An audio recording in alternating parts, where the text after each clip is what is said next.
Welcome to episode 6. Considering all of the streaming business, I'm obviously a professional. I misplaced the camera at the start of the stream. I botched the start of the stream in general, given that I'm 11 minutes late. And there was something else. I forgot about it already. Probably something with the volume. Who knows? So, we're gonna do episode... Oh yeah, the title of the episode. Title of the episode should have been episode 6, and I started the stream with episode 5, so... Off to a great start. That said, Mies is around, so I have a good day now. Welcome to the stream, Mies. Not much happening yet. You're like 10 seconds into the stream. You missed the ad break, basically, at the start, so congratulations on that. Otherwise, yeah, as I said, not much going on yet. So we are in 10th spot. I can't even remember recent results. Apparently we lost to Naga UKS. So now we will need to win against the armed forces, and then, well, we'll see. Money seems fine, but that's not our thing. Yes, we have. Season will be over pretty soon. There's not that many teams in here, and well, it's over at the end of October. And then we go to a break for forever, it seems. Let's have a look at the competitions. But I think there's absolutely nothing afterwards. Yeah, we got knocked out in the first round out of the cup. Final has been played anyway of the cup, so... Yeah, there's nothing here. I'm actually seriously considering, like, not that I'm opposed to managing in Malaysia. Knowledge is still minimal though, so we should stick around for at least another season. Even if we do less well, even if we do a journeyman explicitly, like leaving the club at some point because we want to move on, we should stick around for another season. Just to build the knowledge in Malaysia. Cool. So much for that.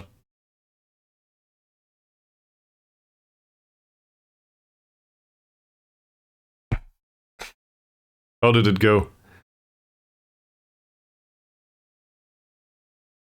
In general. Did it work out fine for you?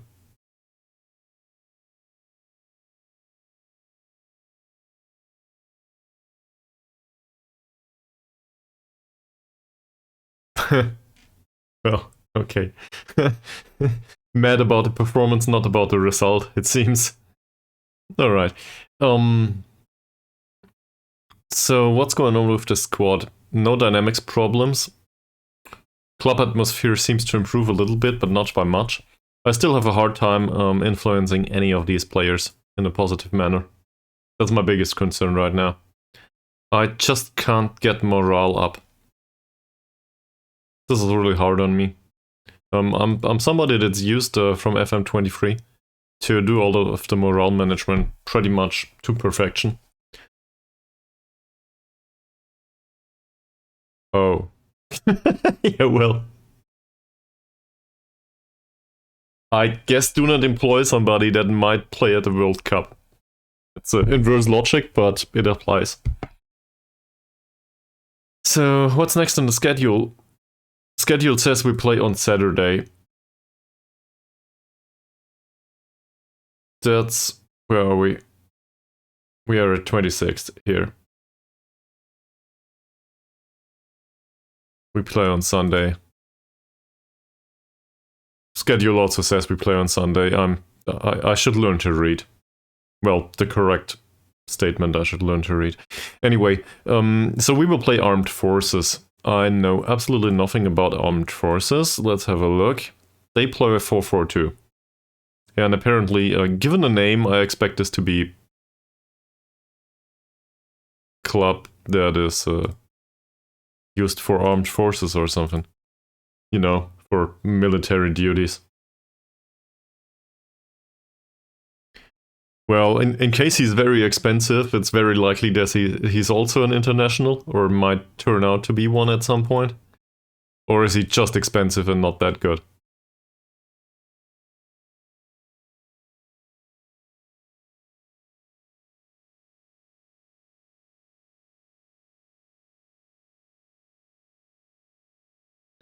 Okay. So we can go through this and talk to them about last match, I think. That should be the primary concern right now. 6.4 rating last time out. I still missed the option to give them an official warning. Hi Charonel, welcome back to the stream, man. So, last game, he conceded twice, that's not good. We will tell him. Alright. Next. He didn't play. Rumley did. Rumley had 15 out of 16 passes, so that's fine. We'll praise him for that. Cool. Now, problem is he had 0 shots. So we'll criticize him for that.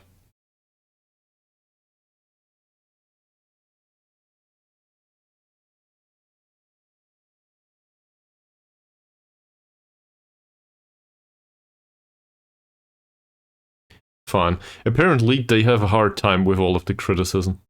All of the players. Well, in that case, fingers crossed that he doesn't get there. 5 unbeaten in a row is not bad. Congratulations on that.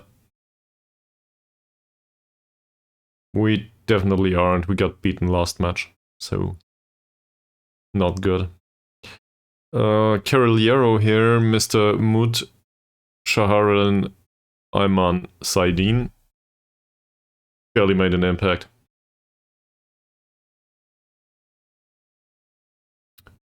I don't think we should talk to him.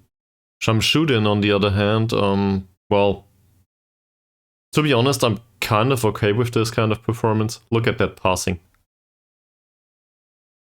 We can definitely praise him for the passing.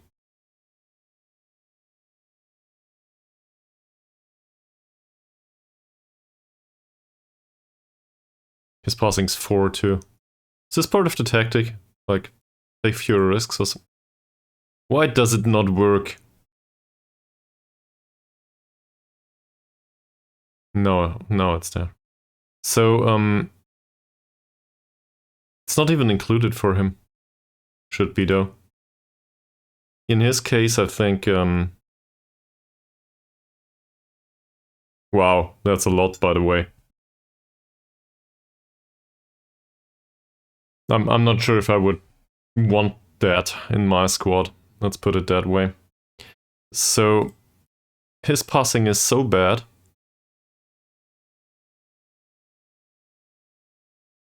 And despite that, we had him on unmodified. No, it says here, take fewer risks. Who am I kidding? It's right there in the rule. Anyway, so he shouldn't pass. Well, no risky passes anyway. That said, he also has a really bad dribbling in general. And looking at all of this, well, his finishing is 2 and his long shots are 4. So probably no long shots either. Alright. And let's have a look at the left too. At Dicky. I probably should have done this earlier on, but whatever, we do it now. His dribbling is 1. So we will probably tell him to dribble less. Also his passing and flair and stuff. Passing is 2. His flair is rubbish too. So taking fewer risks, and I guess shoot less often is probably also a thing for him.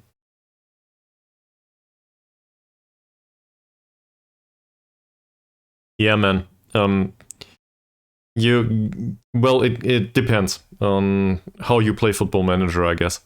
But for me, I can certainly see that point. So I wouldn't do that either. I think that makes sense. You keep him, no. You do not keep a player if he wants wages like that. You sell him usually.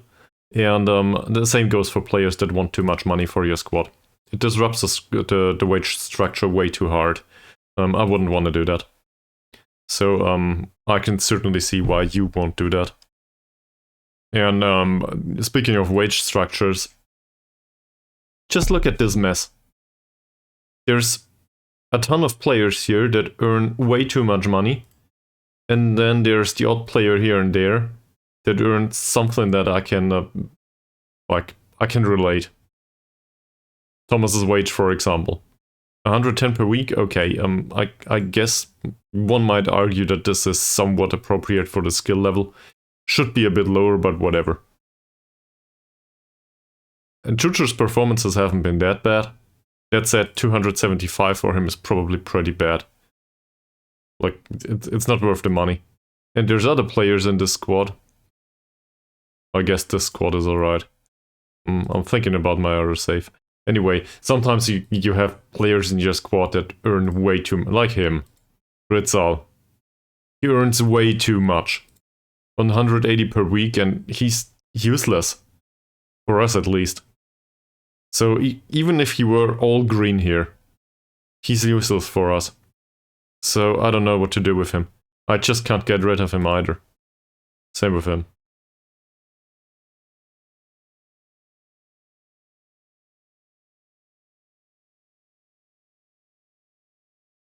Well, it's not unrealistic. A lot of clubs do it that way, right? Wasting money on certain players and, well, being aware that they will be out of the club anyway at some point. Alright. Well, in that case, you don't. So don't do it. Dickie's performance last match apparently was reasonably well. He did create a chance. Passing wasn't that fantastic, so we got that covered now. Overall, I think his performance was fine. I have a hard time praising him for anything in particular, though. Like, I could praise the assist, but the one chance created is a little bit low.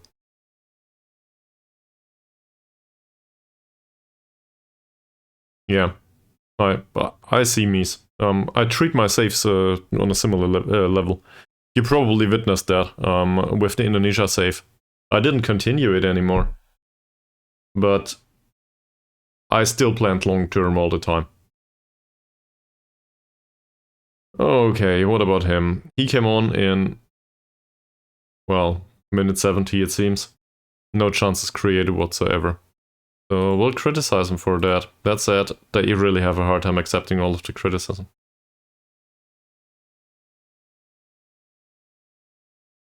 I'm not sure if this is about low professionalism, but I don't like it. Well, he has 0 out of 1 tackle. I guess we can go with that. That said, overall, that's really not much to say here. Yeah, you need someone that scores, that's true. Maybe Cherrinaldo can chime in here. I don't want to be a wise ass, but I guess I started, now it's too late. In this case, it is I still need someone that can score goals, because anyone is only used in negations, right? If you utilize it in a negative. Is this correct? Please correct me if I'm wrong about that. Trying to learn that stuff myself, so I hope you're not mad at me, Mace. I'm just trying to figure it out. Live on stream.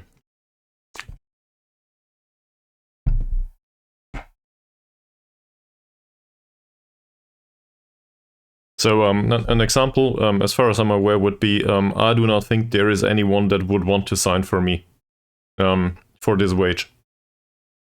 Because anyone states there is nobody, whatever amount of people you look at, and okay, well, you are to us, because this is 2 Germans and an American, so I guess you're the expert here, despite the nationality. We should ask someone that knows how to speak proper British English. British English, I don't know.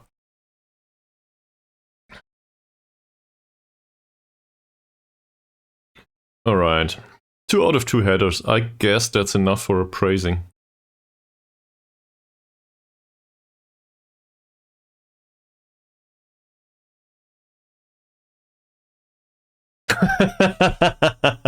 That's a nice phrase. Gotta translate that for Charanollet though. So I guess the rough meaning is he can't get enough. You improved it. Oh, okay. I guess it's the same with weapon systems, right? And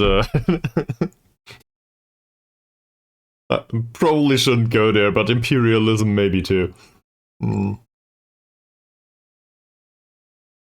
The imperialism part is more culturally inclined though, with the United States. At least it seems like that to me. But maybe I'm wrong about that. Yeah, you improved freedom so much that you forgot about it, but you taught the Germans, so thank you very much for that.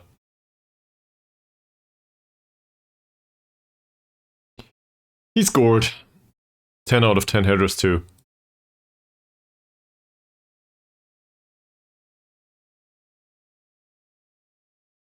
We are both under Roman rule. What?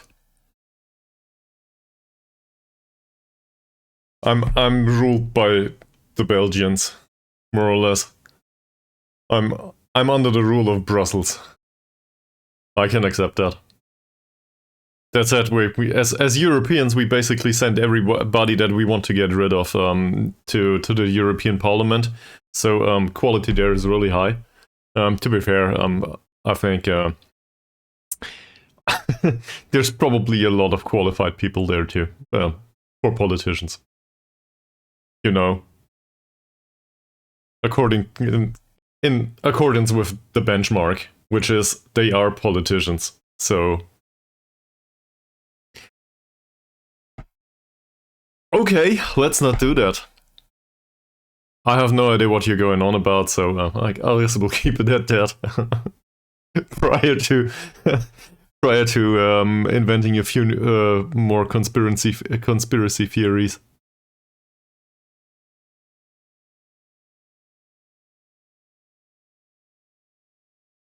Oh. Also, there's national socialists on the dark side of the moon, right? Yeah, and the Earth is flat. Chemtrails are real. Did I forget anything? We can come up with something.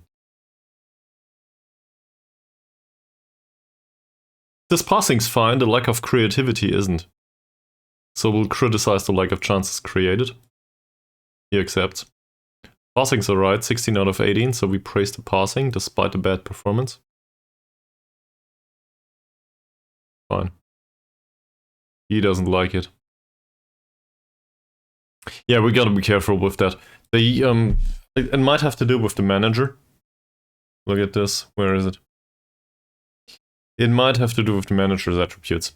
So my primary assumption right now is that the lack of good attributes makes it really hard for us to get through the individual talks without negative feedback. So we gotta be really careful with those. I might be right about this or that, but if the match rating doesn't reflect it, like in Thomas's case. Let's look at this again. That just happened. 16 out of 18 passes is not that bad. That said, he's a fairly professional player, if I recall correctly. Should be. And his rating is 6.2. So we can praise his passes, sure, but he doesn't like it because his rating is too low, and our determination and man management is really bad. I think it's man management in this case. So, it's his level of discipline, I think. Our level of discipline is really bad, so he's starting to argue. If level of discipline would be higher, maybe he wouldn't. He would do so on an occasional basis, but not that much. But the way I play this now is I basically try to play it just like at the end of FM23, where the manager had 16 points of level of discipline or whatever he had. So I need to step a little bit back with that.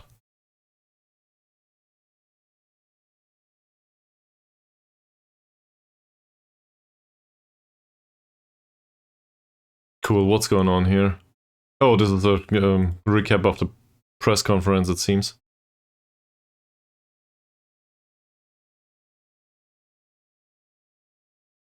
Maybe... That's our assistant manager. Maybe we should send the assistant manager more often. By the way, does either of you use the assistant manager for the press conferences? Because I really hate these things in the end. That's probably a bit of a strong word. I don't like them much. Is there ever the occasion that the assistant manager says something that is bad for you?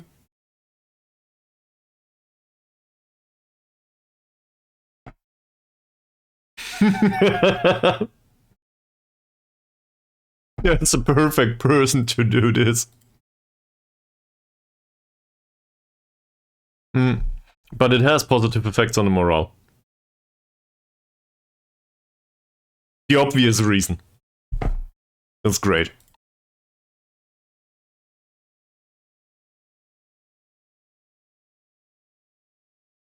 Okay. Chuchu is still unhappy about learning a new position. I actually think we should focus on that. But you should. You should. So now I'm gonna be that guy. Apparently, if you say the correct things, the reactions by the players can be positive. And we like that. This increases morale. So, given that my influence on morale is limited already, maybe that's a good idea. On the other hand, I really don't like the minigame. It's basically being positive all the time about your players, and, well, not fucking it up. And I think it's just boring and a waste of time. You just gotta click the correct stuff all the time. And I really tire of reading it. I think Miles at some point stated that it is supposed to be boring because, well, in real life it's boring too. Press conferences in general, it's always the same. With the exception of those that are given by Jürgen Klopp, maybe. They are somewhat funny, but that's the person, right? Obviously no free phrasing here. It's not driven by language AI yet.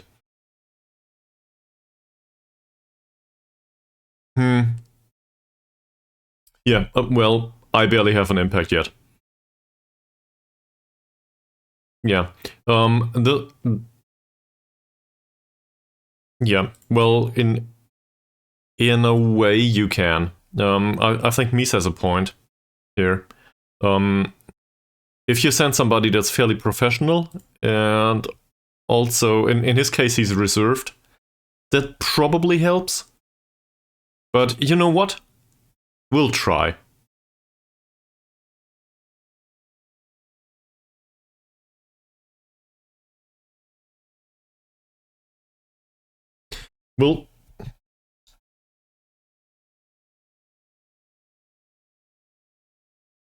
I'll send him to all of the press conferences now, the assistant manager. So this shouldn't come up anymore.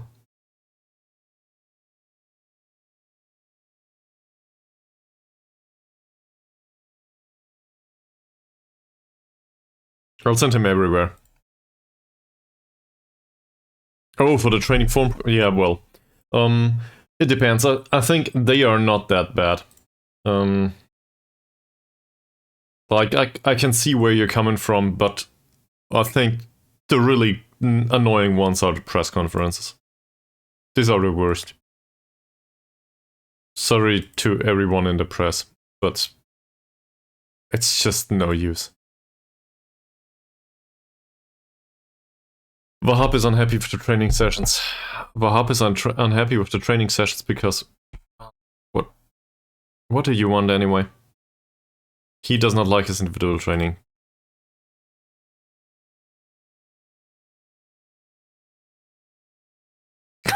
He's also good at Spanish.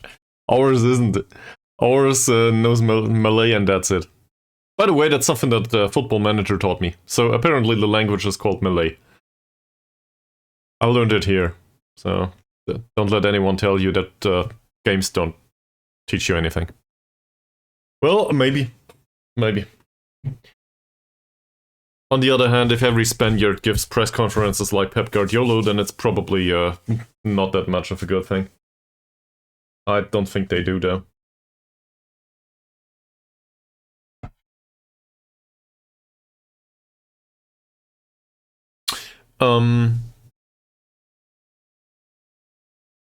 Well, we could. No, it's fine. We can do it live on stream right now. I don't think that's a bad idea. As long as it's not annoying to well, in case Mies gets the bore out, then we probably don't. But yeah, if that's no problem to Mies, let's do this. Why not? That said, well, we know each other at this point. I know that you favor some traits, and I don't, because I usually, so just to revamp on this, I usually look at this first and foremost. I think personality is much more important than traits.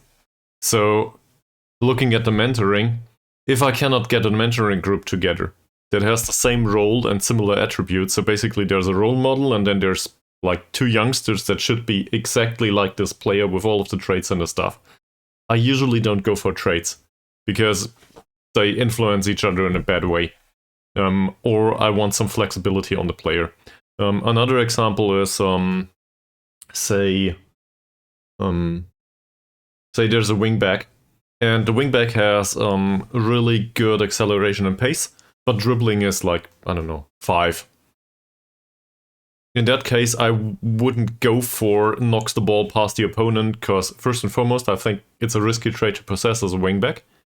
On the other hand, it suits him, for now. But in 5 years, he might decline slightly, or have an injury or something, and the dribbling might go up.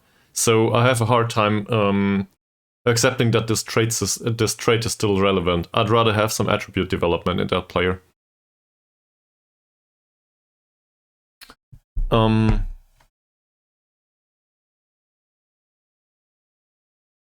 not sure if it works that way.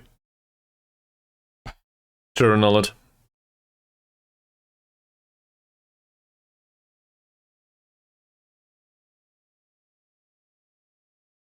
They must speak the wrong Chinese. Well, there are a few dialects of Chinese, right? I'm not sure. I'm aware that there's Mandarin, I think it's called. I'm not an expert.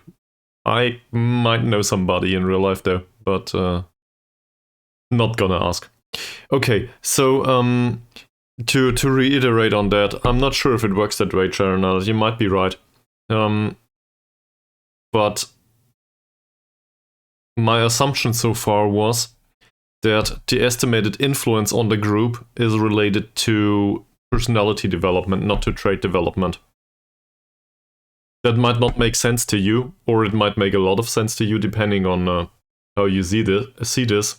It is not explained anywhere. I do not know. As far as I'm aware, that is. But assuming he has a trait, I think he will give that trait to everyone, no matter the influence on the group, even if the influence on the group is none, like in his case. He might still give it to the others. I'm also not sure, just to give an explanation to this, it might be that this influence on the group is not, this is a classification.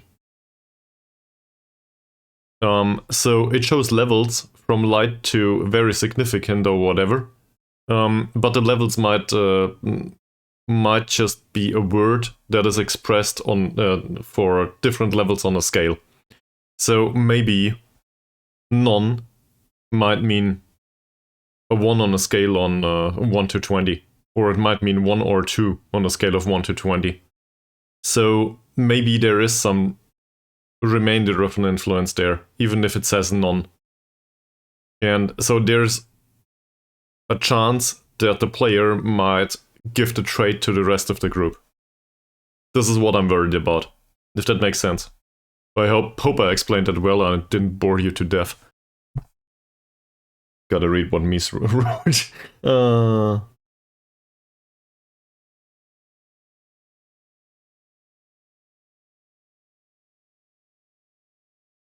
Wow. That feels buggy though, Mies. That should be solved. I guess I understand why that happened, but not sure. Well, we could go through the players though. But it's probably better to look at it from another perspective if that's alright with you, Journal. I want to go through this from the perspective of, do I want to keep this player? So, in the case of Choo Choo, I think we can agree that he's probably alright being at the club. That said, money's no good in this deal. He doesn't want to extend his contract anyway. Otherwise, I would try to reduce the wage. Exactly. That's what I'm going for. Also, he doesn't train well. So, to be frank, I think I'd rather let him leave. Well, feel free to share it on the share him on the Discord, Mies, if you're proud of him. I will have a look later. Maybe we'll have a break at some point.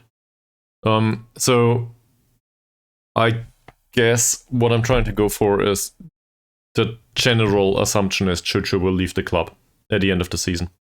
Or maybe the season after that if we can extend his contract again. But I'm not sure if it's worth the effort. We can also go into the squad here, have a look at the expiry dates. Like, I guess like this. So, I guess the question is, do we want to look at trade development at all on these players? There's no use in this, right? Their contracts run out. We will not develop any trade within 3 months anyway. And for the others, people like Zainuddin, I have a hard time coming up with an argument why he should have a trade right now. He's 16 years old. What would we do with him? To, like, target forward stuff? What's that? Penalty area striker, maybe.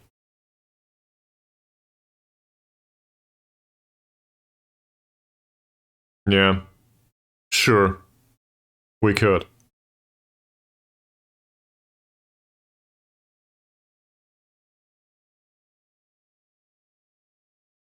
Thing is, if he doesn't develop a reasonable personality, or, well, any attributes at all, his strength is so low, this is some sort of an emergency signing anyway.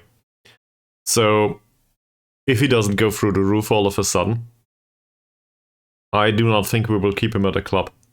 So, in a way, it doesn't matter, but workload on trades subtracts? It distracts, whatever. I'm not sure if detracts is a word. But it takes away from the attribute development, I think. And, well, he can have all the traits he wants. If his personality is shit and his attributes are shit, I do not want him in the squad at all. So, you can argue here that, for example, short, simple passes, yeah, I can see that. It's probably a good idea on him. That said, might as well do that at the age of 19. And if at the age of 19 he's shit, we will get rid of him. So I don't want to add it to his workload right now. Triple Z. He could knock the ball past the opponent, but the argument is very similar here. He needs to go up in attributes. Don't really see why we should do that right now. In his case, he's on loan anyway, so no use adding this to a loanee. Goalkeeper's 23. Any ideas on him? Well, short, simple passes, maybe. So this is the correct age, from my perspective, to add a trade. He's transfer listed though, we want to get rid of him anyway. And he will be bound to us until the end of 24. So,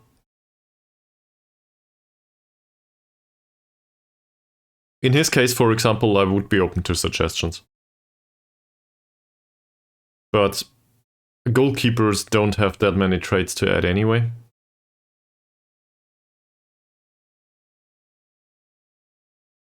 So long throws isn't bullshit.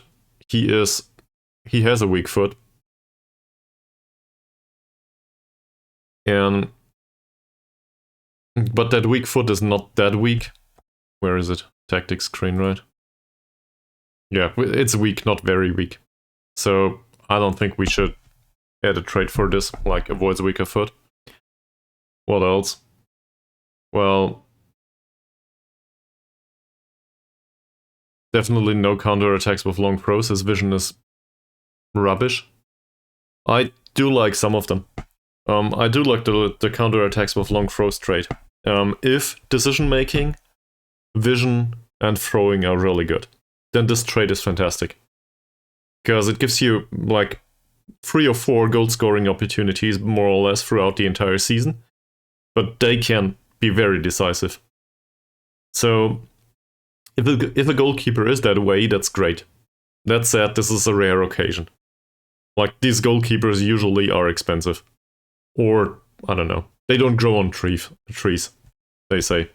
At least in Germany. I'm not sure if this is a saying in English. I think it's the same. Oh, alright. So, I just want to look what's available to... finishing training. Long-range free kicks, I don't think so. That's useless. And then we have technique training. Avoids using weaker foot. I don't think that's viable for him, so let's skip that. Samad. Samad is a central defender that is 40 years old. I think we can skip that one. There's a 23-year-old central defender here. We have him on loan with Sarawak, so no training available. Norman Ankun. 23 years old. Passing's fine, vision's fine, technique's fine. Mentals are a bit off. Decision making isn't good.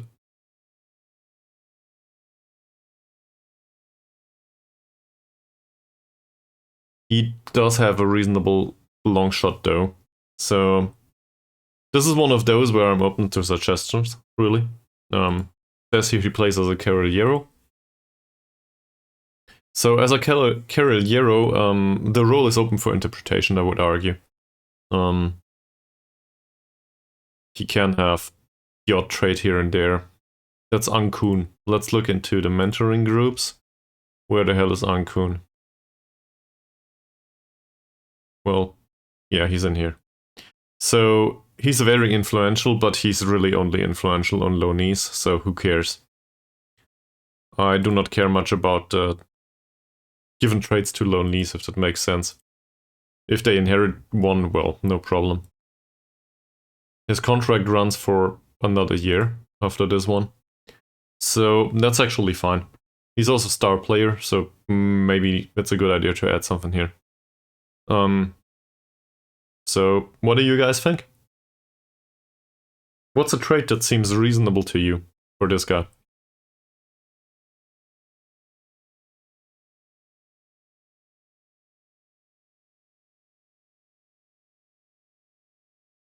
Keep in mind he's 23, so his attribute setup might change throughout his career.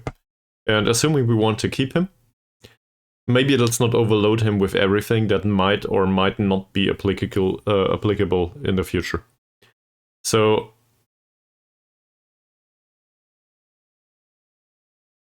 okay. So knocking the ball past the opponent, I agree with. The problem is, in some of these roles, it's a really bad trait to possess, right? I'm not stating this to be a wise ass. I'm just stating this because I think it should have an influence on the choice, right? So assuming we play him as a central midfielder, that might be fine or it might not, depending on if he's like more of a holding-ish midfielder or if he's the one that is more aggressive. Okay? So it really depends. In defensive midfield, very similar. If he's the ball-winning midfielder, which he isn't, but assuming he's the ball-winning midfielder, I probably wouldn't want that on him. If he plays as a deep-lying playmaker, for example, in defensive midfield, which is entirely up to... Like, this is possible in the future. It's definitely a thing for him that he might play in defensive midfield at some point. Then I do not want him to knock the ball past the opponent, playmaker or no playmaker there, because it's a risky trade to process back there. I want him to play the ball and not knock it around, in particular not in the middle of the pitch. Out on the wing, very different thing. Out on the wing, I would argue it's probably fine. That said, he's right-footed, and well, it's more likely that he plays on the left. So knocking the ball past the opponent on the left wing would imply that he knocks it somewhat into central defense areas, which is usually also a congested area. So make of that what you will, but depends on the tactic if that's a good idea. I think we can probably agree on that. The other one, killer balls, I think is much more applicable to all of these roles. That makes sense. Hopefully it does, and that didn't bore you to death yet. But that's my thought process now. So this is why I would argue knocks the ball past the opponent is a bad trade on this player. Not because it might not be fitting for the current tactic and his current skill profile, but because it might be a bad choice for some of the roles that he might need to play in the future. So I don't want that. Also, there's aging. The aging process will set in 7 or 8 years, so probably not that soon. Or he might break a leg or something. And all of a sudden, knocking the ball past the opponent is not a very good choice anymore. That will not happen with killer balls. In any of these roles, with the exception maybe of a ball-winning midfielder, which he will not be anyway, because, well, his strength is 5 and his tackling isn't good. Yeah. Exactly. And an inside forward or an inverted winger does not suffer from playmakery traits. That's what I'm going for here. Same as a playmaker does not really suffer from cutting inside from the left wing. So these are two options that would be okay and interchangeable on him, in a way. Even if he's a playmaker, and say he's a playmaker on the right, he does not care. Like, it's not detrimental to his role that he likes to cut inside from the left. So that would be fine too. That said, it's obviously not a primary choice, the primary go-to trade here. The primary go-to trade here is the killer ball stuff. And, well, he's got the technique for this, like in technical attributes, first touch, passing, technique, vision is fine. Problem is, his flair's shit, so I'm not sure if that's a good idea. And same is his decision making and composure and anticipation. So, just a minor, I guess I wouldn't want to bet on it, but the argument is one of the coaches might not agree. We'll see. So we want them to play killer balls, right? See? It's a trait that suits good decision makers, which isn't one of his strengths. So we can start this, but it's a waste of time. He will not pick it up. He needs better decision making first and foremost. And this is exactly what we're training for anyway. So assuming that he gets to decision making 8 or something, which is entirely within the realm of possible outcomes in the future. He's 23. He will learn this at some point, maybe at the age of 25, but not right now. And forcing it down his throat is probably not a good idea. But I think in general this is the direction we are going for with him, yes. And you know me at this point, I like playmakers. So he's somebody that can play playmaker at some point. Or can be playmaker. For now he's Carriero though. What's with this guy? He's an 18-year-old that is vastly overpaid. And, well... Can you guys think of anything? We train him to be a central midfielder on defend duty right now. Doesn't need to be restricted for that. So, passing 7, that's not very exciting. Decision making is fine, vision is somewhat okay. technique and first touch are really bad. He's not strong. There's a lot of traits that come to mind that might compensate for his bad attributes, but, well, assuming he keeps them, we probably won't keep him. So, do I want to add a trait to his workload? Is the question. I'm open to suggestions, in case you come up with something that really... Oh yeah, true. You are absolutely right. So where the hell is Avang Ahmad? And by the way, is this a low knee? No, he isn't. So where the hell is Avang Ahmad in terms of mentoring groups? He's up here, in the fairly professional group.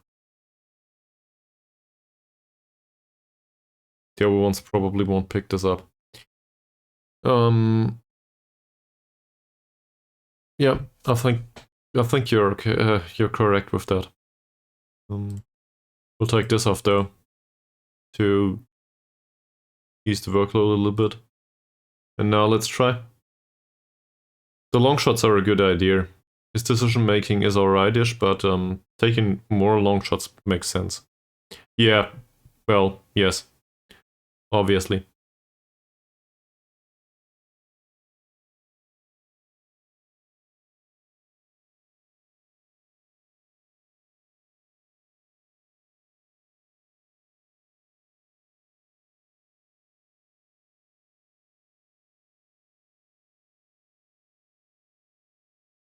So hopefully we'll shoot from distance from time to time. That said, this negates the instruction to shoot less often, for example, in case we want to do that on him at some point. I can't imagine why we would do that though. And well, just to comment on this, I think dribbling less often makes sense on him too. He's absolutely rubbish with this, so runs with the ball occasionally is what we want from him. Like, not running with it at all. Guess that makes sense. Goalkeeper. Can we skip this? Probably. Choo-Choo. So Choo-Choo's too old. Dicky is pretty young. Dicky is 21. And Dicky's development right now is in the attribute area. It's not really, like, time frame's too short. No idea how it will go. He is a consistent performer and he's resolute. So, assuming that his attributes keep up with whatever we're doing at this club, which is a big if already, we can probably keep him. That said, his dribbling is so bad. So, runs with the ball, like, runs less with the ball is probably a good idea, less often. However it's phrased in Football Manager. On the other hand, if we do that, he will not be available for roles that are more aggressive and, for example, knock the ball past the opponent. So,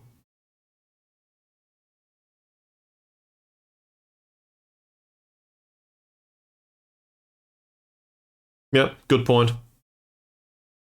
Good point. Hug the touchline might be a good idea. And there's also, he has good crossing.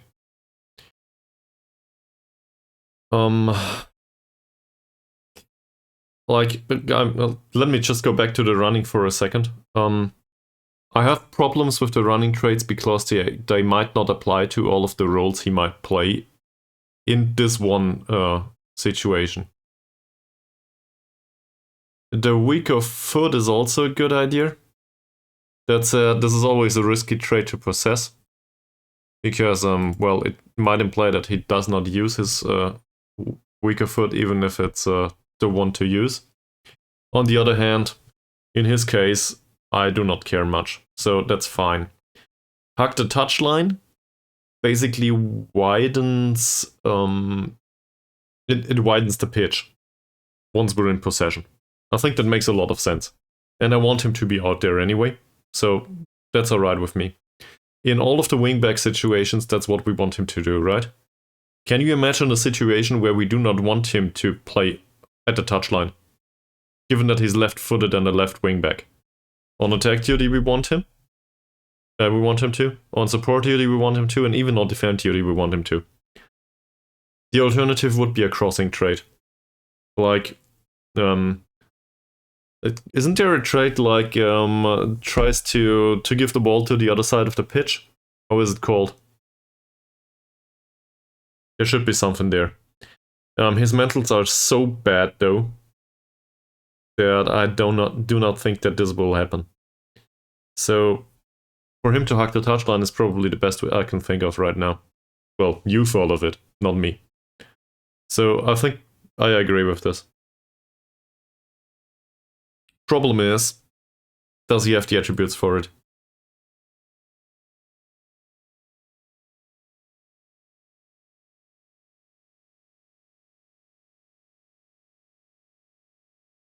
There's hack the touchline.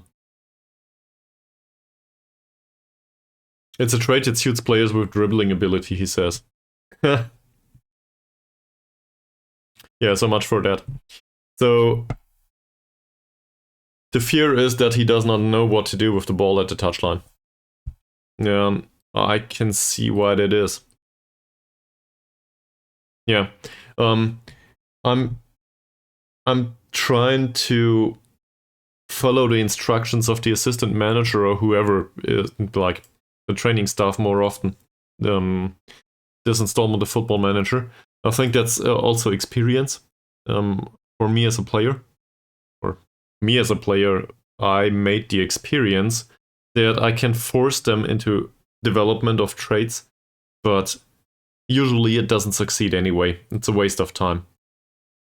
So what about a crossing trait? Can you think of something? That would probably be part of technique or of passing. Bring the ball out of defense? Probably not. That would imply dribbling. Move the ball to the left foot prior to dribbling? Well, I don't want him to dribble anyway. Tricks and skills? Nope. Beat his man repeatedly? Please don't. Avoids using weaker foot might be an idea. I'm not opposed to this, so that's alright. Curl the ball with the outside of his foot. Well, I didn't know that this is a trainable trait now. Long flat bullet throw, obviously I would love to, but he has no throwing skill. We could go with using the weaker foot. Yeah, so knocks ball past the opponent, I went on about this. I have a hard time with that trait in particular on the wingbacks. I don't think it's bad, but this implies that he dribbles more often. The trait, in a way. Because, well, it's a dribbling trait. No through balls. Depends on his development, really. As the player ages, like in 10 years, maybe I don't want that on him anymore. Same with passing. Because at some point the physical stuff will decline and he will just redistribute it to the rest of the attributes. He will have decent crossing throughout his entire career, though. That's what we know. So I'm gonna have a look at the passing traits now.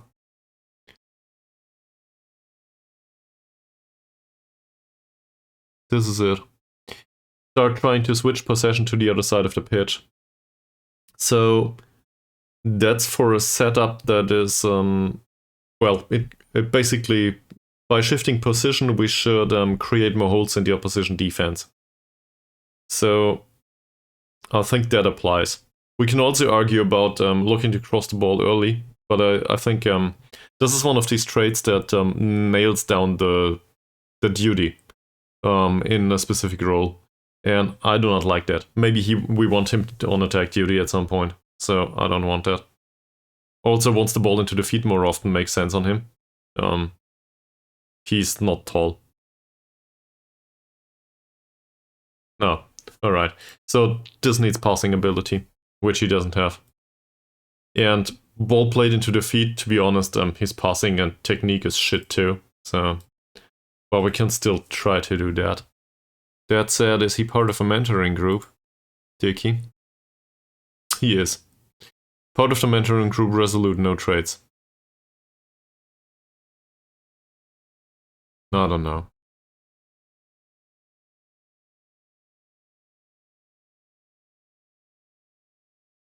Let's skip a little bit and see what else is available. So he can run with the ball more often given his dribbling. He's 21 too. That said, not sure if we keep him. Well, his contract runs out at the end of 24. But for now, he's trying to come into the mindset of a pressing forward. Not sure. Don't want to put a trade on this. Same argument with the crossing. Might also hug the touchline. Dribbling's bad though. Not sure. Isambi, well, he needs to learn how to do central defender first. Let's finish the role training first. And also, like, 2/3 of them are in decline, it feels. Carrier isn't though. And in the case of Carrier, well, his dribbling is one. He's a central defender. He will probably never play in another role. He will never be a ball-playing defender either, with a whole whopping 4 points of passing and 1 point of vision. So I guess we can probably start to train him on the stuff that tells him to play no bullshit football. And there's one thing that I absolutely despise on central defenders, and that is playing through balls if they can't. So even though I don't want him to dribble either, this happens so rarely in the match engine. I cannot see why we would prioritize that. Plays no through balls though, that's probably something that we should focus on. On him and on all central defenders, basically.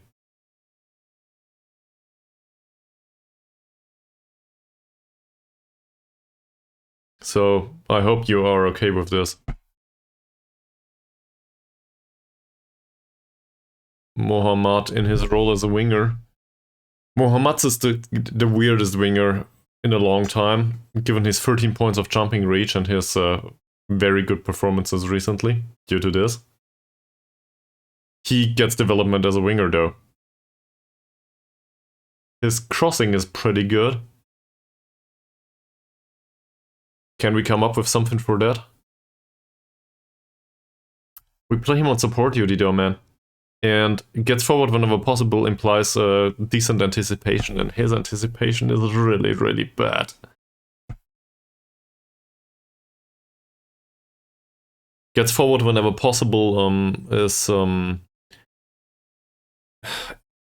well, I think it is accompanied or it should accompany an attack role, if I'm not mistaken. And an attack role usually implies beating the offside trap. Like, not as a trait, but there's just a risk that the player might be offside. So anticipation is really important. Like, the off-the-ball movement is... Yeah, he is. He is, that's true. That's true.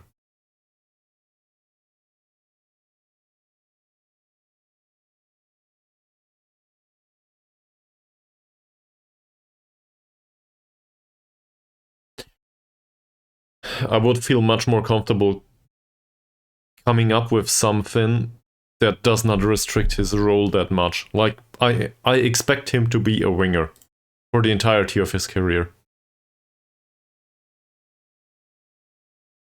So, the dribbling is not bad enough to knock the ball past the opponent. And neither is his pace and acceleration good enough.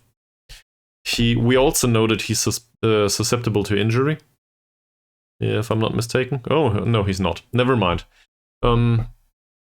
Still, the physicals do not necessarily say I will run faster than anyone else, right? Or everyone else. So...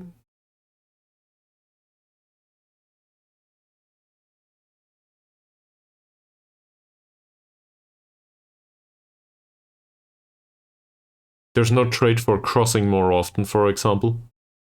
It's part of his role, though. Passing's too bad for killer balls or something like this.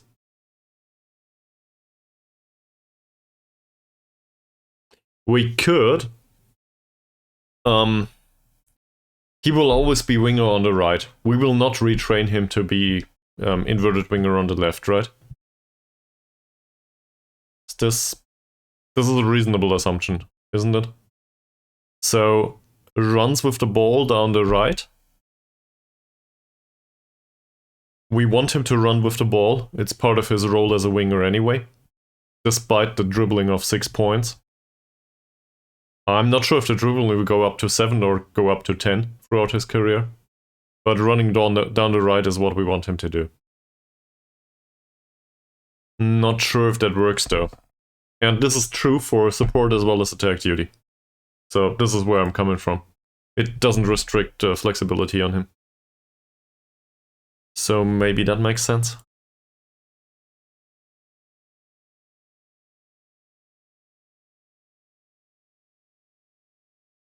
Dribbling isn't good enough. So he needs to have better dribbling first.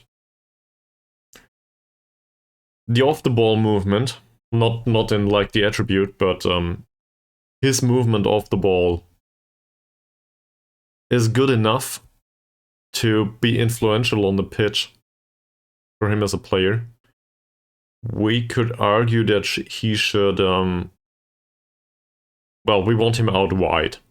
So we do not want him to move into channels.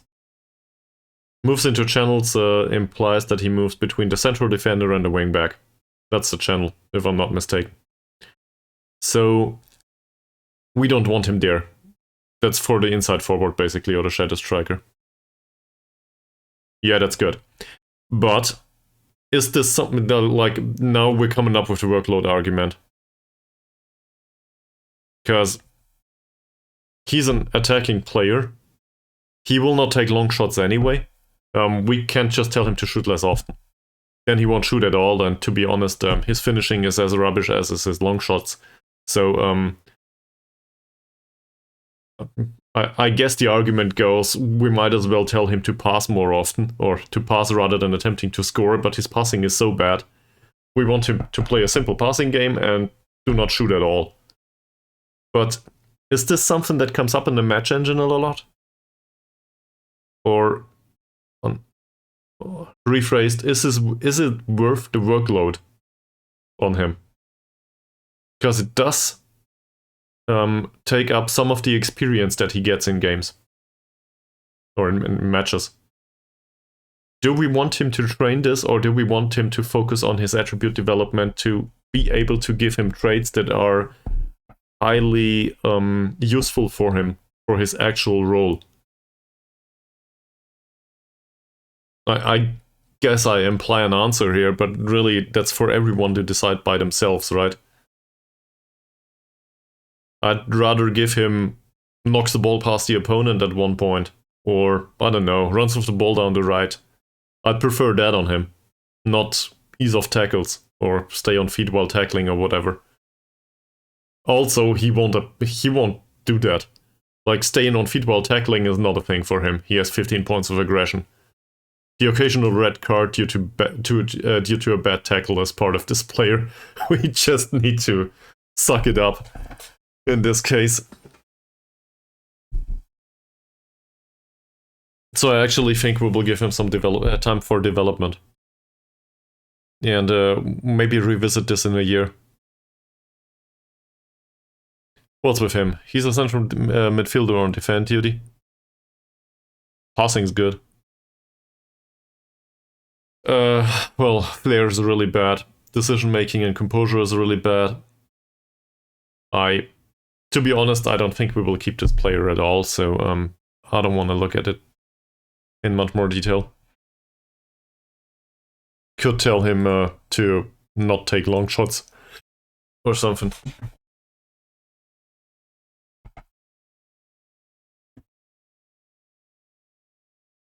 It's probably not worth the time though. Killeen. He is better. Finishing is 6, long shots is 5. His dribbling is 3. He will never dribble in his entire life, if I can help it. So, that's a thing. We could tell him to dribble less. Killer balls is probably not the thing to go for here. Vision and decision making are too low.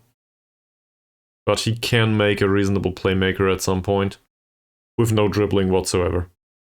So definitely a deep-lying playmaker, not an advanced playmaker. Also, no roaming playmaker, obviously, no segundo volante, nothing that runs with the ball, basically. But not running with the ball might be a thing. If I could talk to anyone, apparently I can't. Let me guess. He's a loney. Yeah, cool. I'm an idiot.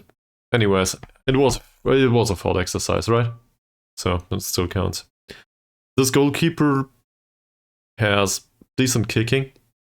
Gotta give him that. He's also 38, so yeah, forget about that. Nipan is a goalkeeper at the age of 26 with really rubbish attributes in some areas. I can't come up with anything. Ramley, we've been here. Rizal, I think we've been here too.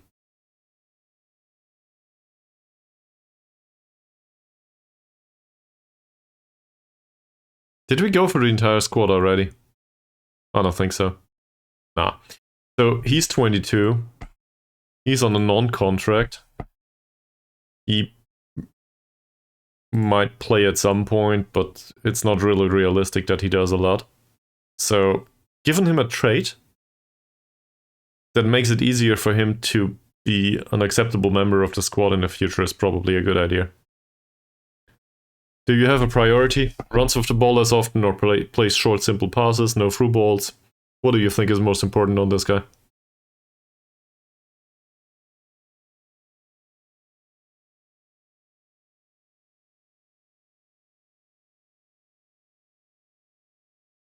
Could also tell him to dive into tackles, but obviously I don't want that. Alright, so we'll do dribble less. I think that makes sense. That's fine with me. That's movement training, right?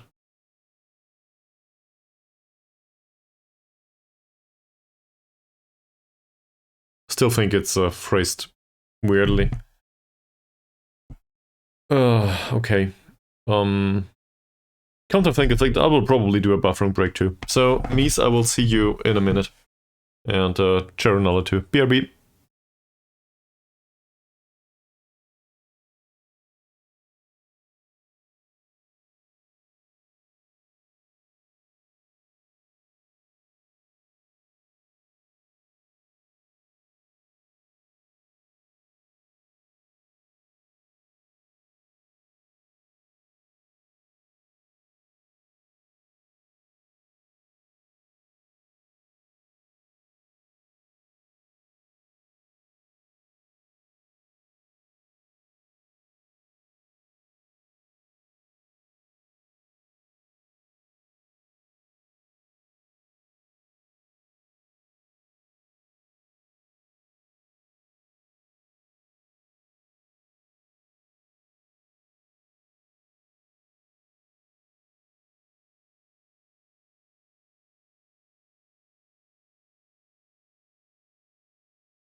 Alright.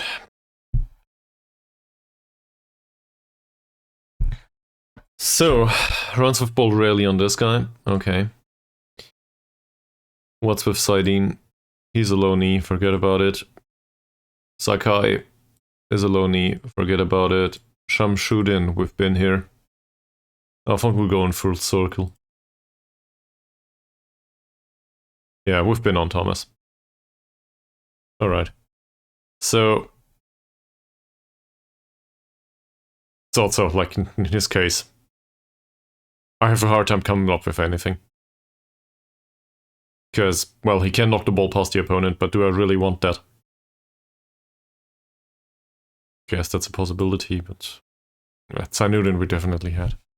Alright. So, so much for looking into trades. Obviously, we can do the under-21s and the under-19s too. But half of these players I want to sell, and the other half needs attribute development first. So, That's probably a waste of time. Let's get him out of the club instead.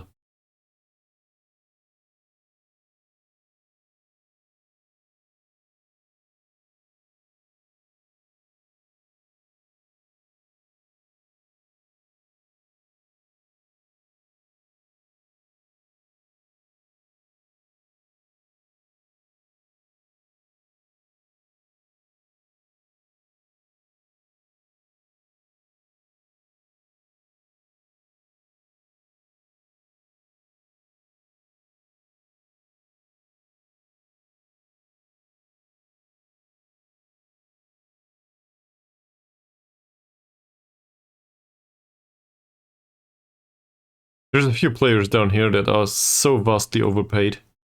I just want to get rid of them under any circumstance. Just doesn't seem like anyone's interested there. Motshuahim Suhardi. Well, I didn't sign this guy. And he's not good.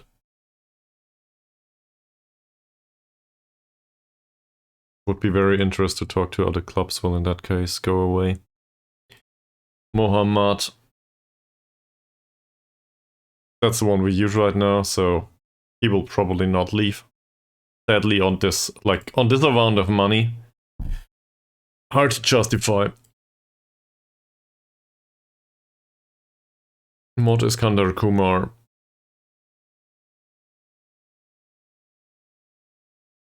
I really don't want to pay that. He's offered out already. Mr. Christopher Eating Simon. Neither.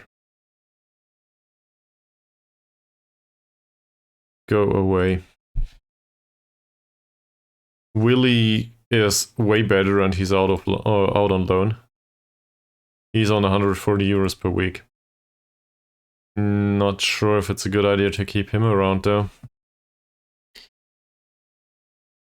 The kind of striker I'm looking for usually is not this kind, but, well, he's fast. He might be a good, or become a good poacher in the future. So, I guess he might be worth the money. He's injured right now though. Rachili. Same argument, more or less. He's better than the rest of the trash, also a fairly consistent performer, so that makes sense. And the rest doesn't cost us much money. So we can probably keep them here. The other one here that needs to be transfer listed. Currently we transfer listed him. So let's try to get rid of him again. Probably nobody does care. Rizal, same.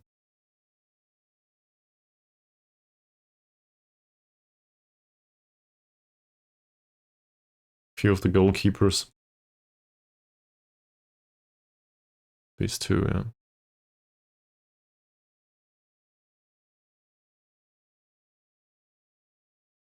I'd rather have a goalkeeper that has 5 points in every attribute as a replacement than a goalkeeper that has 2 or 3 in 1.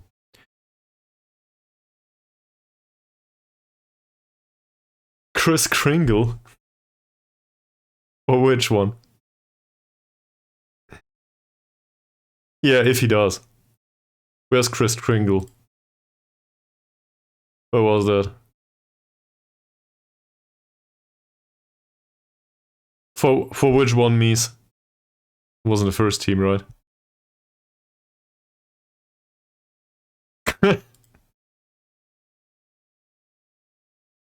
Well, we gotta come up with somebody now. If Ritzal learns left back, he will be better than Dickey.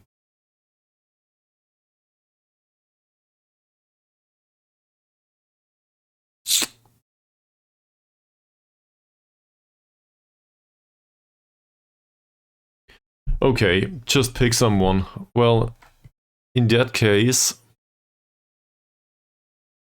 oh, it's staff name. Yeah, it says staff name generator. You're right. I thought about playing staff actually, but sure. Staff Stuff is more likely to stick around though, so I guess that's a plus. Alright. Who's there?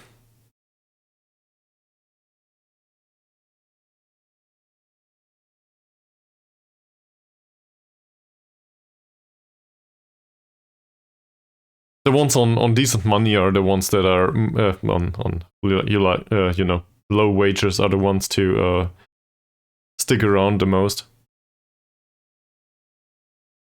Victor Singh, the head of youth development. Yeah, why not? That said, head of youth development is like until I find a model citizen here. This is one of the ones that are he's got the hot chair.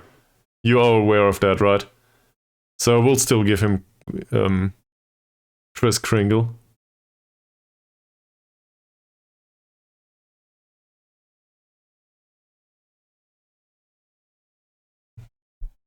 There you go. Now he's named Chris Kringle. I hope you're happy. Just, well, all right, will do. Name generator is it takes up a lot of channel points, right? So that's the sync for that one. Yeah, that's what I was going for. Like if you have suggestions what to do with the channel points, I can definitely introduce a few more interactions with that. I just have a hard time coming up with the stuff. If there's something that you think that might be fun to the stream, feel free to suggest. Not in like, I definitely want this, but in like, I feel like this would be fun for the stream. Yeah, then I will gladly do it. Yeah, summary to inbox, please. I just don't like the meetings.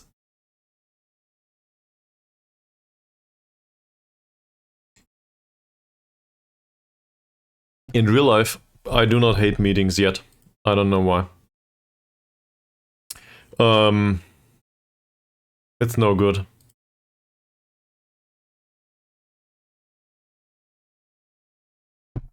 As far as I'm aware. But once it is... Cool. Well, never mind. But triggering the press is still bad. So we should probably focus on that.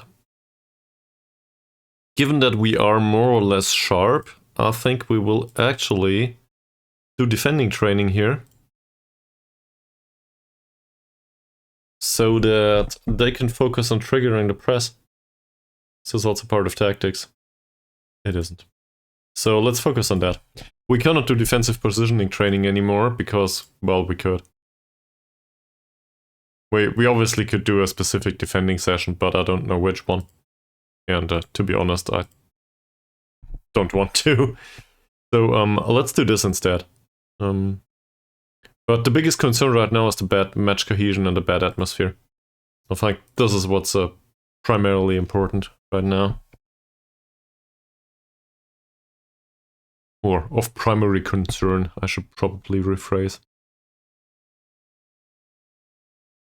So the hope is triggering the press goes up a little bit. Right now they are competent straight in the middle of the road. So let's have a look at it at the end of the week. I'm not sure if match tactics, well, I think the outfield session still does improve match tactics. And they will be, they won't be tired, I think, at this point. We could try match tactics there, but let's have a look at this again. So the goalkeeping training is in there because I want goalkeeping training on my players at some point. You think so?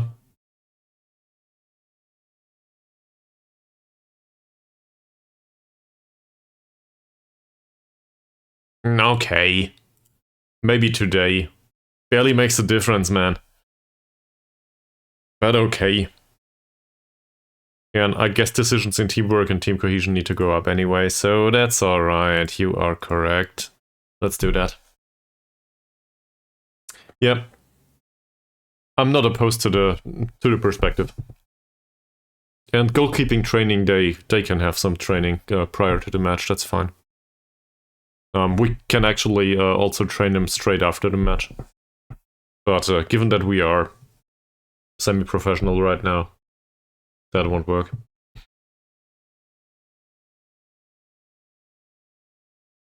So, assuming the defending goes up a little bit, hopefully that also results in less conceding.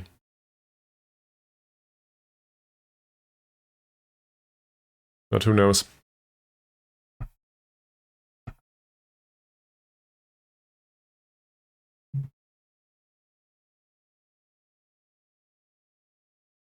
Yeah.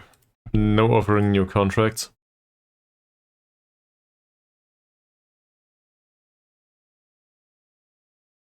Yeah.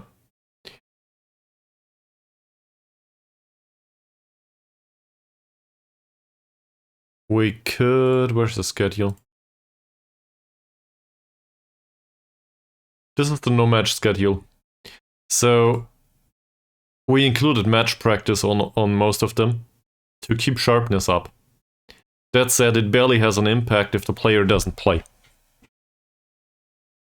So we might as well do attribute development there.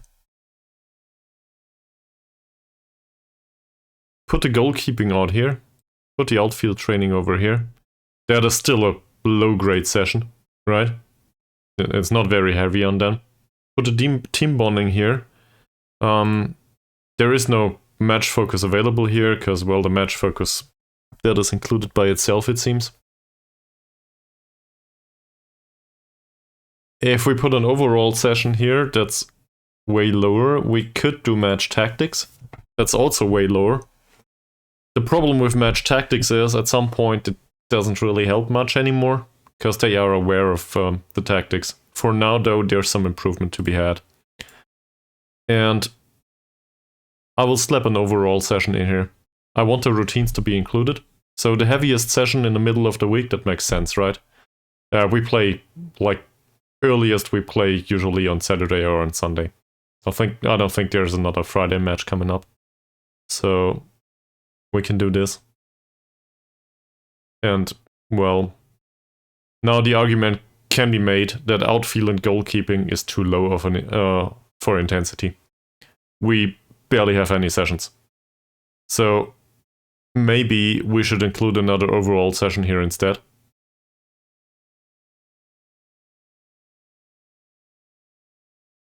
Yeah, but yeah, okay. I use this for match Sunday too, though. Well, endurance is probably a bit overdoing it. I'm usually going for physical in general, because I'm not specifically focused on endurance training.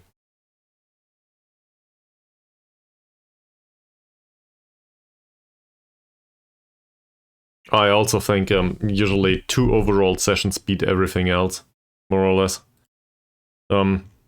This has maximum attribute development without any specific focus. And I'm much more concerned with the weaknesses of players in their respective roles usually than with improving their strengths. Yeah. Well, to be fair, I use it in both cases. And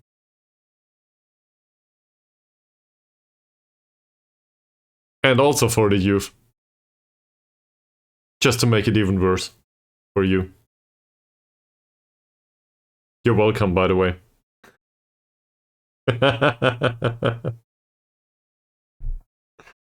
Oh, thanks for making me laugh.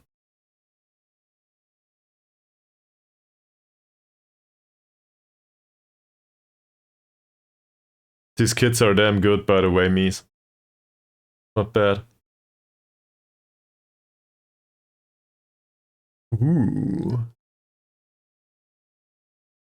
And, well, did you have additional results yet, Chernollet, with Southwell? Yeah, Southend, sorry. Because this certainly looks... You might just make it, man.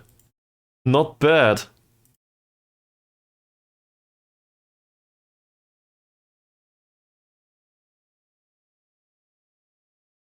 Alright. Well, 2 schedules.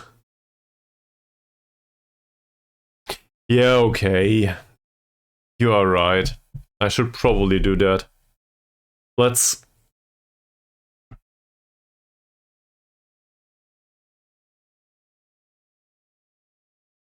I guess the question is, in a no-match schedule, like if there's no match on Sunday, what should be the focus?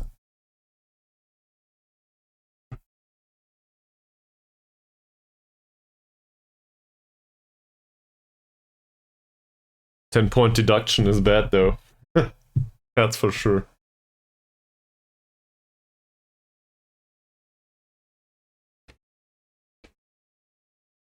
Chocolate's empty. This is bad. I might have some additional chocolate back there in the drawer. Well, transfer ban on top. Ouch. Well, just play the youth.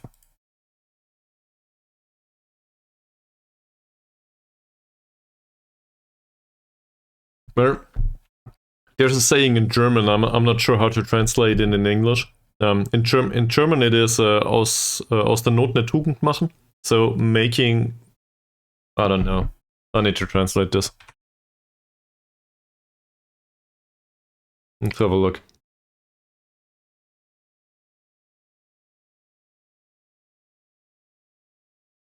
Making a virtue out of necessity?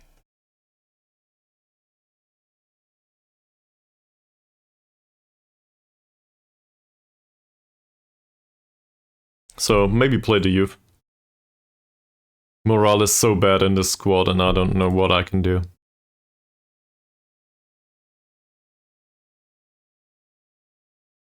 Praise Dicky as well as Mohammad for their training, probably.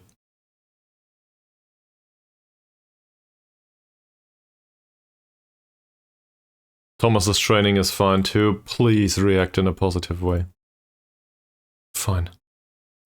Carrier. 7.35. He will not like this, will he? Alright.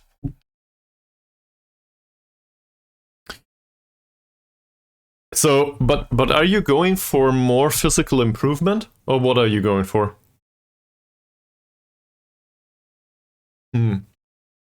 Okay. Yep. I see.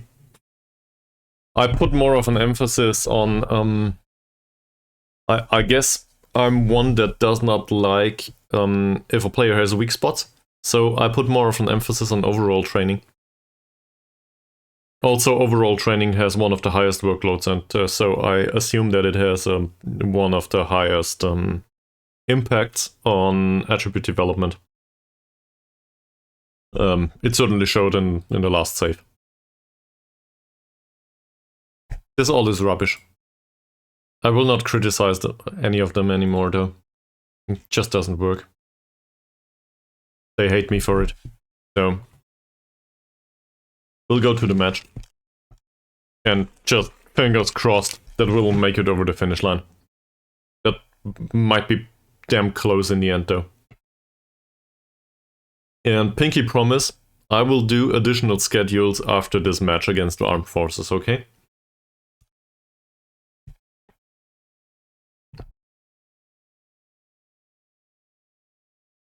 Because this cannot remain. I think the primary concern for this club is to get rid of basically most of the players.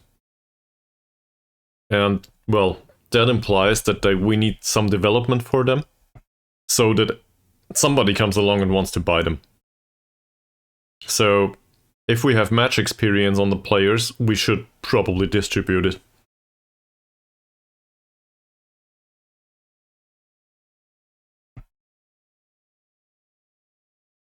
We still need one win or two, though, to be absolutely sure that we will not get relegated, and afterwards match preparation doesn't count anymore. I don't give a fuck. So the routines and the team bonding and all of that stuff, that can go away afterwards. We don't need it for the remainder of the season. We need every quarter of an attribute point that we can get. At least I think so. And then, well, obviously, I guess bad team cohesion will be inherited in the next season from this one. So, the argument is somewhat flawed.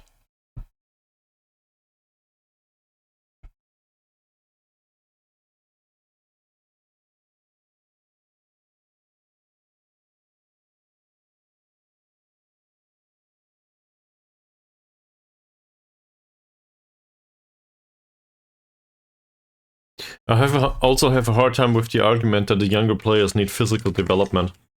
Feels to me like the physical development usually comes around by itself on younger players, but they usually have really bad mentals. And what uses a winger with 14 points of acceleration and dribbling? Yeah, no, not dribbling. Dribbling he wouldn't have either. But what uses a winger with 14 points of acceleration and pace if he has anticipation too? So I'd rather for him to have 12 in each of those and anticipation 5 or 6. Because otherwise he will just be asleep on the pitch all the time, no matter his pace and acceleration. But maybe that's just me.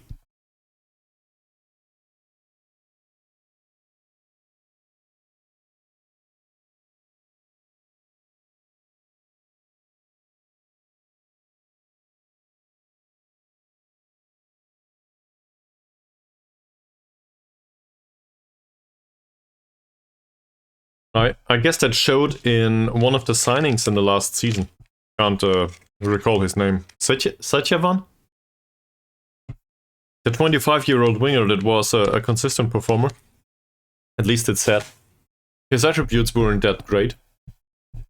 But they were like 8 to 10 plus on more or less all of them that were relevant for a winger. So I was kind of happy with that signing. He also came in for cheap. And over a longer time, I would have expected for him to perform on a consistent basis, as it said in the player description, in particular given that he did not have any major weaknesses. That's worth a lot. So I guess that's a lesson learned for me from last year.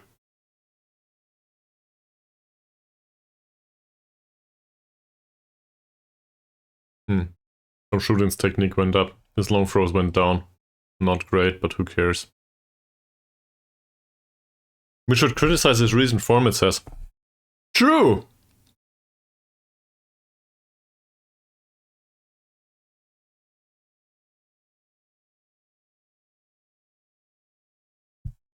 Does any of you two have some experience with giving them goals?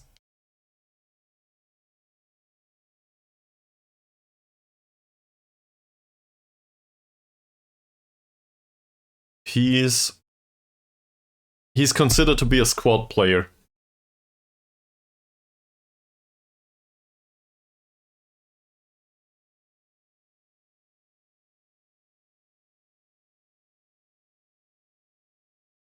Well, you know what? We're in Malaysia, we are a rubbish manager, and we have no experience with the feature, so we might as well experiment with it, right? If it goes wrong, I don't know, witness me, I guess. So we will propose a target.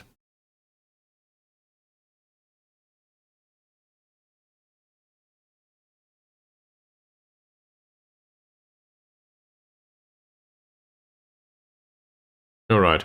I'd like to set you a target to improve your match form so it doesn't come to that. Score a number of goals is rubbish on a wingback. Number on assists prior to the end of the season is probably not fair either.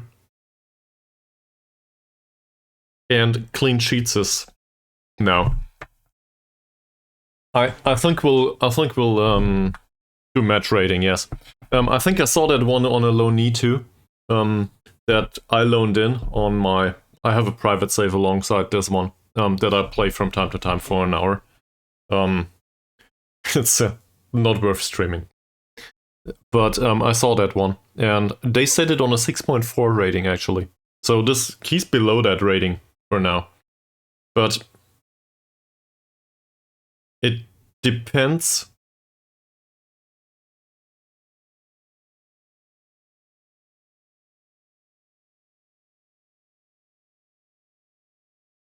I guess I want him to be at least 6.5 to be a viable squad player, right?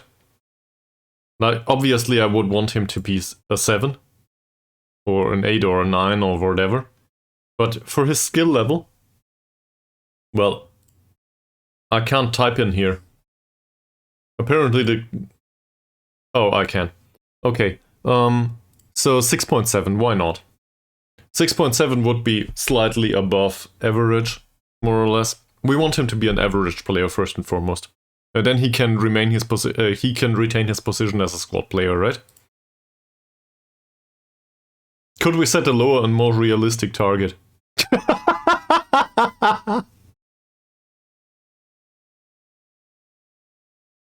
Okay. Right. So I'll do 6.4 instead. Or 6.5. Let's try 6.5.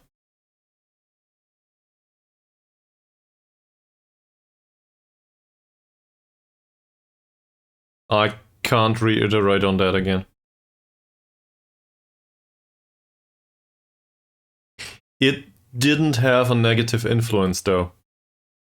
So, okay, for next time, we need to set a target that is slightly above what they're doing right now, apparently. So our experiment didn't go that well, but it didn't go wrong entirely. And I learned something about it. Apparently 6.7 is way too high. He might not have ambition.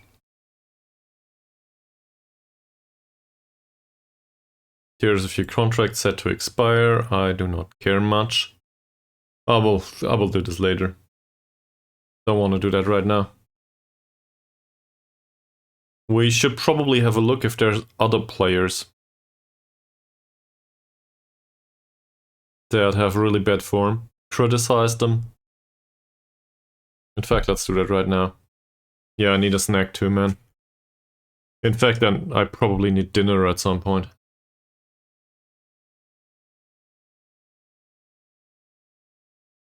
It's not dinner. Yes, it is. It's dinner. I always confuse lunch and dinner. The English words. Probably also the meals in general as a person. Unsurprisingly, what the hell just happened? Cool. Okay.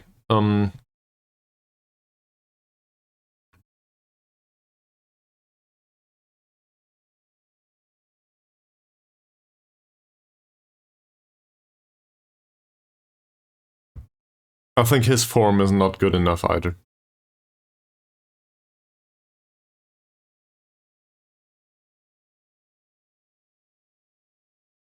Form right now is 6.46. That's not okay.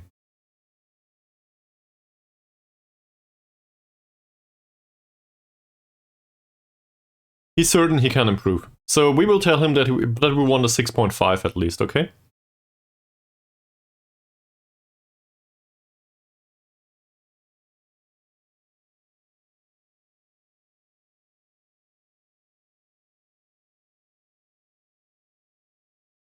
He doesn't want a target. Alright. Interesting. What about somebody with a little bit... Well, we'll wait for another bad match on him, won't we? But I think we should try to experiment with this feature a little bit more. I like it so far. That's obviously also bait. For being baited into promises. On the other hand, promises... I'm willing to give promises if the players do something prior to that. Why wouldn't I guarantee? For example, speaking in last season terms. Well, last Football Manager's terms. Installment is the word I'm looking for. So, for example, Jorge Cesar scored 20 goals a season. So, to put a target on him and telling him, okay, if you score 25, you can have a better contract, that's probably not that much. He can score another 5, maybe. In that case, I'm willing to offer additional money, why not? He deserves it after all. So, working with promises in that case is alright.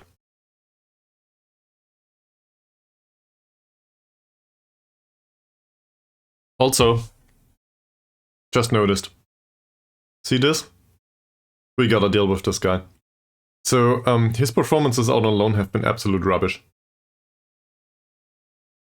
I'm not sure if the new feature here it does apply here, but if it does apply, we should probably use it.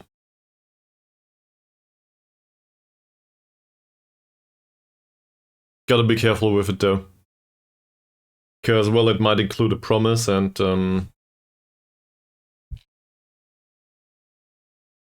to be honest, if he makes it to 6.2 rating in general, we might keep him at the club. Otherwise, he will go out.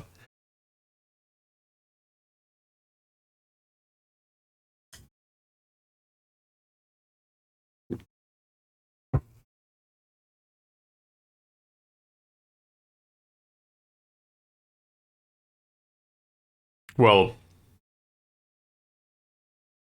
this is probably one of the longest sessions ever that I took until I made it to the next game, despite being within the same week at the start of the stream. To me, that's a positive, not sure about you. If you're here for the action, well, we had some active discussion, I guess.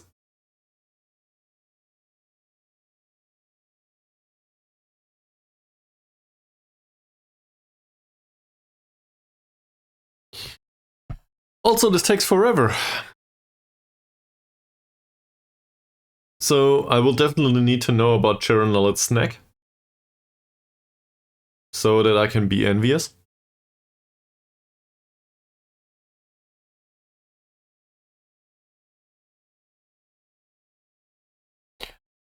How far down your safe are you, Mies? Goulash.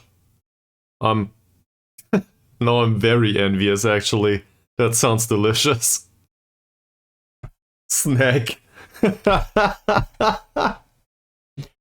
I need to do some cooking later on. It's the weekend after all, so who knows? I might have dinner very late. Noodles. I think we'll still have some bread. That's about it. You're in 2042. How did you make it to 2042? Game's been out for a few weeks.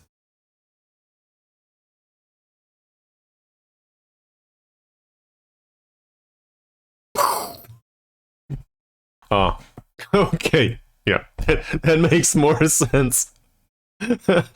Alright, I can accept that.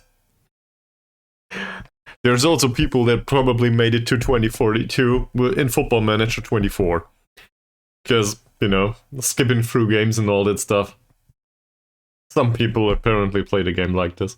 Where was I? Here. I wanted to comment on this guy's performances. Still good. Still good. Apparently we cannot criticize his performances whilst on loan. Okay, so then we don't. And we might comment on the positive form of Mohammad, come to think of it. Is overdoing it. We'll praise it.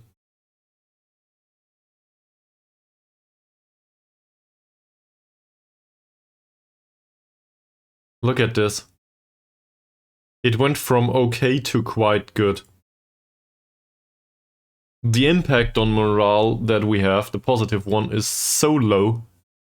The magnitude of whatever we do isn't good.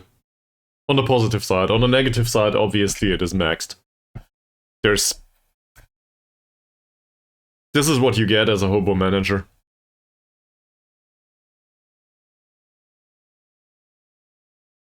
Well, you are that guy, though. Thank you very much. Also, much appreciated. I will try to give it back to you at some point. Maybe sit in here with a nice bowl of salad or something with salmon in it. And I don't know. I will need to come up with something. Also, apparently we can finally comment on the training ratings more often than not. So this is good. 7.8 on him. I'm okay with this. Thanks, I've been working hard, he says. Well, in that case.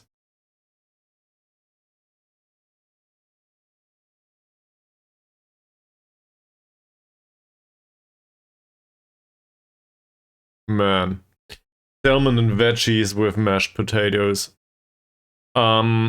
We are Germans, so let me give that to Mies. I have an answer in mind, but Mies, would you argue that you like potatoes? Or your social environment? Is this a thing? Do we like mashed potatoes or potatoes in general? How would you phrase that?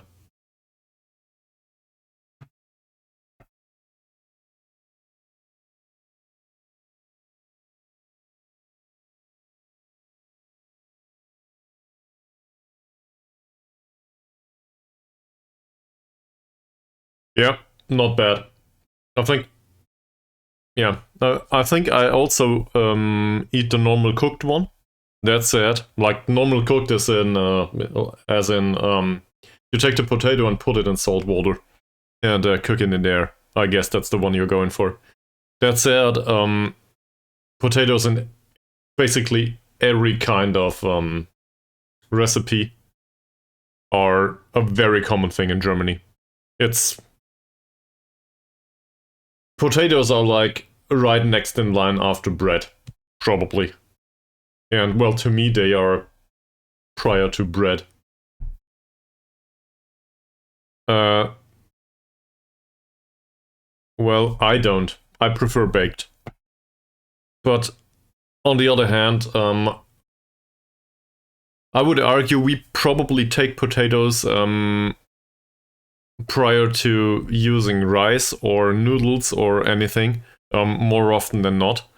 The problem with potatoes is potatoes are more annoying to cook in general. Sounds weird given that you can put a potato in a microwave and it will be fine, but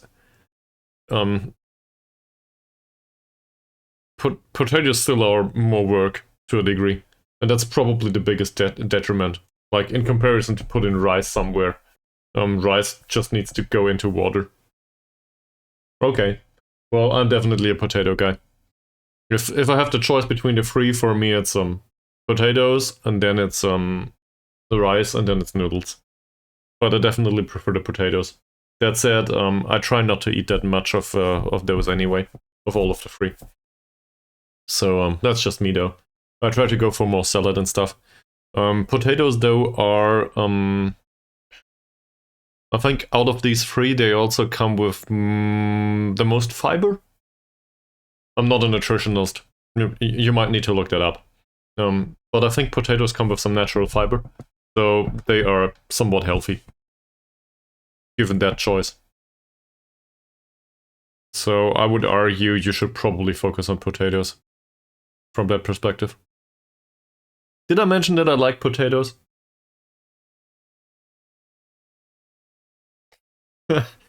Yeah, it might just show a little bit. Okay. Are we ready for this match? Barely. Look at that wonderful morale. Some of them are in quite good morale.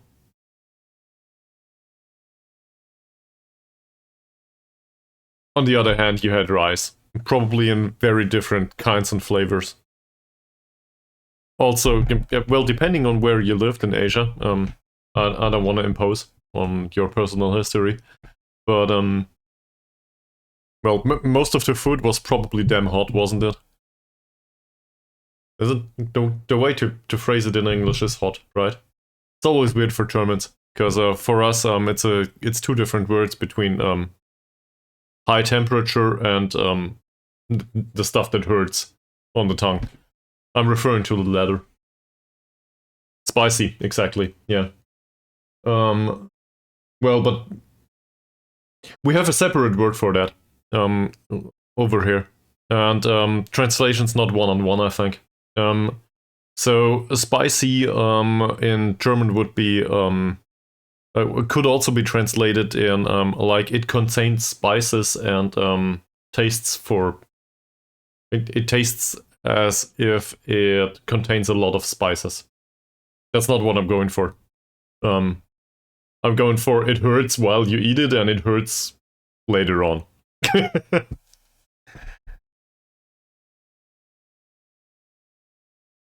I'm not sure, but I like those too. Also country potatoes. I started to appreciate them very much. Country potatoes are damn good, and you just put them in the oven and yeah. Can also be paired with a lot of rather healthy stuff, like have a decent chunk of meat. Trying to come up with healthy, and first thing I'm going for is a chunk of meat. But seriously, like if you like barbecuing and so on, potatoes usually go along well with barbecue too. You just barbecue your meat or your salmon or whatever your vegetarian alternative is, and then like giant bowl of salad, whatever you like a real salad, not like noodle salad. But I think this is a German thing too, like putting potatoes and noodles into salad. I'm strictly talking about a real salad, like very colorful, obviously, with all of the healthy stuff. But I really, really love that, and potatoes go along pretty well with that. So meals less focused on all of the chunk that you usually include into regular meals. And in this case, I would include, for example, noodles into chunk, or I don't know, most of the sauces that are just like everything contains sugar. Hmm. Seasoned. Okay. All right. So there is a separate word for that. It's just like spices in German are Gewürze, and well, you can probably say seasoning for that in English. Come to think of it, it still is confusing though. It's not one-on-one. That's what I'm going for. It's kind of weird because there's overlaps. So for us, the spicy stuff. Oh, yeah, okay, but they have different meaning, despite having the same word. That makes it much easier. Yeah, Roomies. I'm not arguing against that. I'm just trying to go for more healthy food. That makes sense. Okay. Yeah. Well, just so you don't leave after the stream without learning anything, in German, the one that is spicy and hurts while eating on the tongue, that is measured in, I guess it's also Scoville in English, the measurement for that. In German, that's called scharf. So just like the English word sharp.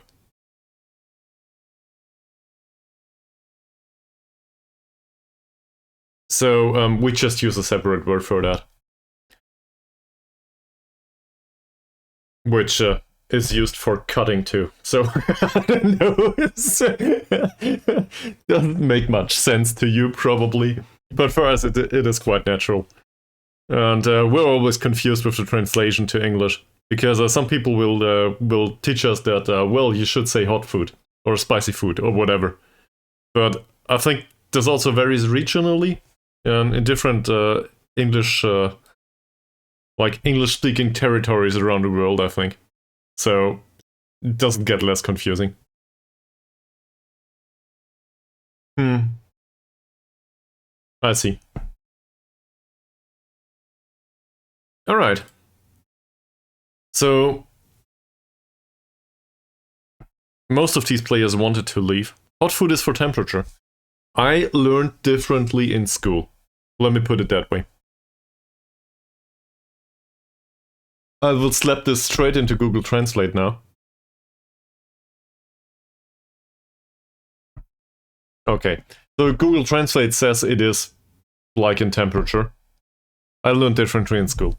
Maybe that's British English though, or whatever. Maybe I remember wrong. Yeah, exactly. And that might be a big problem, because, well, I learned British English in school and I was shit at it. And I learned, I wouldn't call it proper English. I'm not very happy with the way I phrase most things these days. I think there's still a lot of upside potential there. But I learned American English more or less from games. And from being on the internet in general.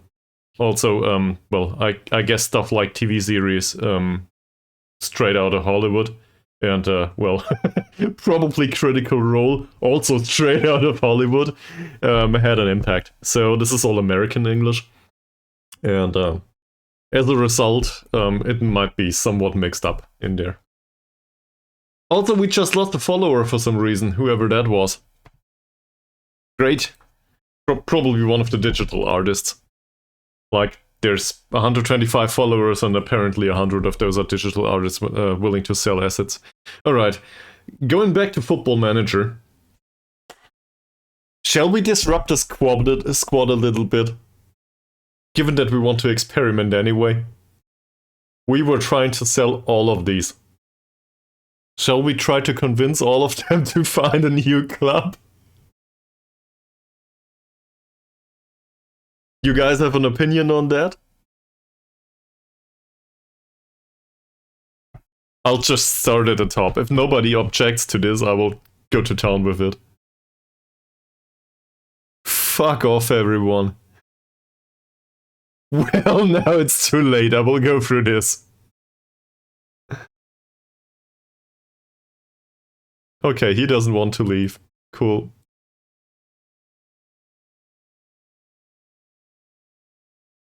These are all young players that won't make it in this club or whatever. Contracts will run out anyway.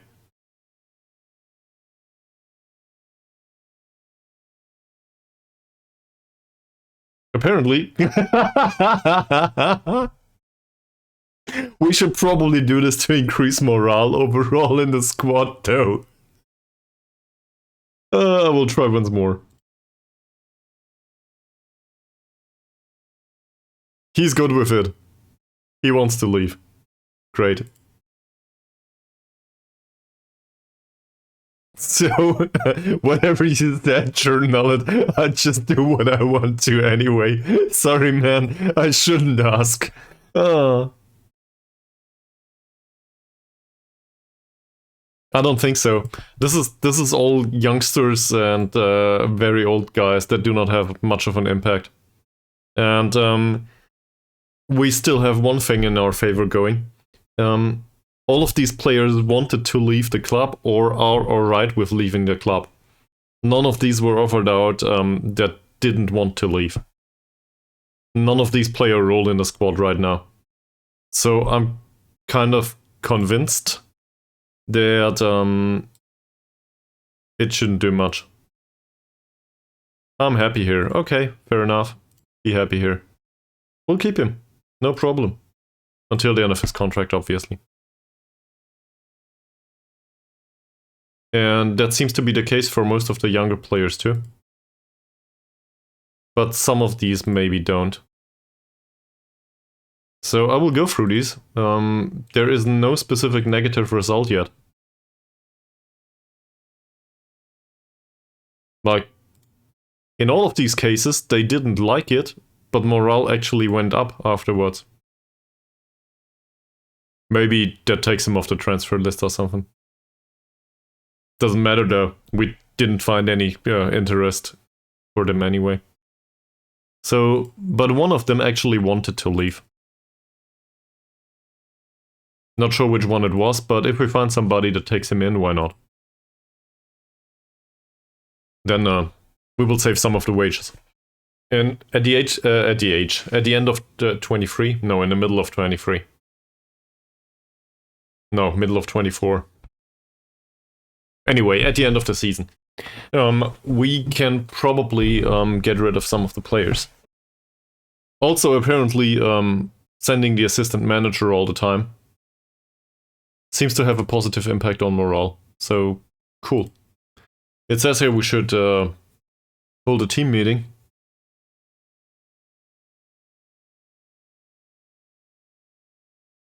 Shall we follow this? Sure. Let's do this.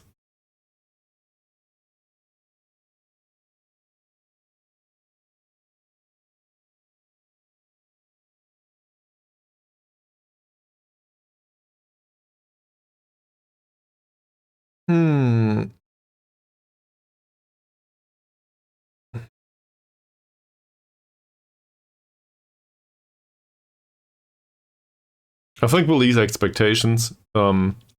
It's just another match. So we still have 5 matches to go.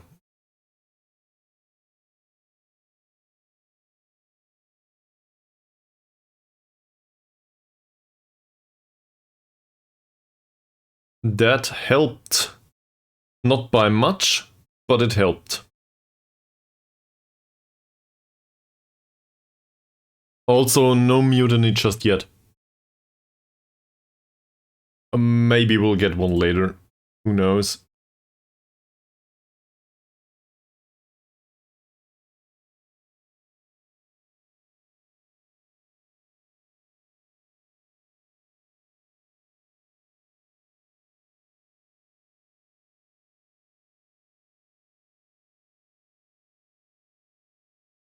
By the way, thanks for sticking around, you two. That makes it much more fun than streaming into the void. That's for sure. Just wanted to put it out there. I very much enjoy the conversation. Probably shows.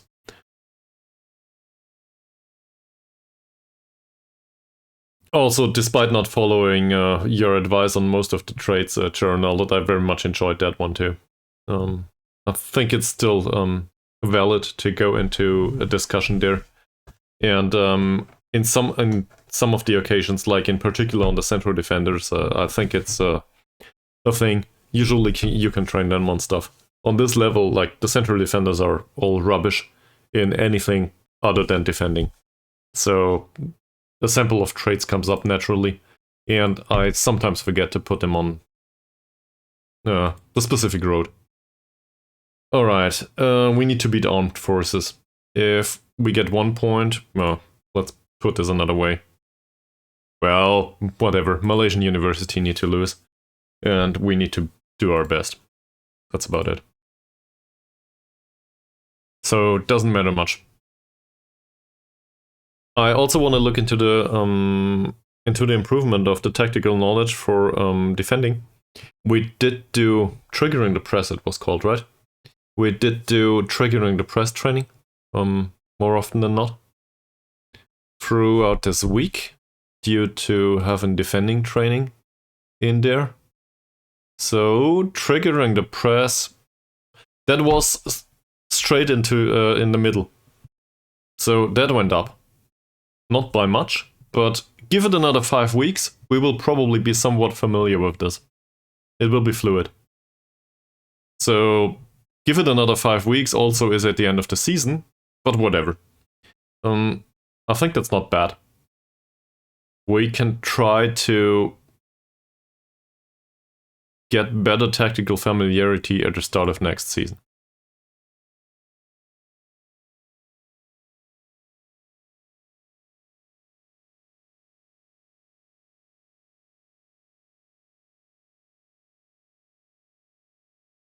Obviously might also be derived from the match tactics stuff. So everybody expects us to draw. Well, the board has no specific expectations. They want Akila Abdul Rahman in goal. Shall we do some fan service actually? And Samad should start the match. Definitely not. The 40-year-old will definitely leave at the end of the season. He might make an appearance at some point. Maybe not as a starter though. Don't think so. Let's have a look at... That's the wrong menu. Let's have a look at this. These central defenders are really small. Do we have a target forward? No, we don't. What about Hasnan? Well, we have a 17-year-old. So... Correct me if I'm wrong about that. To be fair, his strength is 9 though. I just thought, let's take the other one. He has jumping 7. That might be enough. Which is an argument that holds some water. But they both have really low strength too.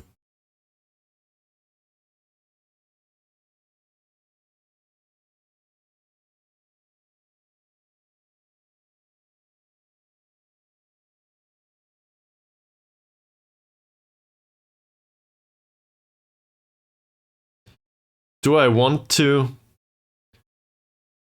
I actually thought about putting Hasnan on the pitch. Target boy might be tall.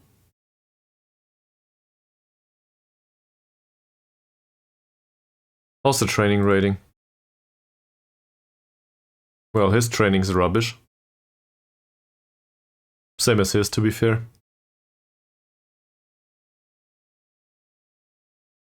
I guess we go with the one that trains well.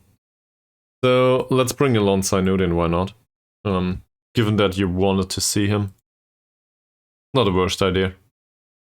Hopefully we don't need him. If we need him, that's not a good sign.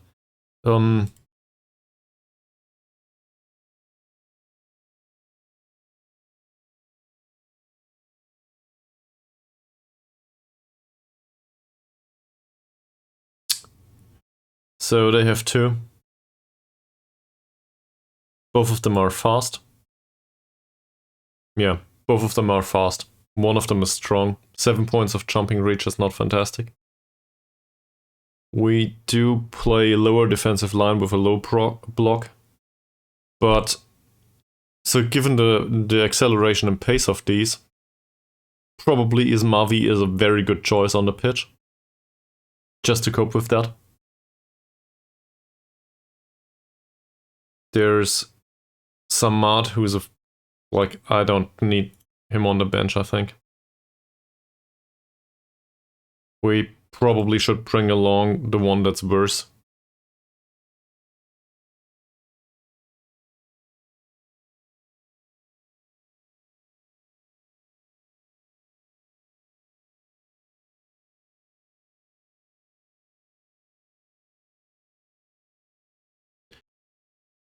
We do not necessarily need to do this though, do we? So this puts him back to accomplished level in his role. I'm not gonna argue that's not worth it. I'm not sure.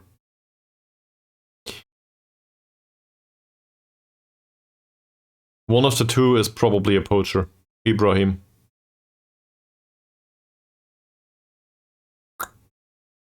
And I think Ramsey will be more of a deep-lying forward or something. So, assuming this tactic applies, not sure yet, but let's skip forward to the match. Assuming this tactic applies, we can put Ismavi on the side that is faced with the poacher and put him on cover duty there. So that he sweeps up the balls there.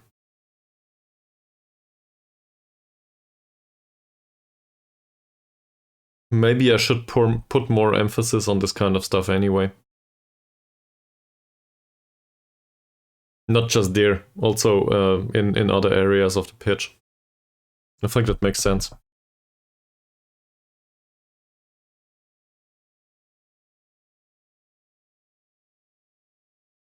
Like pairing an attacking midfielder with a ball-winning midfielder or something. If we play defensive football, maybe that's the way we should do things. Obviously, we do this in the on the attack already. We should also probably have a look at the wingback again, or the fullback that faces Mohammad. Because, well, Mohammad's jumping reach is still really great. Well, it's offensive to everyone that works in the hospital, that's for sure. Standard of strength coaching is too low. I agree. They don't want him. Cool. Yeah, but a ball-winning midfielder pushes up higher on the pitch. He's not there to score, right? That said, we don't have one on the pitch anyway, so let's not debate about it just yet. Talking about this guy there. He has jumping reach 8, and he's somewhat pacey, so Muhammad might have a problem there.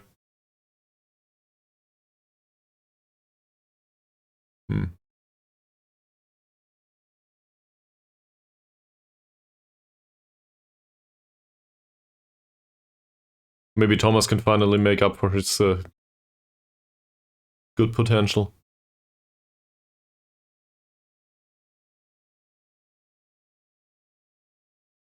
Yeah, I do not disagree with that.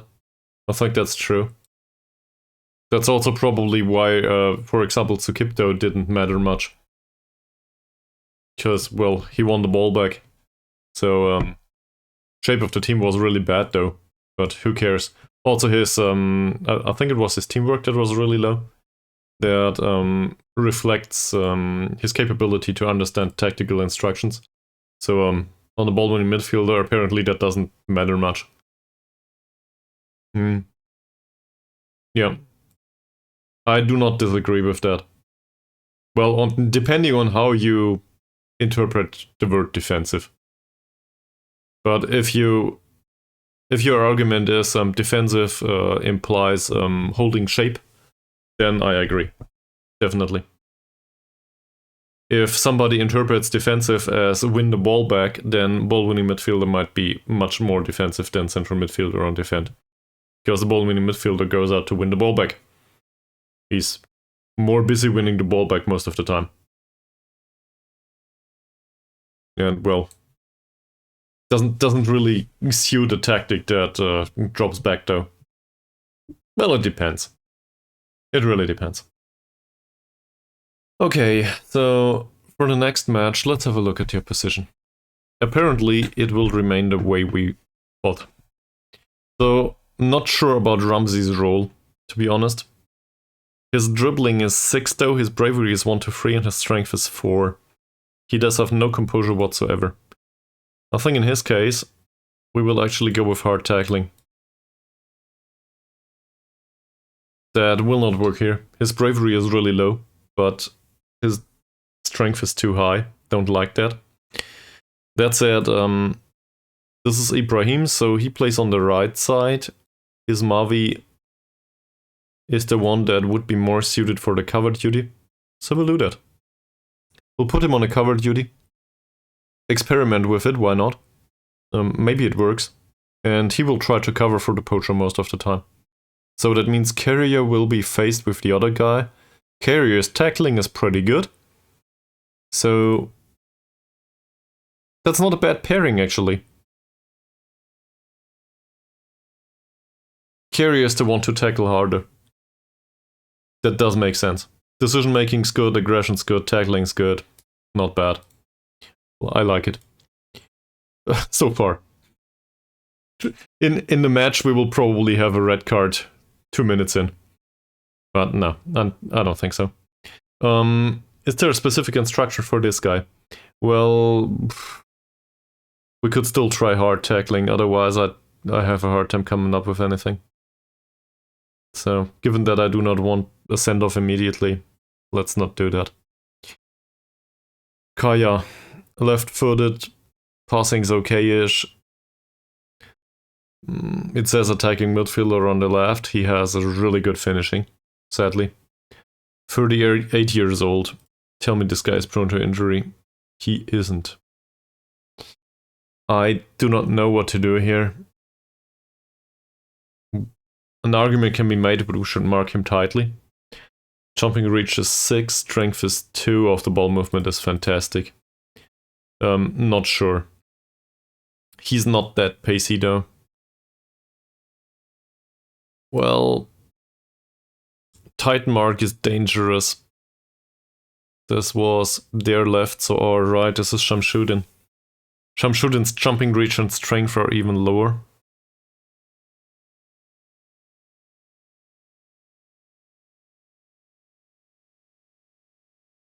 So tight mark is, well, his jumping reach is higher than Shamshuddin's. Off the ball movement's damn good. So even though he might not outrun his marker, he will probably intelligence it, however you want to phrase that. Outsmart. There it is. He will probably outsmart his marker more often than not.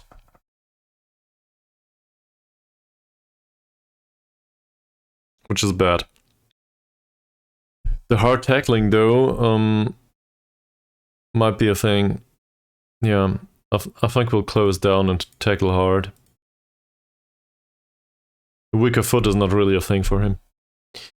This guy's passing is not that great. His vision is not that great. His dribbling is absurdly bad. Bravery and strength are alrightish, though. I think it's the same for him, isn't it? Well, his strength is really low. I don't know. I'll go on to normal tackling here. I really want to focus to the hard tackling and those that deserve it. Like this guy. Forget about the rest. This guy's passing and vision is also pretty damn good, and his jumping reach and strength are 1. So I guess this is a case of a tight mark, first and foremost. Let's emphasize on those that really deserve it. We always need to remind ourselves too that it also depends on, well, it depends on the capabilities of our team, and we will not find anyone that has tackling that is so bad that we cannot tackle him hard, for example. Also tight marking, same. We will have a hard time coming up with somebody that cannot mark him tightly given that off-the-ball movement and that physical prowess. So I guess we stand a chance there. Roslan's crossing is damn bad, so we want to force him into crosses. That's weird. Passing's way better. Off-the-ball movement is alrightish. Pace is damn good. Tight marking is probably hard. Jumping reach and strength are low, but the off-the-ball movement says he will probably get away from time to time. Bravery is low. Dribbling is 6 though, so I'd rather go with normal tackling on him. And closing him down.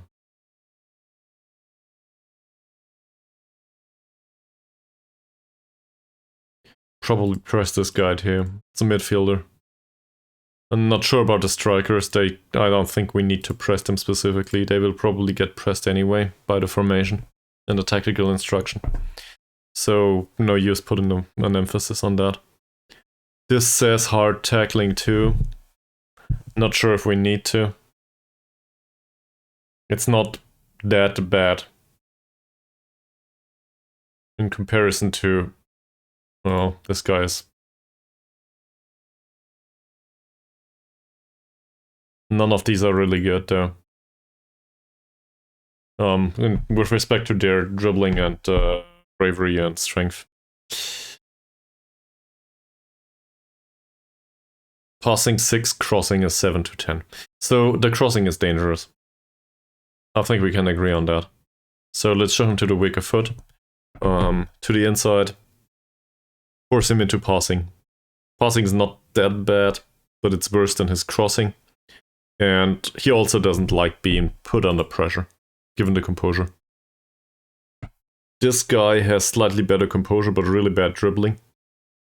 Bravery is 6 to 8. That's not fantastic, but not that bad either. Given that dribbling, though, he will probably not get the ball away prior to being tackled hard. So even though the hard tackles might not work that much, like, he will not...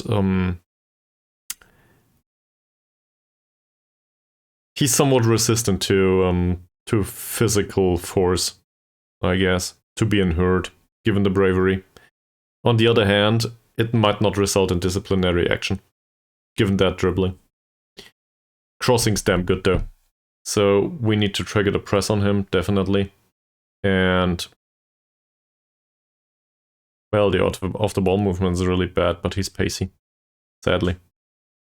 So we still show him to the weaker foot, I think. Central defenders, 3 points of passing, 1 point of passing. These guys should never be tight marked.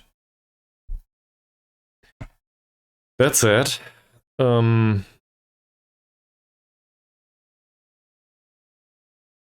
physical force seems to be acceptable on both of these. We do play with a pressing forward though.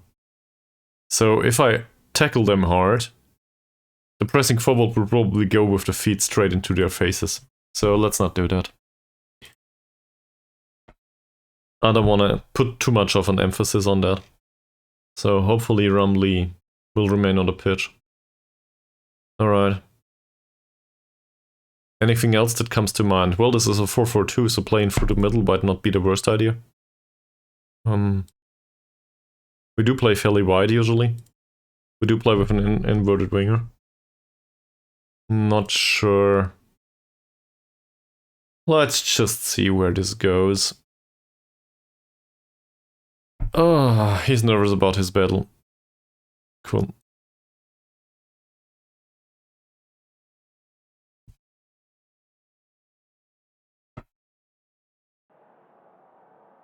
Okay.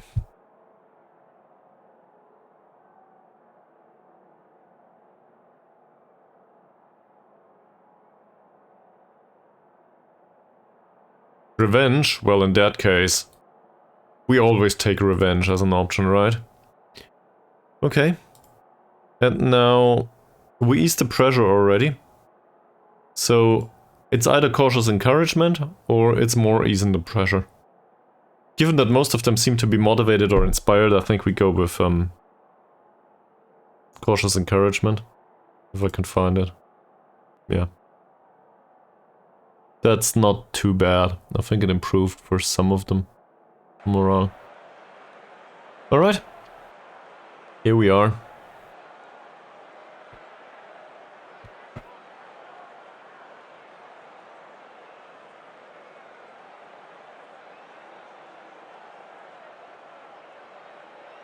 Hopefully this goes well. Also, no, Malaysian University won. Well, I think they won the match they had, the game they had in hand. So, it's a 7-point difference right now.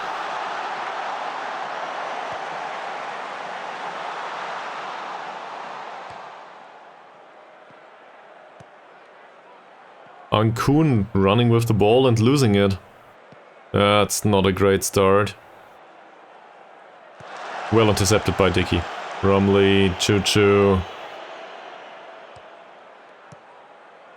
Come on, Choo-Choo. Yeah, why not? Sure! Mohammad. That's the first header of Mohammad in this match. Come to think of it. Is Choo-Choo still instructed? Where the hell is he? There. He's not. So we will instruct him to cross for the far post. We will instruct Dickey to cross towards the far post. Because Mohammad's there. And where's the central midfielders? Ah, this is complicated. I will need to look this up later on. Choo-Choo skips past the man again. There's another cross that went towards the far post. Rumley. Okay. I thought of targeting Mohammad, but whatever.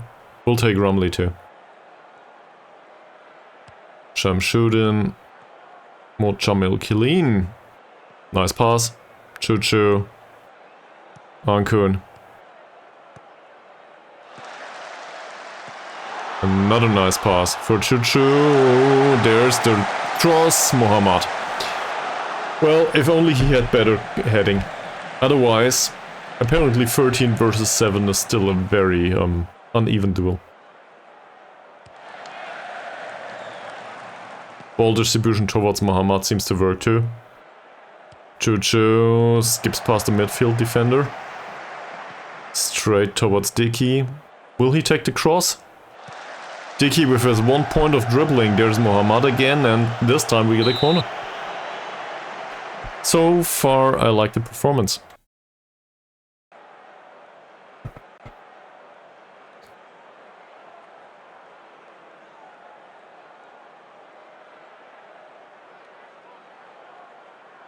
Corner's taken by Dicky. That's not good. We defend well though.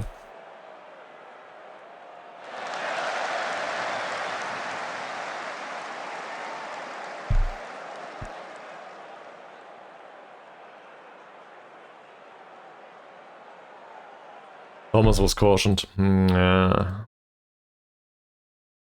Let's ease off tackles, please. And, well, for him near post and far post is really hard to distinguish.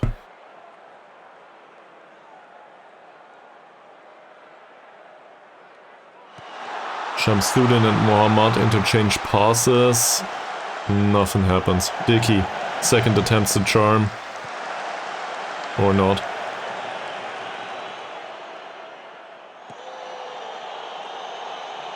It's not outside.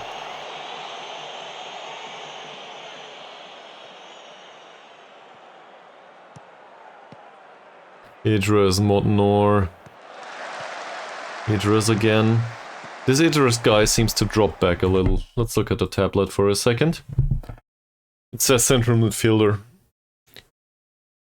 Well, we were right with the Ibrahim and Ramsey deep lying forward and poacher combination. So that works. Not sure about the rest though.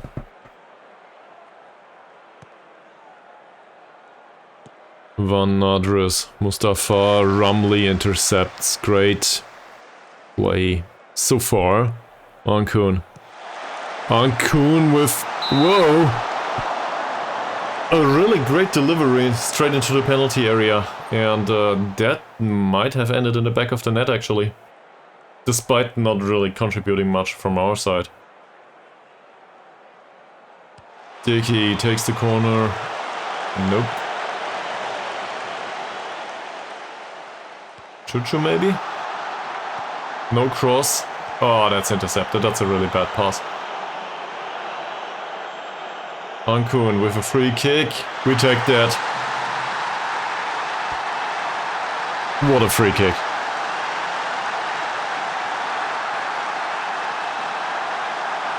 Free kick taking is 6, by the way. And his long shots is 8. Not sure if this is lucky or skill at this level. That definitely puts us higher up on the table there. Where is it?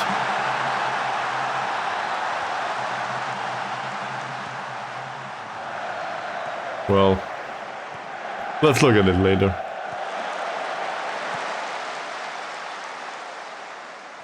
Not a penalty, it seems. Well, Muhammad, would you please skip past everyone? Like you do? That's a nice cross. Ramli is not one to go for the jumping duels, it seems.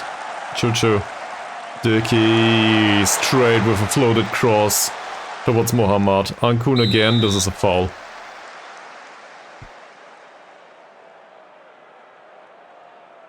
Second free kick. Can he score another from this distance?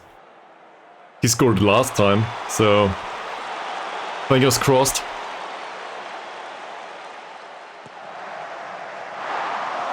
Not this time. Overall though, pretty decent performance. This is the first game, yes? This is the first game. And if you were AFK, well, you might have missed this or that, but not that much. I'm trying to progress more slowly with all of that stuff. Also, we talked about a lot of things, So, you know, not trying to rush it. Hopefully that's fine with you. Well, eating is important. Is Mavi's header ends up in the hands of Azuar.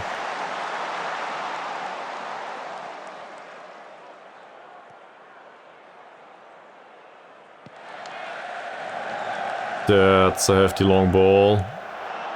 Nice ball control by Dicky. Nice pass by Dicky too, towards Choo Choo. Can he find a target? He can't.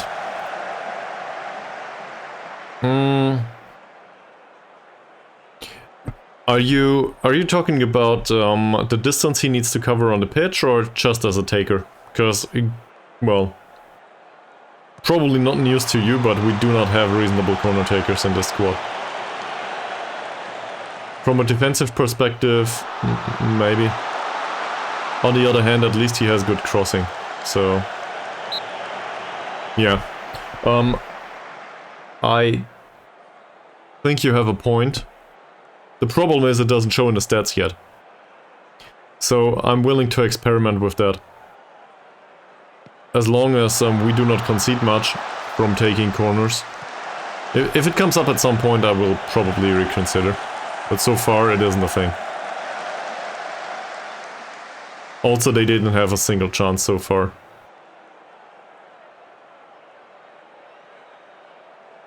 Montnor, Roslan. Montnor with a cross from deep. Shamsudin. Not bad. It's Shamsudin, by the way. Shall we praise him? Well, let's not do that yet. It's a home match after all.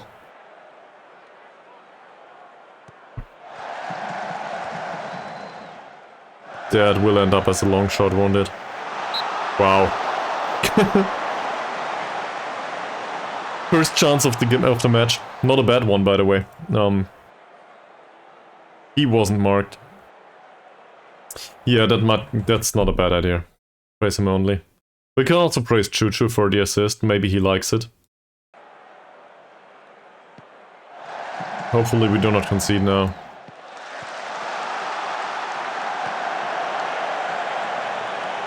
That's well defended. Alright. And... well, Ankun doesn't care, but Choo Choo seems to be happy. By that account. Fucking hell. Come on. So, there's Danikaya. And we can see the goal. How did that happen? From a throw-in? That's hard to defend, really. The cross, though... Ankun as well, Shamsudin is not a good jumper, right? That's just a mismatch, isn't it?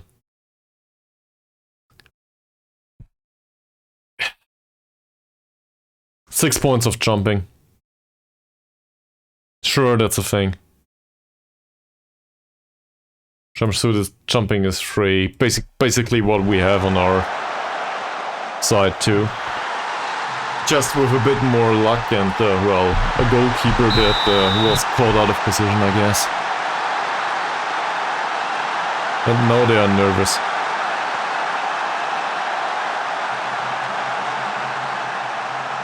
I'm not sure if I want to ease the pressure too much. Ankun, Rumley. No reasonable option other than Dicky. That's it. We get another corner. Let's encourage the team. You can do this. Well, it still didn't really work. For Iskandar Shanmod Jamil Kilin. Choo Choo takes the corner though. That's not good. And now we get a throw in. We might still stand a chance. Prior to half time. Another cross. Dicky's cross. And Danikaya. Come on, close him down. That's fine, Ankun. Good performance.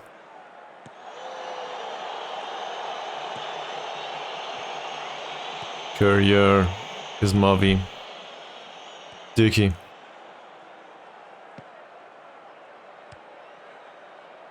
It's not bad either for Chuchu. Clearly not offside. Pulls 2 players out of position. Mochamil Kilin, Ankun. Saw that coming.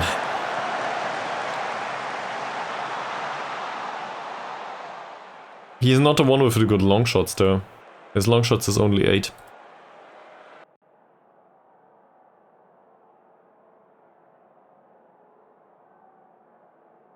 Shall we be happy with this? Not really.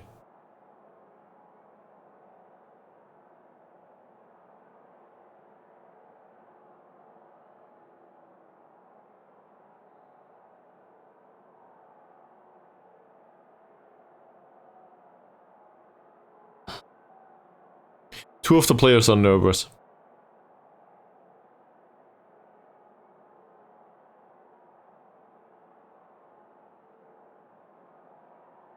I think I'll try this actually. The relaxing talk. Nah, the revenge. Repeated appeals for revenge don't go down well, as far as I'm aware. It encourages 2 or 3 players once more, but it is a repetition of a talk that I gave at the start of the match. Given the nervousness, I think I should try to mediate that if I can. Look at that. I didn't expect that. I really didn't. Wow. So we'll also try to ease the pressure on these 2 again.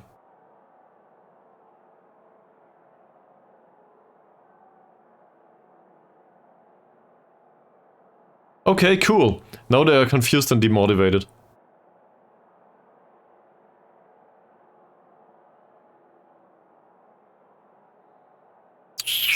Oh, it would have been this talk. It's have some fun with it. This is really bad wording. At least for me. Well, what can you do?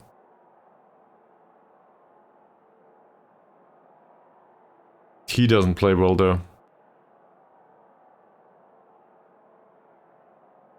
That works. Not happy with Shamshuddin either. Who else? That's it. Let's go to the second half. Apparently... Yeah, nothing specific noted. So I guess that's a plus. Going by expected goals, we are slightly more... Well, we were slightly more likely to score, and thus to win. So... maybe we stand a chance here of scoring another. What's he doing here? That's what covering looks like, apparently. Ramsey, Monchoufi. Don't let him shoot. Doesn't. Mochamil Kilin. Come on. What will you do? Pass straight into the back of Ankun. Ankun finds Mohammad out on the wing. Mohammad. It's a corner only. It would have been great for Thomas to score at some point. So...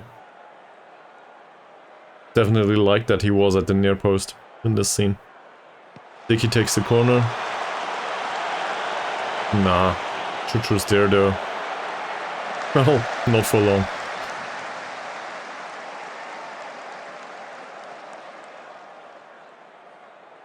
Shamsuddin, Mohammad, Ankun again. Ankun with the long ball. Ramli might not have been offside. Decent. Mohammad. Mohammad on his own against 2. Mohammad skips past his marker. That goalkeeper really likes knocking the ball somewhere, does he? Ankun, Mohammad, decent pass. Chuchu didn't anticipate that one, sadly. We'll encourage him once more. That worked. Mutsuhaimi with another long ball towards Mohammad, and this is bad.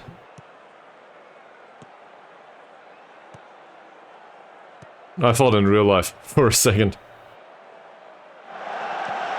Well intercepted by Mohammad, and then there's that. Guess we can consider ourselves lucky at this point.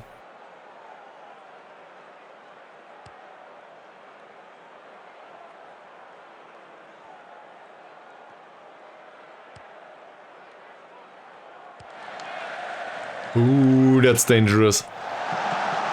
Roslan gets away from Dickey, and Dickey with a tackle straight from my dreams, I guess. What a great one. I don't really dream about tackles in Football Manager, but whatever. Montnor, we'll just go with it. Mohammad. Chuchu, why did you pick the header there? Why did you pick the header there, Chuchu? Now we conceded. Oh, shit. So, what do we do? Everybody's nervous with the exception maybe of Awang Ahmad.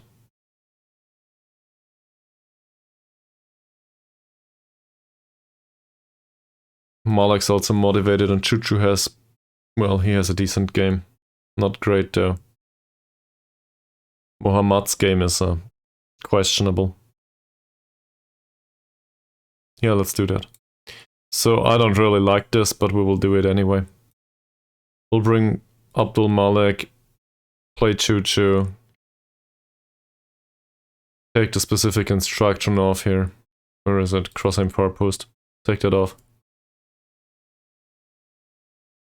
We can also bring the target forward. That's what we brought him for. Let's bring him on. So...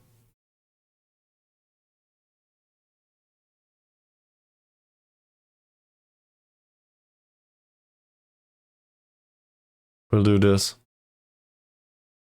We'll do that.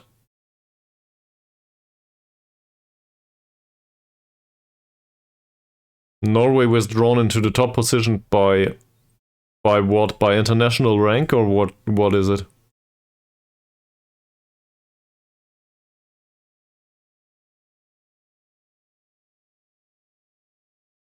No wasting time anymore.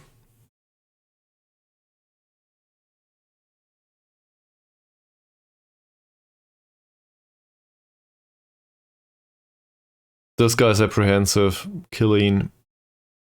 We do have somebody on the bench that can play there, so he will.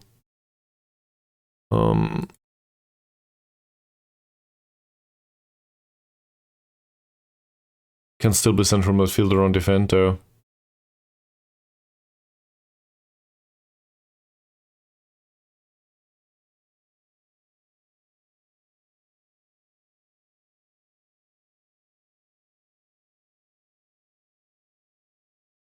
Ah, I see.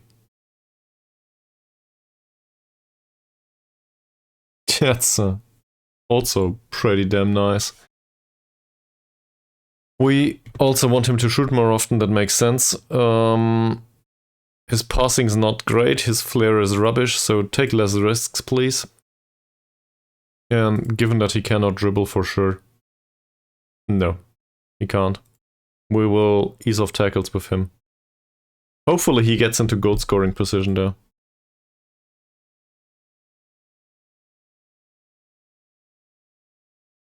Nobody cares about scoring the winning goal. I hate this. Why did it need to come to this? This is just bad defending. Look at Chuchu's header.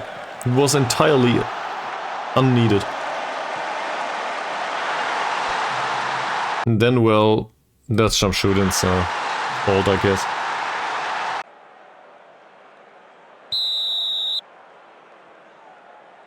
Now Zainuddin's on the pitch. He's tall at least.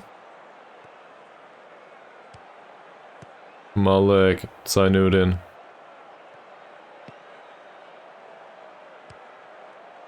Dickey.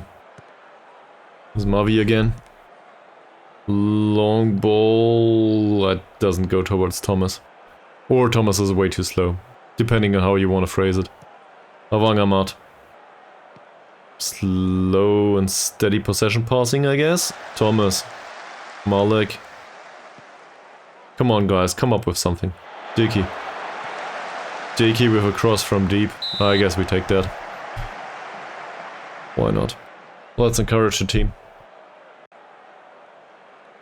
Thomas' game isn't great either. We could take him off at some point. Chuchu takes the corner. That doesn't work. Malek, oh. It was such a nice free kick and then it all went downhill from there.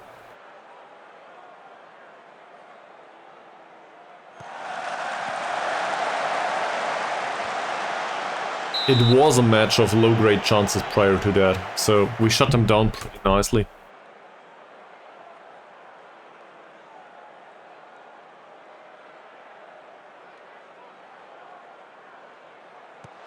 Chuchu with the corner. Doesn't find Carrier. He finds his Mavi. Oh, his Mavi loses the ball. How the hell? Mochufi. There's another cross. His Mavi intercepts this time. Idris.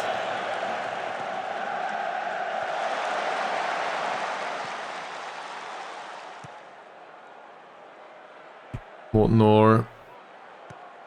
Cross from deep, which is dangerous. Oh. Alright. We are okay. Alright. We have some minutes to go. Apparently this didn't get fixed either. Let's do this. We'll bring him on for Thomas.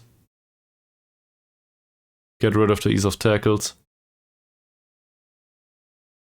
Go with this, and I was willing to go for attacking anyway, so you got that right.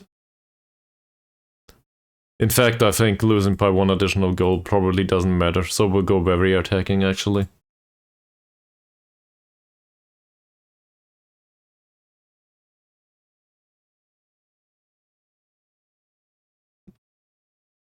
It doesn't help with the nervousness. Still think it was the right decision to try to ease the pressure on them. Just didn't work though. Whatnor, Ibrahim, Idris. Nice defending. Taib. He's new on the pitch. As is Triple said. Here's Mavi. Reasonable passing. Ankun. Carrier. Don't do anything I wouldn't. Shamsuddin. Ankun. Carrier. Here's Mavi. Avang Ahmad. Triple Z. Abdul Malek. So far this is fine. Taib. Triple Z. Slightly out of position, but who cares? And that's just a waste of a chance. Could have taken like any pass. Would have been better.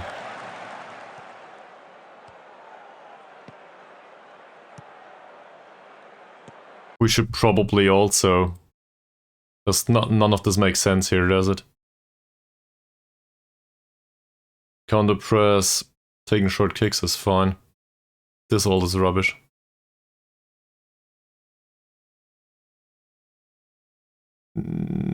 Step up more, floated crosses. You are correct, we should have done that.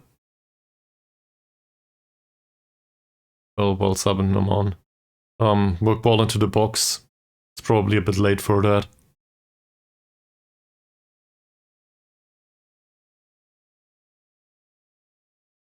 We'll try it like this.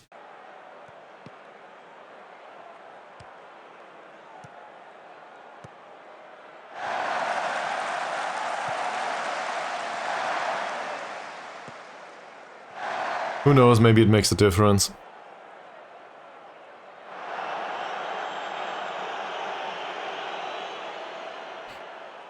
I should probably set up a tactic that is just a clone of the first one.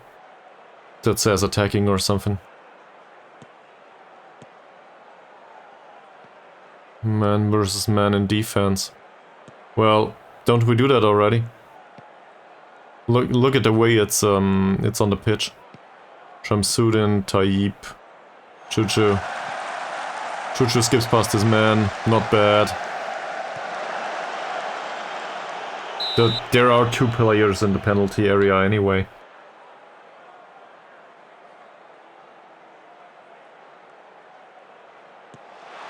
Chuchu, that's not good.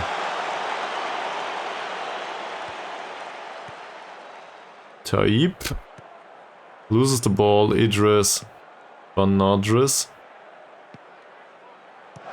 That wasn't... well, it was offside. We got lucky. Oh, fuck. Yeah, thank you. Tayyip. Tayyip with a shot.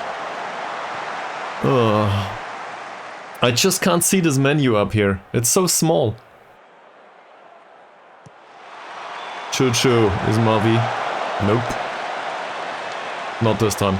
We do create chances, but they are low grade, sadly. Ankun. This one's not a long shot this time. Abdul Malek. There's a cross. That will be another corner. We should have taken that promise from Shamsuddin, come to think of it. Triple Z. Not a good corner. How can you not score from that position? He put it straight out of the stadium.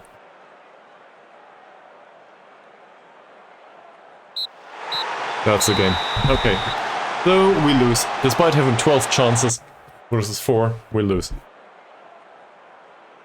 That's definitely not good. Yeah.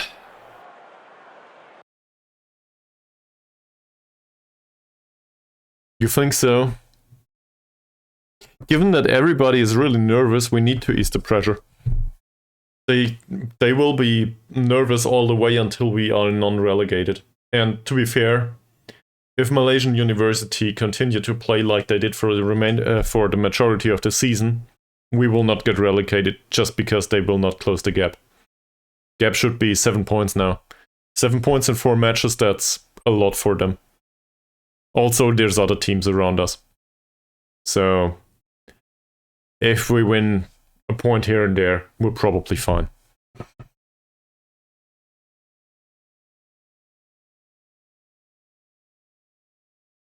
Where is the unlucky option?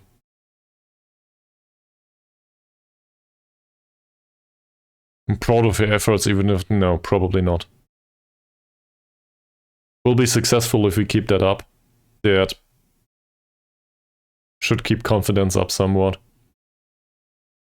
I'm not happy with the performance regardless. And I'm definitely not delighted with it. It could have been better. But we'll go with trust the process. It will be better at some point.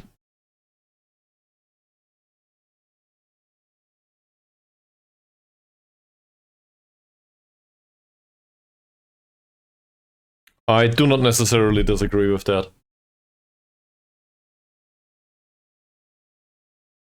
It depends. I think in these circumstances, it pays off to have a second formation trained.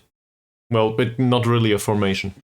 It might pay off to have a second tactic trained that does not even need to be another formation. They just need to be familiar with the other kind of lineup. So it also helps you to switch in a more fluent manner, obviously. But they are entirely unused to playing attacking football. The problem is, if I put them on a second tactic training right now, it will subtract from all of the effort that goes into the primary tactic. True. Well, you also sacrifice some of the defensive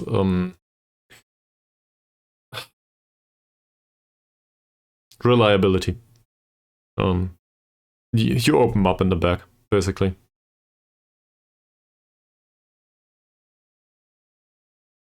Yeah, true. On the other hand, if you play more attacking football in a more, that might sound weird, but in a more possession-oriented manner, a defensive midfielder might still help in build-up play. So if you try to go attacking with a more controlled manner, and you basically can go through the defensive midfielder most of the time, because you have one more man in the back for constructive build-up play. So it might create more chances, but not higher quality chances. Going with two striker creates higher quality chances, but maybe less chances. It depends. Yeah. But if it has no DM, you might also argue, similar argument here, you might also argue that maybe having the attacking midfielder on the pitch creates chances. Because he's, well, in the middle of those four players around him. And this is his space. So it disrupts shape against a 4-4-2. I think this is how a 4-2-3-1 actually came into existence in the first place. Facing a 4-4-2. Doesn't help though. Okay, so in this week we need more focus on training, right? I will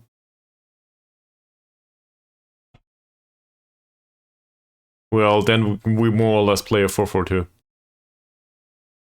And I'm not sure if it changes much.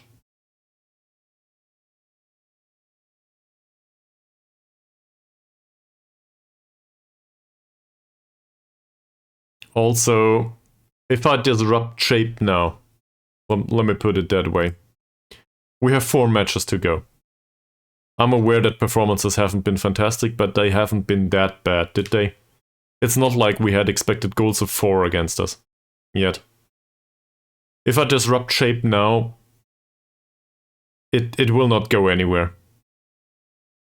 We can argue about if it's worth the effort until the cows come home, but I think I will stick to this. And even if we lose the remainder of these matches, we still stand a chance that Malaysian University just won't make it out of the relegation spot. I do not necessarily disagree with that, Mies. I think your opinion is very valid. And sometimes I think I want a second striker on the pitch too. But I have a hard time coming up with something that contains a second striker, but that is not, how do I put this? I guess as a style option, tactically, I like to have the option to have reasonable build-up play.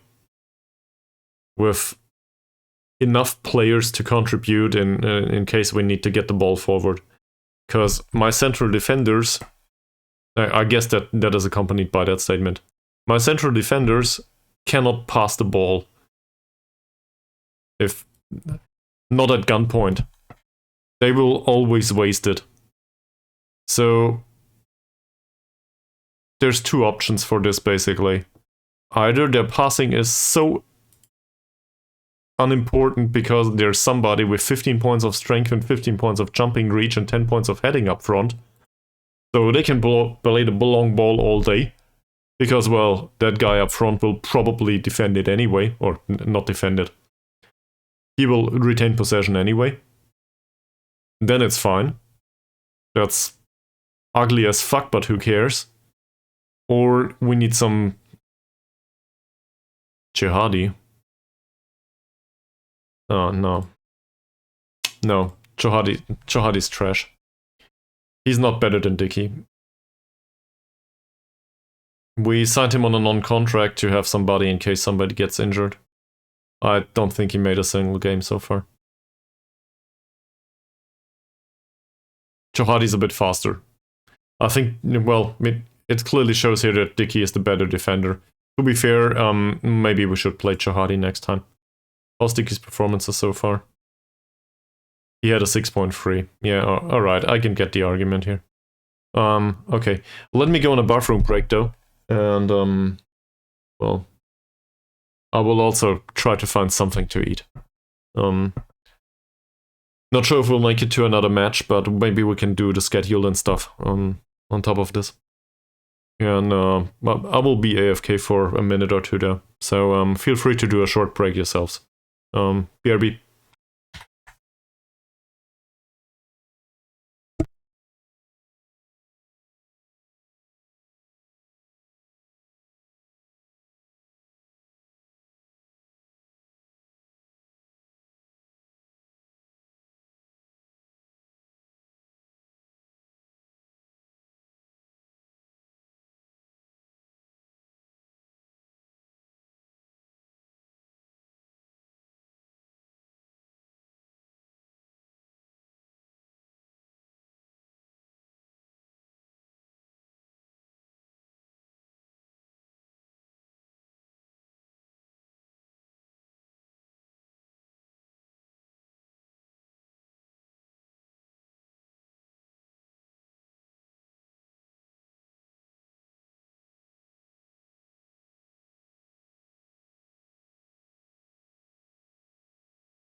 Alright.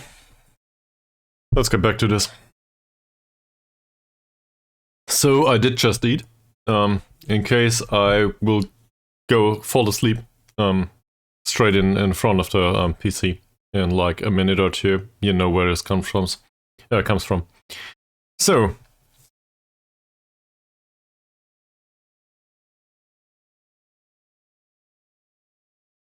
you'll get it done, man. Good luck with that stuff. And in case, well, nah, you'll get it done. I have confidence in you. You will get it.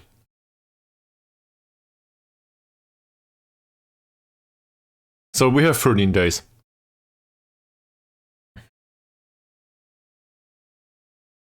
What's the schedule in case we need some attribute development?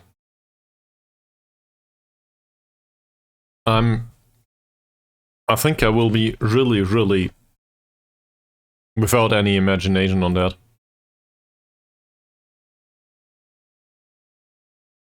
We will not use this. We will do overall as well as overall. Also some overall. Given that we need some team, well, do we need some team bonding though? Guess team bonding wouldn't hurt either. But we can do team bonding later. We'll do this, and we will save it as, you know, overall, no match. Straightforward, right?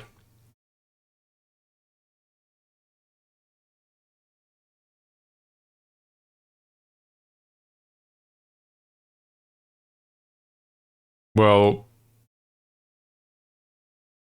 that's not too bad. You still recovered though, didn't you? Why not? A chance is a chance.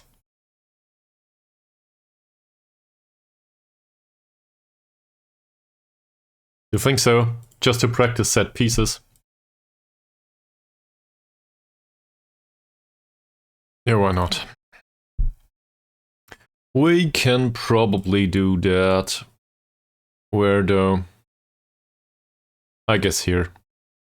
Because set pieces are an easier routine, I think.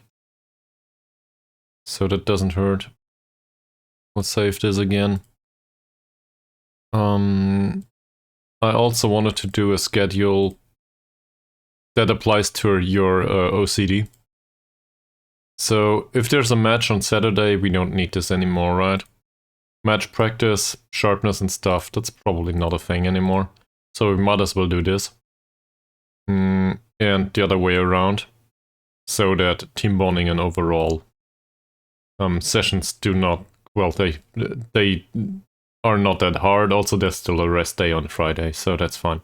Players are just at work. Doesn't matter. So we'll do this for match Saturdays. And now we'll do a match Sunday session, won't we? Well, we can also do a no-match session, but a no-match training, but that doesn't... It's not needed anymore. In fact, we can probably get rid of that schedule at this point. We don't care about that. What we can do, though, is we can create a new schedule for match on Sunday, if I could. Or not. All of them.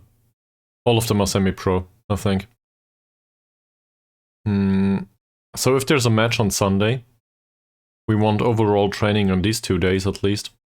We want some preparation for the match. Match tactics might make some sense. That said, match tactics will... This will not be a persistent thing. What will be a persistent thing is set piece routines and team bonding, probably. Because in most of the cases, team dynamics will not be perfect, and this is just something that, well, it contributes a lot to overall performance of the players in the end. Shall we grind them to the bones? Why not?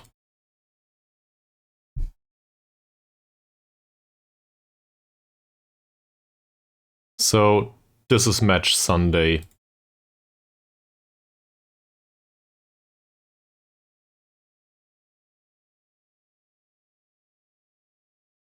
There is no match Sunday included here, but it is the way I set it up. It is for match on Sunday.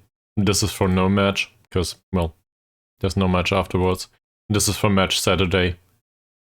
We could switch this actually. Let's do it like this. We should also include a schedule. Given that I will probably end up with another non-professional club, even if we get fired here, let's do one more schedule that contains overall. Well, there should be a match here.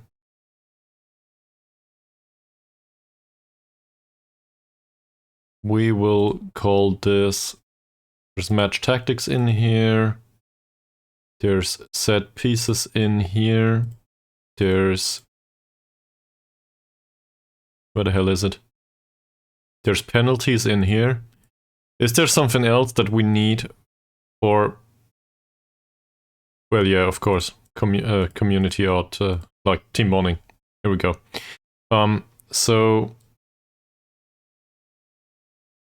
let's do the penalties over here. It's exactly the wrong way. I want to do this for matches that might contain penalties, like the ones that are. I guess this is specific to the ones that are really important.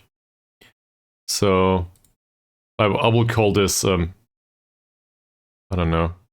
Match preparation, match Saturday, or preparation match Saturday, I will call it. Because this will not develop the squad in any way.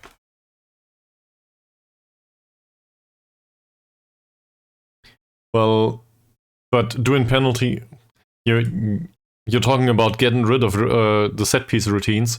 I will not do this on a repeated basis. I will just do this in case of a cup match or something. So it should be a rare occasion. But what would you want me to include here? Overall?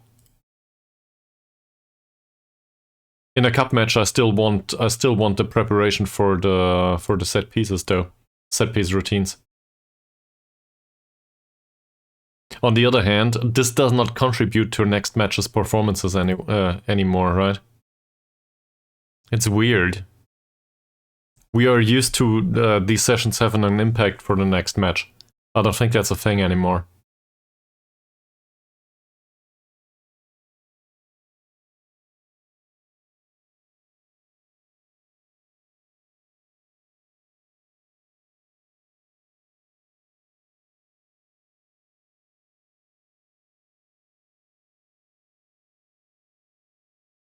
So we name this penalties match Saturday.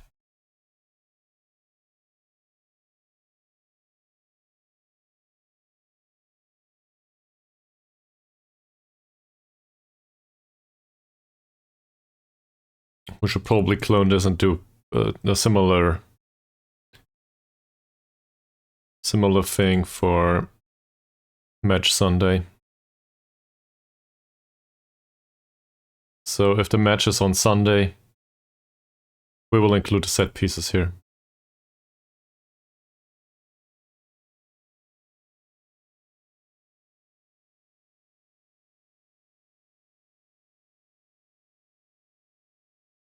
This is set pieces.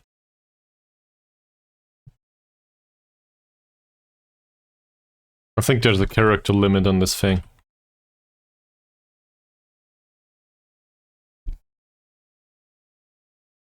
Didn't reach it though. Okay, does this help anyway? I don't know. We should probably also do youth development, come to think of it.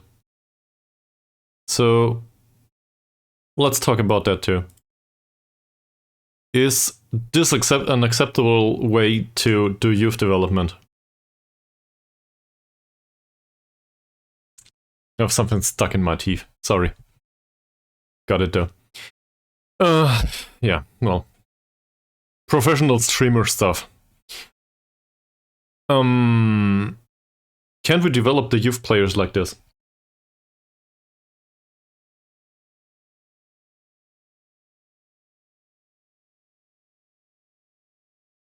Is this a thing? Alright.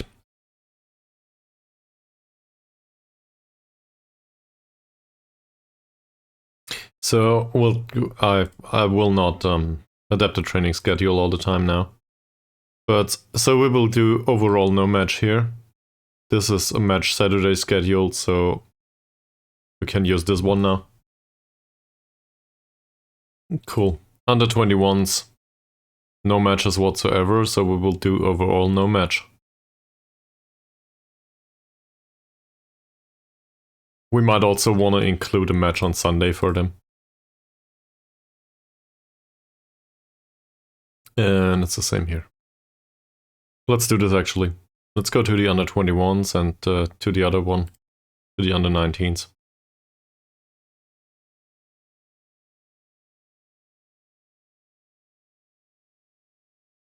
And let's include a match here.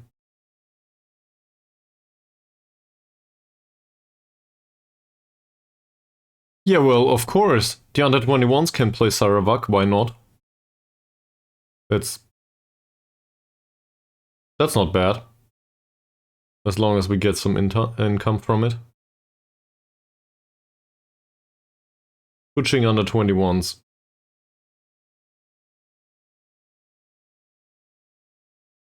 Cool! I do not necessarily agree with that. Hi, Bravo, welcome to the stream. And thank you very much for joining. Welcome back. I actually missed you. Like, I seriously did. I thought to myself, where the hell is Bravo? But on the other hand, I know that you're a busy guy, so... You know, with all the family and stuff. Yeah, let the under-21s play Sarawak too. You didn't miss much, by the way. You missed one whole whopping match. It's been a slow one. Kind of enjoyable, though. So let's do this. And then, come to think of it, can the under-19s do something similar? Not bad, Mies, now you just need to get through with it. So, I guess the under-19s can play Sarawak at the other date? Why not? That's another team, right? And please tell me they can play Kuming here. They can't. Well, let them just play anyone. Doesn't matter. Let's play them.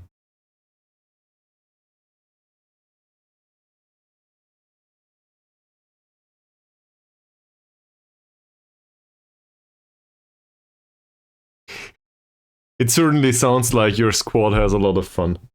For now. For now.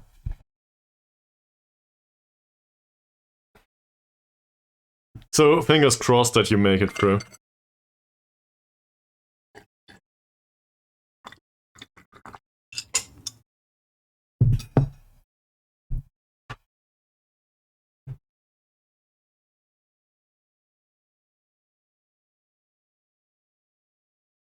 Nobody interested in that job.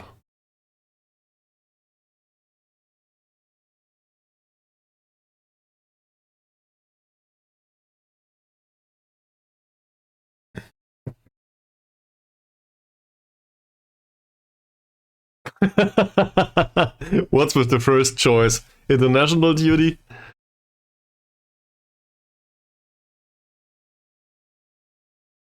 Seven points. We just need to win the next match.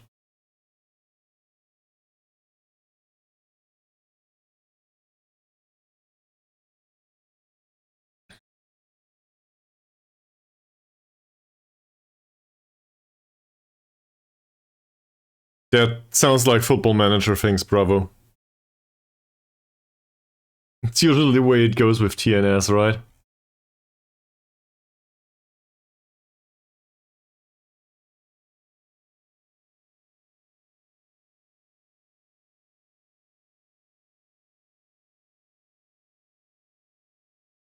Wow.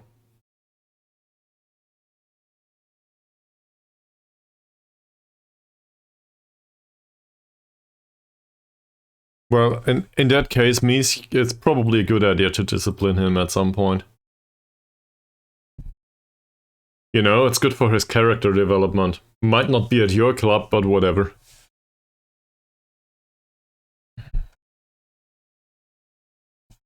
Sometimes you just need to let him go.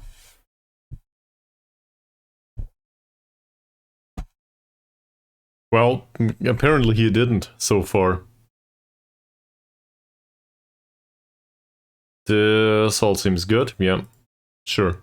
There's a match on Sunday now. But for youth development, I don't care. They don't need to prepare for that match, they just need to develop it.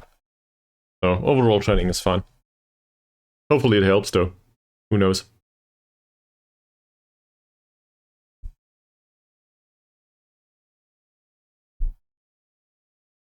And hopefully we can also get some development out of these players now.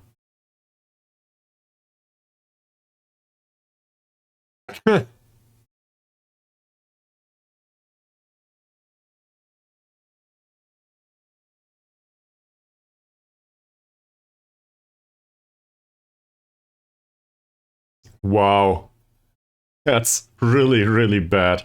So either their finishing was really good and your tactics is, I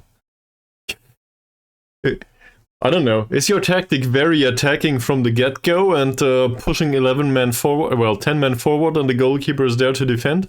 Then I would argue these stats are reasonable. Otherwise, not so much. Holy fuck. 5.88 rating on this guy. What's going on with him?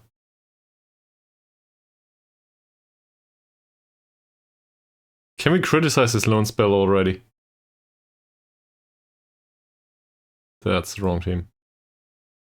Holy shit. Maybe we can get a promise out of him. Given that rating, though, the promise should probably include a 6.0 rating or something.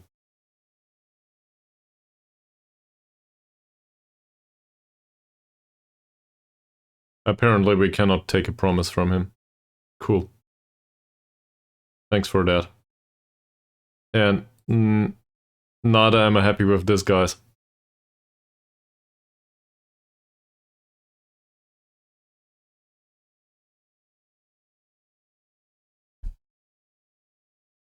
I see. Well, these guys' performance, on the other hand, doesn't even show.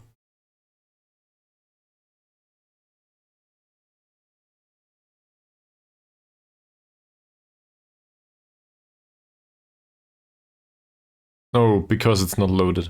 Alright. So I guess this is simulated somewhat. Nur Salam Zainal Abidin. He's a 30-year-old attacking midfielder.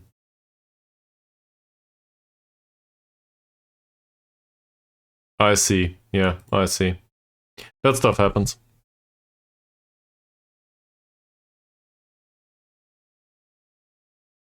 I don't know why I'm looking at this guy. He's a 30-year-old. Poachery, at best. Yeah, and well, his natural fitness is really great, that's about it.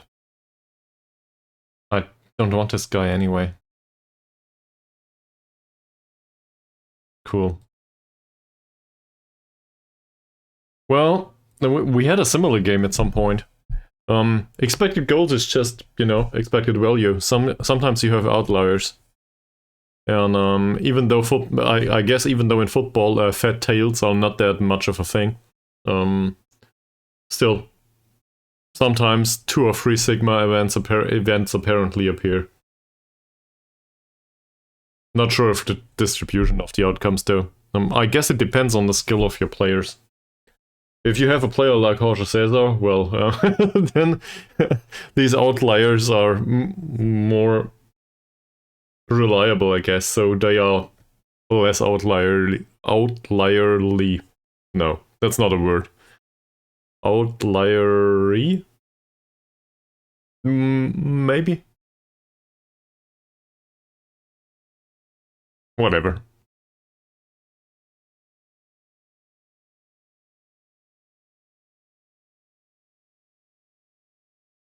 I want some development at the end of these 1.5 weeks.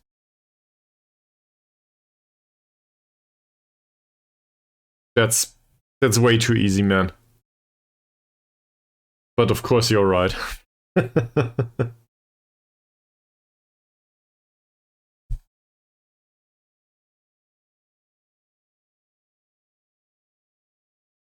On the other hand, I give myself some credit for creativity, I think. I deserve that. At least I tried. The result was no good, but whatever. I tried. We'll make a competition out of this. Everybody picks a foreign language and then they need to come up with some... No, definitely not no. We are 7 points on top of them. And also they still have a game in hand. So, in fact, we are 4 points away from them if they win that next game. That said, our last match of the season will be against Malaysian University.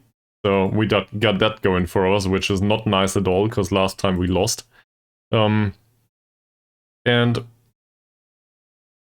well, we have a slight difference in goal difference at least. Given that they are sitting at -27. Their schedule says they will play Perlis, Naga, Armed Forces, and KL Rovers. What happened there? Not sure. The menu just refreshed for some reason. Sometimes Football Manager is weird in this installment. Yeah, so no, we're not safe at all. It's not good. But let me put it this way. If it doesn't go down well and we get fired, then at least we had an experience. Yeah, I thought so too prior to playing them and, well, where is it? Here. That was the first match, I think, or maybe the second, I'm not sure, that I've been in charge. I was like, okay, we can win this, and it ended 4-5 and we lost. And conceding 5 goals, nope, I didn't. What's going on with them? And given that I do not follow British football, like, probably 0.1% of the time, you might need to explain it to me. What's hilarious? What's the news and what's hilarious about it?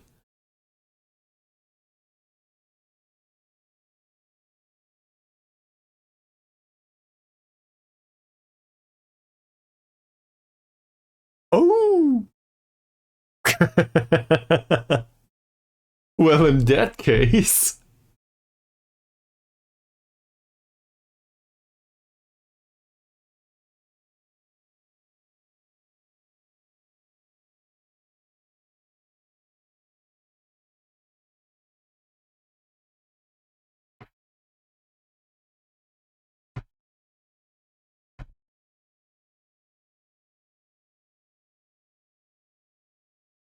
Hmm.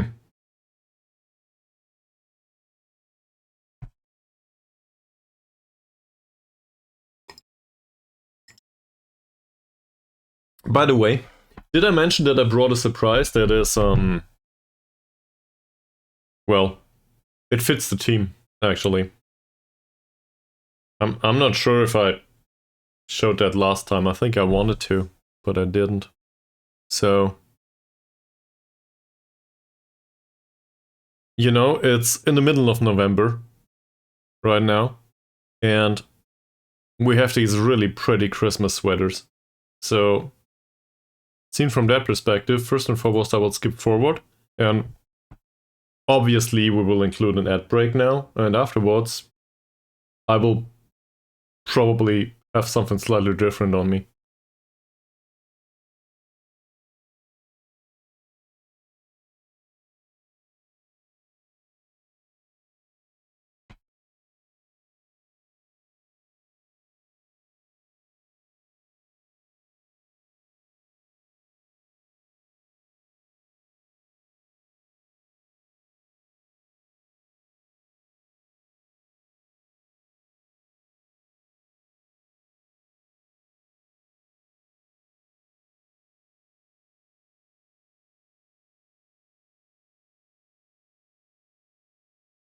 Alright. There we go. I'm prepared for the match against KL Rovers. Also, I will not keep this on for the remainder of... maybe not even a stream. But, given that the squad has the sweaters for this, I think we're fine.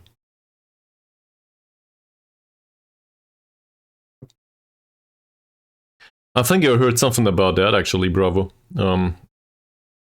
But... Didn't he try to... yeah, that's... this is stylish, right? This is the way it should be. I do not possess Christmas sweaters, though. And, to be fair, that's... I guess it's part of my household these days. But I'm still very happy with the Christmas kits, yes. Also, it doesn't show on the pitch. Oh, who cares? The Easter eggs. I don't think I have any of these. But in case we lose the second match too, I'm wearing the correct shirt. It says thanks for nothing here. So I guess I got that going for me too.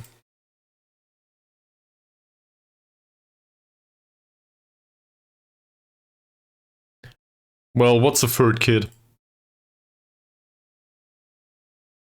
I should probably Google.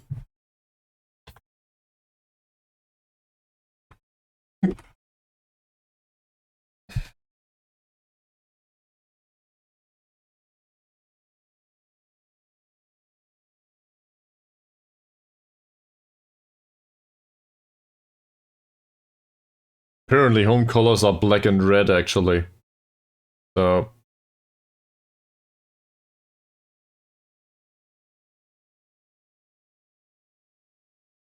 the kids in this... the kids are probably outdated. Come to think of it.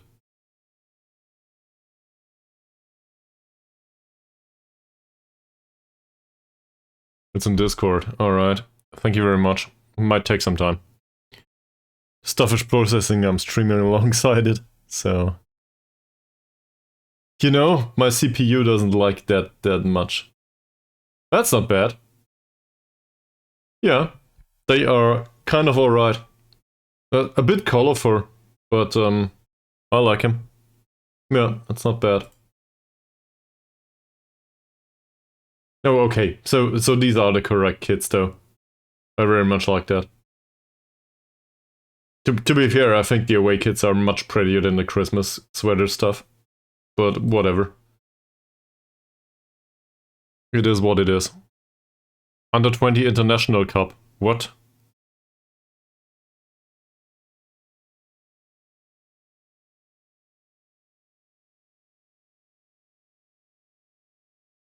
Why would I want to scout that?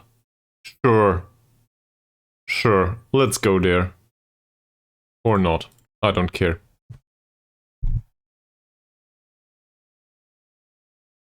Well... I'm part of it now, so... I adapted. You gotta go with the circumstances. Remember back with Yidda Hogdals? Back with Yidda Hogdals, I really despised the orange kits too. And, well, Christmas sweater kits go along well with this stuff. So I will just need to adapt to this. And, this is part of me now, as long as I'm with this club. He doesn't like the standard of strength coaching, neither do I. We should focus on his strength. Thank you very much.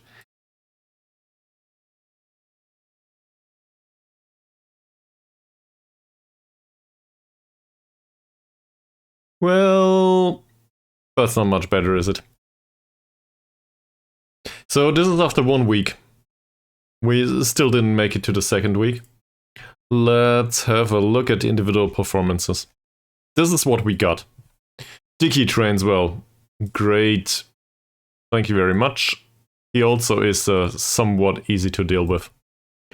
Apparently Mod Nazrul Aziz Mohammad is also doing alright. So far. Shamsuddin does reasonably well. And then we kind of lost. Thomas. Cool. Another 12 weeks like this and he will maybe increase in a reasonable manner. None of these have great training. And then we get these. Their training is rubbish, despite playing on most of them anyway. I do not want to criticize Choo Choo and so on, by the way, because, well, they will not accept it. Neither will these. We'll just avoid any confrontation. Like, if you are in real management, don't do that. You need to confront people. If it's, if you like it or not. But in this case, players won't accept it, morale will go down, it doesn't help. It's just the way FM works.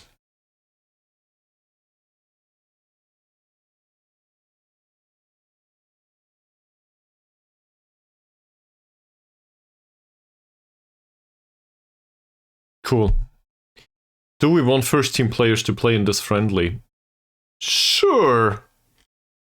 In fact, all of these need sharpness, so everyone can play here. And given that they play the under 21s, the under 18s can have their own match, that's fine. But the rest, sure, everyone can play.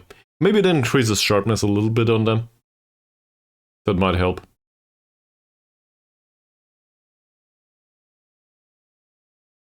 What? No, he wasn't. Also, this is not America. My football manager installment thing. Well, we just gave him half of the players, so I guess it makes sense. But it's called a manager here. I adapted to the British words. That said, I think my Windows installation is on American English for some reason. Like, I don't know. It's just what I use. And every time I have a new installment of Football Manager, it's as a default, it starts in US settings. So there's always a head coach and, I don't know, a main coach and assistant and other coaches and something. Half of the roles are named differently. You guys really have it complicated with your language. Gotta give you that.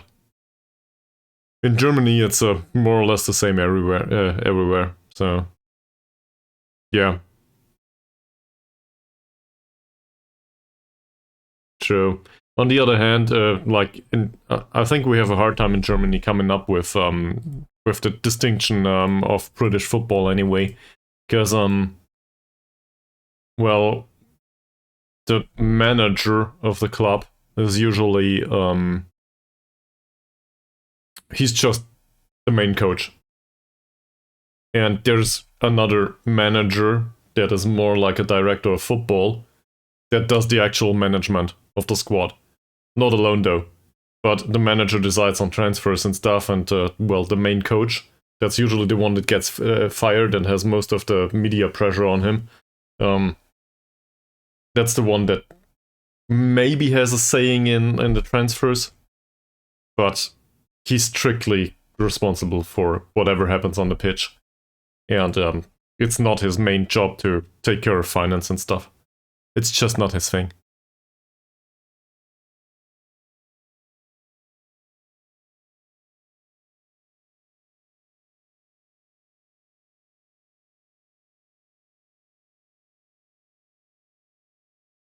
I see.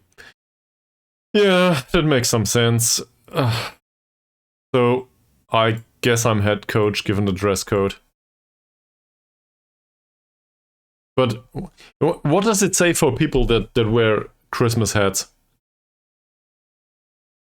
I'm probably Santa. Oh, don't have the white beard though, so that doesn't count.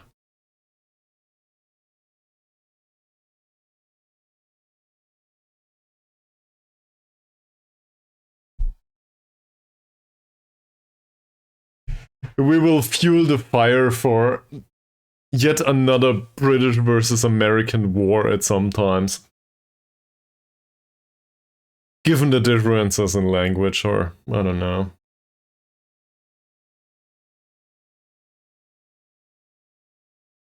They do? Well, the Americans have one that is sponsored by Coca-Cola, as far as I'm aware. Not sure about the other ones. In Germany, I think our Santa is, well, we have a darker version, as far as I'm aware, traditionally. That said, the American influence on our Santa practices are probably damn excessive. So, yeah, we have the Coca-Cola Santa more or less too. We also have a specific thing that is derived from Christian mythology. I was willing to say religion, whatever, faith. But it's called the Christkind. So this I don't know. I guess it applies to Jesus as a child or something. Not sure.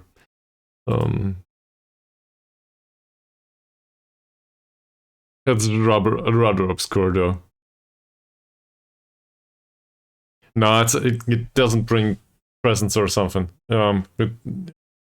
It's just I'm not even sure how it works. You know, Christianity has been really weird in picking up whatever traditions there were prior to it being a thing in certain regions. So usually a lot of the, how do I put this? Is it heathen? Nah, it's like a child. It's a childish version of, I don't know. I don't even know how it works. We just celebrate. I guess there's just celebration for this, for Jesus being born. Is that what Christmas is? Right, it is. So in the end, it's just an emphasis on that. I guess it has nothing to do with presents or something. Well, maybe it's a maybe we just mix that up, like the bringing presents stuff with Jesus kid brings presents or something. But I guess it's weird to us too. And also, as I said, this is just what Christianity does. It's not like Santa is in any way like Christian theme, right? Yeah, I think it's a. Do they call this a heathen? How is it called? If people do not have proper religion. Well, it's not proper. If people do have old religion, but it's a negatively emphasized word. Heathen. Yeah, maybe it's just heathen. Yeah, I rarely use that word, so sorry. Give me a second. In German, it's Heide. Oh, pagan. Okay. But what's heathen then? Yeah. So it's pagan or heathen. I guess that makes sense. But Christianity adopted a lot of this stuff from pagan or heathen, I guess, customs, as far as I'm aware. So we still have a lot of that in our local celebrations. Like, not in Germany only. Everybody outside Europe that was once derived from Europe, in a way. So Americans, British, and so on and so forth. You guys probably adapted a lot of that. To be fair, you guys on your islands up there outside Europe, well, also including Europe, the European part, like the Irish and stuff, you have a lot of your own stuff going on anyway. Same as Scandinavia. Or, I don't know, Iceland. There's so much of that. So, I don't know. Everybody has their own version of elves too, as far as I'm aware. in particular in Northern Europe. But I'm really not an expert on that. To me, elves are like, you know, probably shaped by whatever Dungeons and Dragons did to me and Americanized fantasy.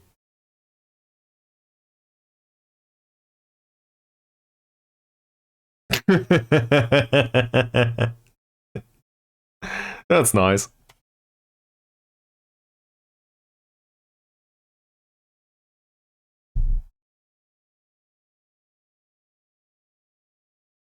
I think I grew up somewhere in between these mythologies. That makes sense.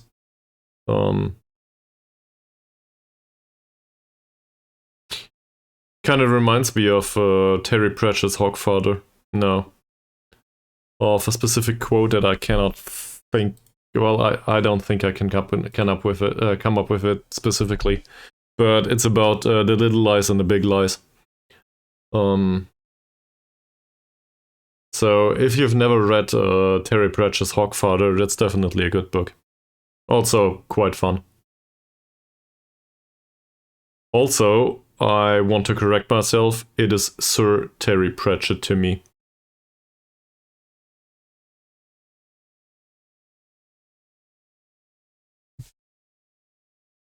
Well, bravo. Maybe you just missed him. Maybe you've been one of the bad kids that did not deserve presents, right? Might happen. There's another version of Santa for this. I'm not sure how. In Germany, it's Knecht Ruprecht, I think. Not sure what it's called outside Germany. You know, the one that is more there to punish the bad kids and take them away, I think. They get taken away if they haven't been good throughout the year. I think that's the thing.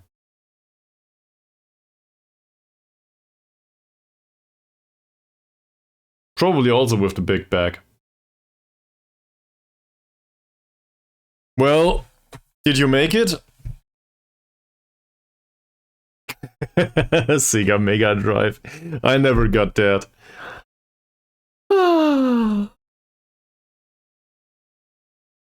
Okay. So, to be fair, morale did improve a little bit on those that played. Samad has good morale for some reason. Well, in that case... I don't know. Can you do this twice? Like, I can't cross my fingers any further, so that has to suffice. 15 minutes. Waste time. Retain possession. Be an asshole about it. Play destructively. Don't give away too many free kicks. Just make it through.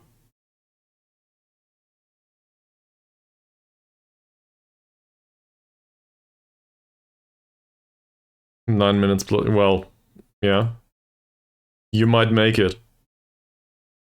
As I said, fingers crossed, man. Also, did I mention that you should start the streaming stuff at some point? Oh. Well, in that case, at least they didn't create much recently, right? Okay, we played them in 5 days. There's no reason to talk to the players yet. I'm not sure what I'm doing here. Apparently, we also do penalty preparation for no reason whatsoever. I might have misclicked. But we'll stick with it now.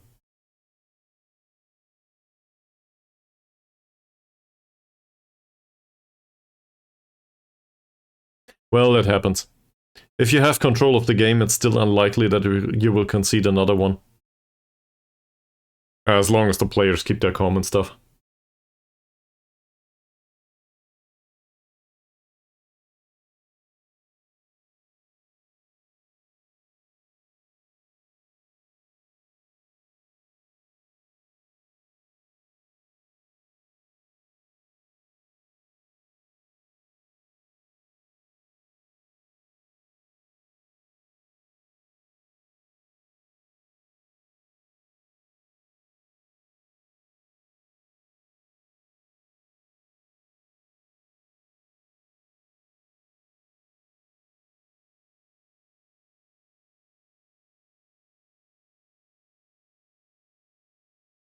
A 4-point gap in 4 matches does not look that impressive, does it?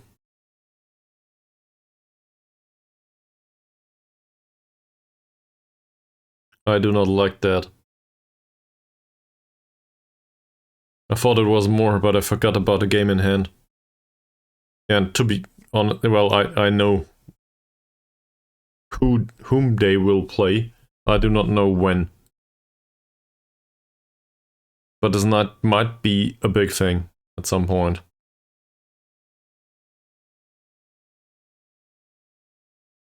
At least they play Peerless.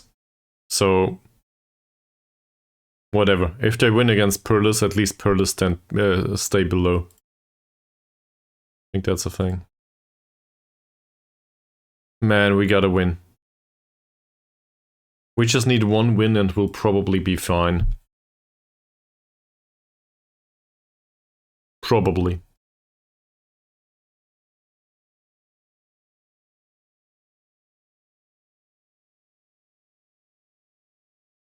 I also think it's much too early for Zainuddin. He didn't contribute much. Hasnan, on the other hand, for some reason is in very good morale. Oh, that's probably due to scoring in the under-21s match. Should have done it much earlier. That's not bad. Let's repeat this. Let them play in the under-21s all the time. So maybe they can get morale up there.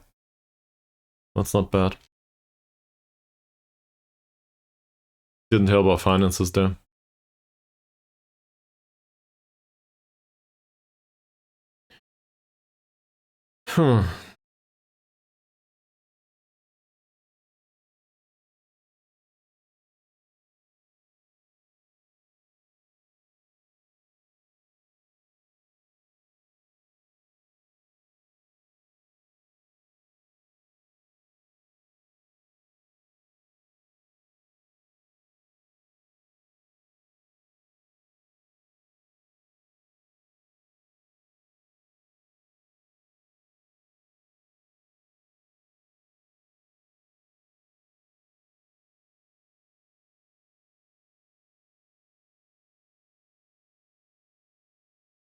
Hopefully for next season we can get some additional players and, more importantly, get rid of some players.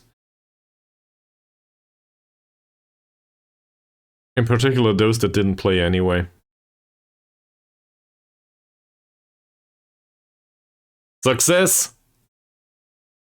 Congratulations, man.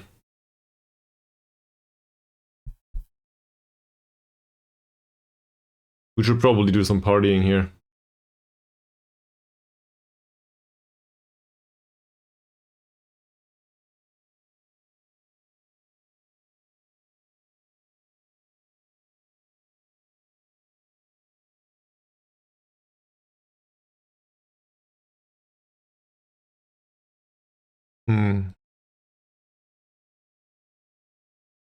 Alright, relegation scrap approaches final battle. What do we... Wow, look at the form of these. What do we make of this?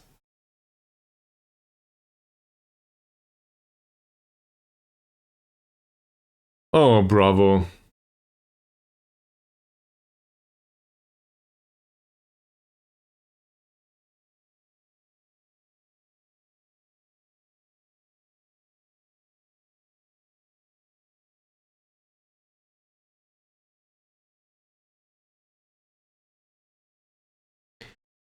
Well, I guess nervousness is everywhere. So... this is bad for us, actually. Given that we still have 4 matches. On the other hand, if we defeat Bukit Tambun... yeah. If we get the win against Bukit, we might be fine. Playing Harini, though... fucking hell. We don't stand a chance.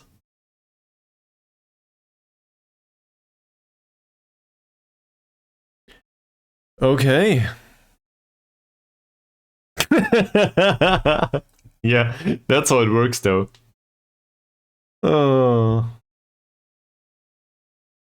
Well. So, 8 points would be enough. 8 points in 4 matches is hell of a lot, though. We did put ourselves in that position, sadly.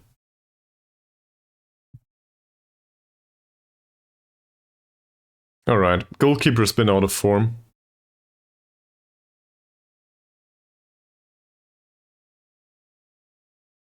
He's been loaned in for extended amounts of time. His skill level definitely is not higher. I think we'll sub the goalkeeper anyway. Let's try to play the other one. He had a good under-21s match right now. So why not? Let's play him for one game at least. What did we sign him for? Did I sign him at all? No, I don't think so. And well, yes, I might have. Yeah, I did. Still.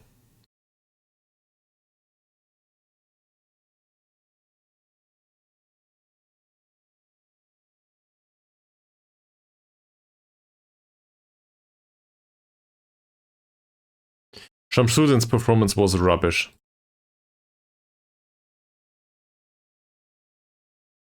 I will criticize this, he will not like it. And we will drop him. Let's play Sakai instead. We have alternatives to rotate in case they don't play well. So let's do it. Apparently he's a consistent performer.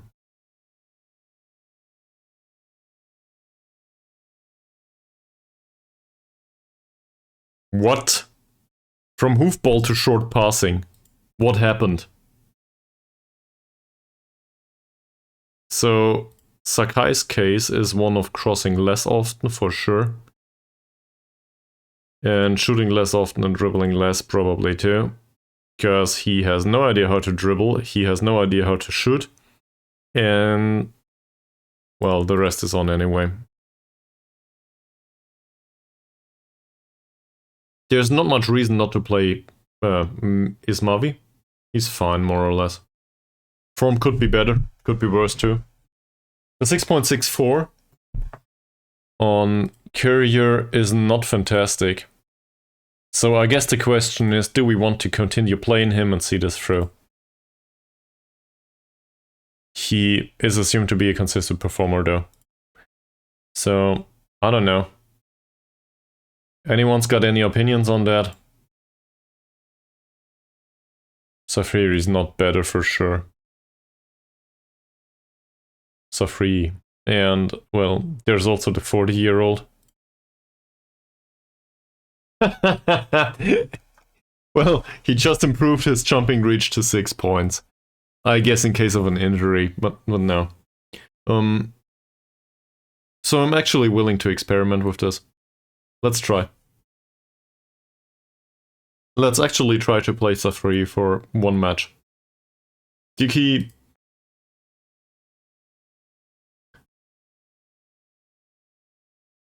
His last match was really bad. Prior to that, he had 3 assists, so I probably shouldn't complain about one bad match. That said, there should be consequences for this.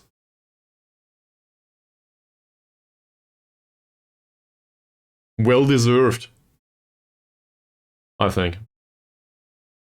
Triple Z, on the other hand, training rating is okay-ish.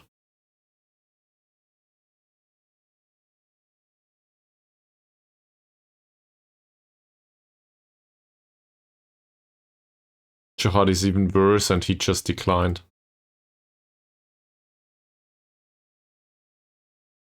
I guess we can try to play Triple Z too. He had a good match in the under-21s recently. But the left wing back position is rubbish on all of them.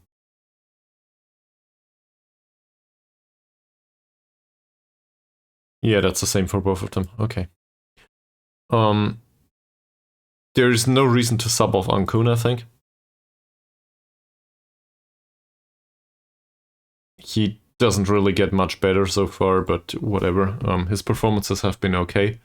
The 6.68 by Jamil Killeen, well, who's the alternative? Does the central midfielder on defend duty? So I guess that could be him. Yes. And Saidin is probably, he's going for Cavaliero right now. So if we want to play him, star rating clearly shows that he's not suited for this. Apparently. For some reason this is still on support duty. He should shoot more often, that makes sense. And the rest of the stuff, do not dribble, take fewer passing risks. That's about it. Yeah. So that kind of weakens the squad. On the other hand, it gives us an additional goal scoring threat. Who knows? Mohammad's last match wasn't great, but overall his form was fine. I don't think we need to sub him off just now. Thomas, last 2 matches haven't been great overall. I think his form is alright-ish. And also, well, the replacement, Taib. How's he been doing?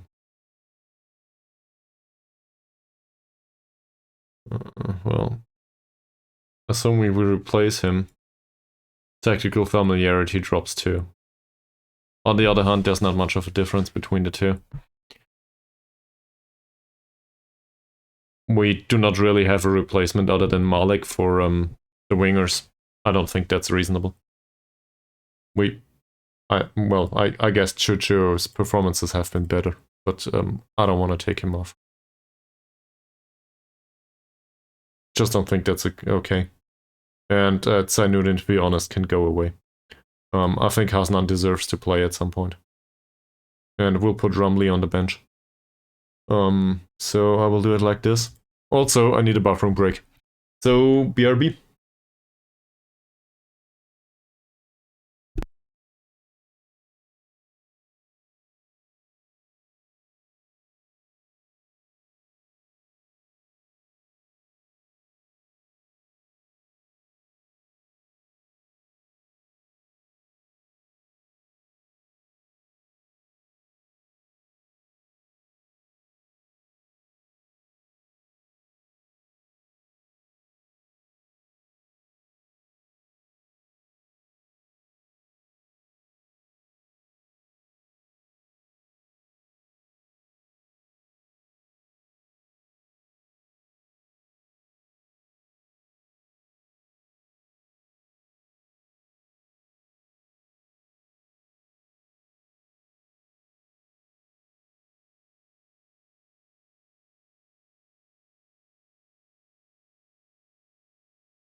Alright. So, are we ready for this? I should keep on the cap, right? Just due to... well, probably that way. Whatever. We need to score, so we might as well dress like it. And we need to win.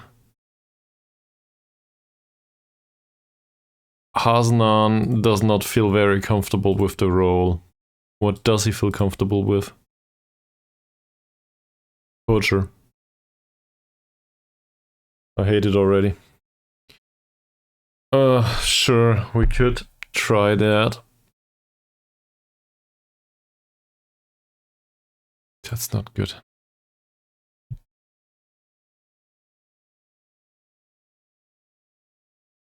We'll just do calm and steady. Go into the next match. Try to get a point or two.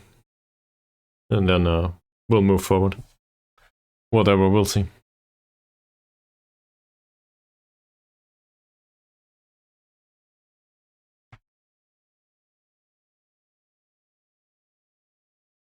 Okay. That's cool and all, but he doesn't play so far.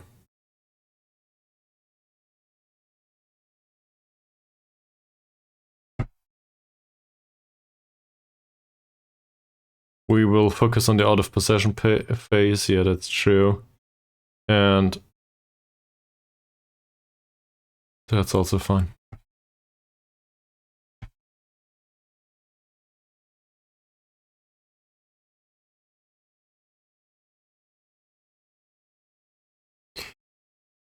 Well,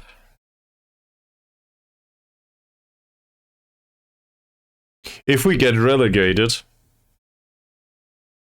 that would probably be an argument for the remainder of the world not to employ us anymore. So we might need to do really drastic things like go into Wales or something. You know, to a nation that has low quality football overall. Not trying to hate on Wales in particular. It was just the first thing that came to mind. Scotland probably has really bad leaks loaded in the game too. By default. I don't know. Are there a few others? India, maybe. Much too expensive though. Sweden. 4th league in Sweden. Norway. What else? Well, a lot of the Eastern European leagues might be alright. The second and third leagues there. Not sure if any of those are loaded though. I did load all of them. Straight down to rock bottom though. So. Okay, this is an away match. Yeah. Just gotta make it through somehow.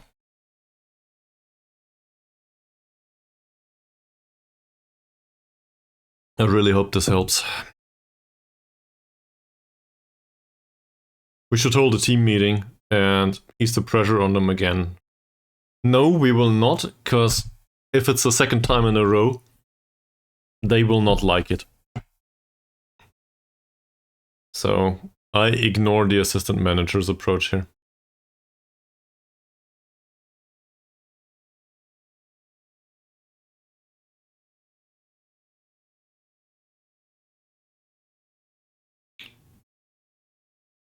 So we still have 4 matches. Well, it's still a big thing.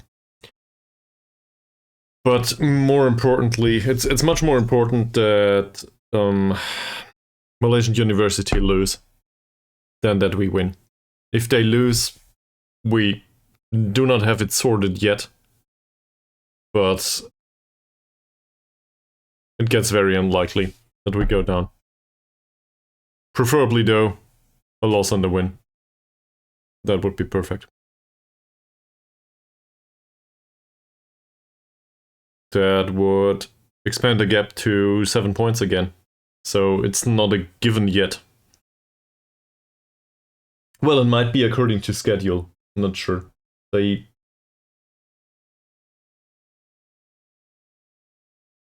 No, not really. But they play another opponent.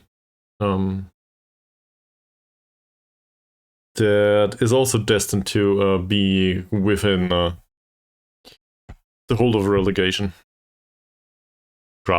Within the grasp of threatened relegation, I guess.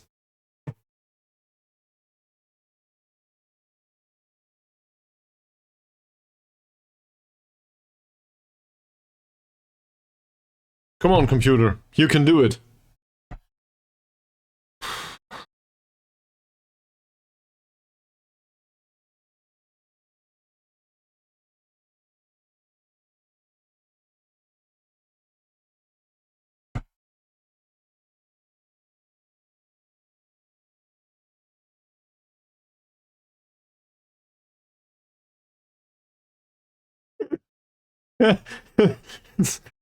That's an interesting result.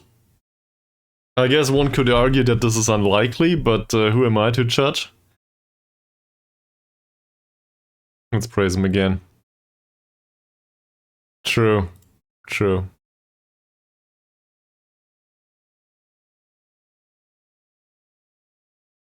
I like Mohammad overall. That's not one that we brought in, is it? No. He's on 180 per week. So that's one that was in the club back when we started here.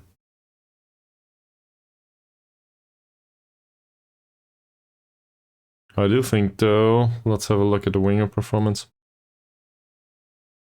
That's not great. But in particular, if we emphasize stamina, balance, passing, and dribbling. Wow. So I guess stamina it is. It's corners, apparently. Cool. Not a bad idea either. How's his passing stats, by the way? His pass completion is at 85%.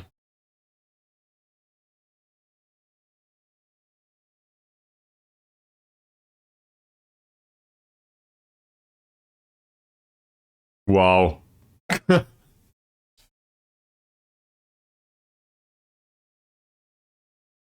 Well, I guess that stuff happens in real life too. It feels unrealistic until it happens in real life. I think we'll emphasize stamina actually for him.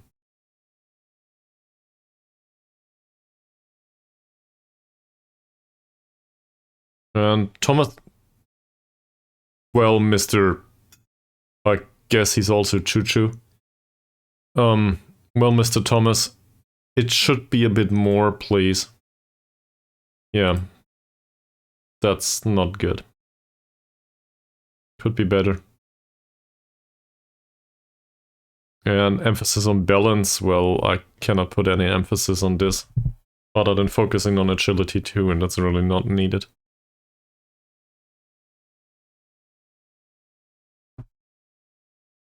I think I'll ignore all of this is fine.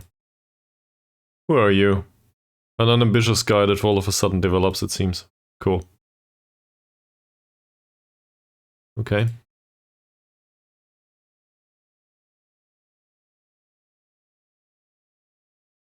Yeah, I don't really follow international football that much.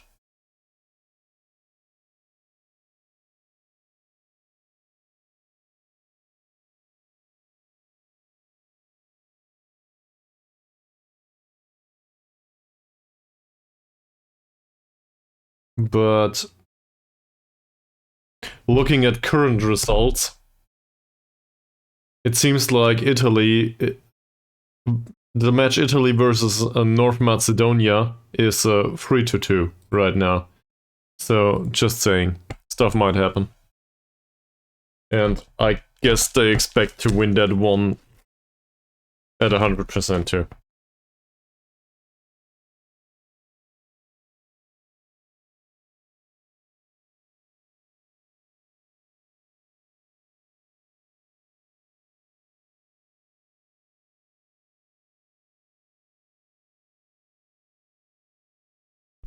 So, how many World Cups did Wales play, actually? Were they ever qualified? Is that a joke? I'm not sure. They might have been qualified at some point, just like Ireland.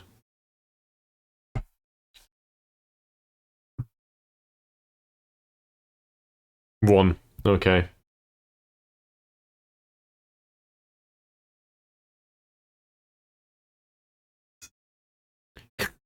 Wow. Everybody expects us to get defeated. They expect Sakai to start, so we actually do that. Hmm.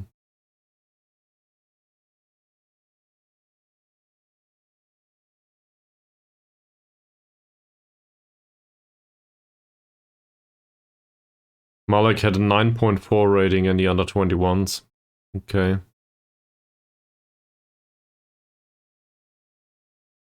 So you are right, Mies. Not bad. I wouldn't have known. That's for sure. You know what? We'll play Malik instead of Chicha. He can rot on the bench until he performs.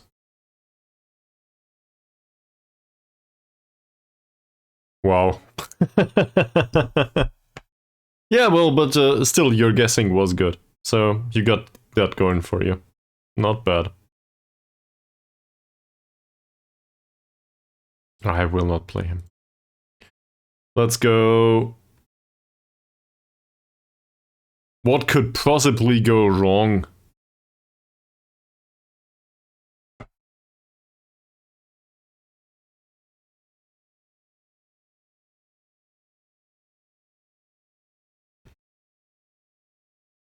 Obviously, we will play all of these that need match sharpness anyway, despite having played a day prior to that. Because, well, we can risk it. It's a few matches to go. Till the end of the season. Whatever happens, happens. Romario Rizal, apparently. Of all the people in the world, he starts to develop all of a sudden. Cool.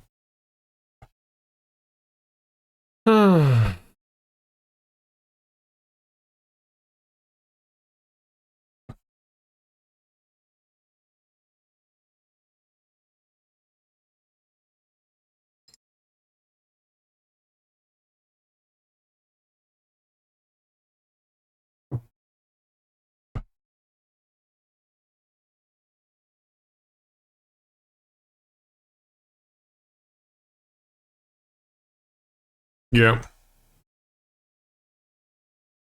I see. That's very similar here. Okay. Alongside us, Armed Forces play Bukit Tambun. Obviously, we want Bukit Tambun to lose this one. We will not draw KL Rovers into relegation scrap anymore. That said, we still need to win. Immigration Melaka. We don't care, do we? Doesn't matter to us. This match, though, might be very important. It says we should go very defensive. Great. Low crosses. Okay. They are strong in the air, it says. Let's have a look at this. 7 points of jumping, I guess that is strong in the air. Yeah, 12 points too. So we'll do low crosses. I can accept this. And I don't think we will do this. Yeah, but is it bad as long as you're having fun? As long as you're having fun, it doesn't... It's not a bad thing, right? Tempo slightly lower.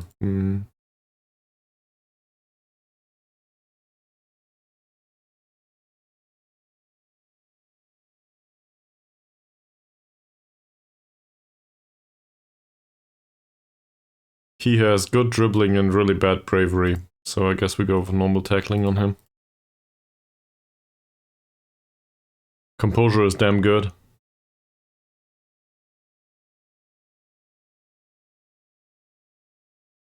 Well, it didn't work last time, did it? I also think...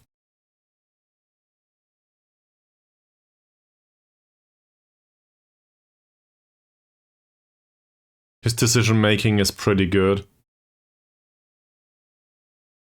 Same as his. So from that perspective, I imagine they would be able to figure that out themselves. The problem with the cover last time out, I did not like some of the movement. I'm not sure if it is a good idea, because it comes at the detriment of tactical familiarity. We could obviously go with a stopper and a coverer all the time, or with a coverer all the time. I'm not opposed to the idea, but I think the tactical familiarity is more important. I honestly, I don't know if it has much of an impact either way.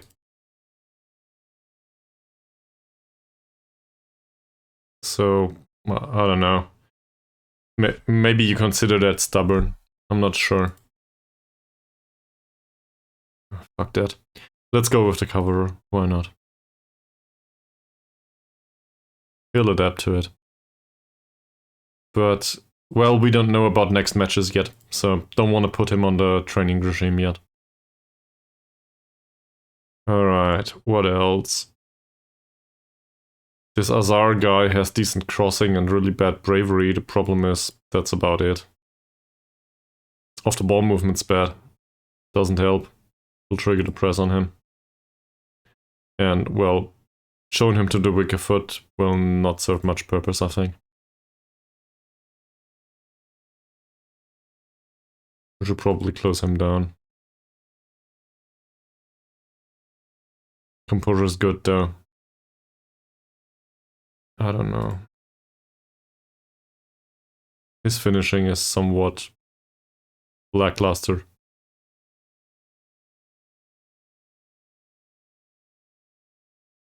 Well, in that case you buy too many. Or maybe not. This guy's dribbling and bravery is really low, so we will go with hard tackles on him.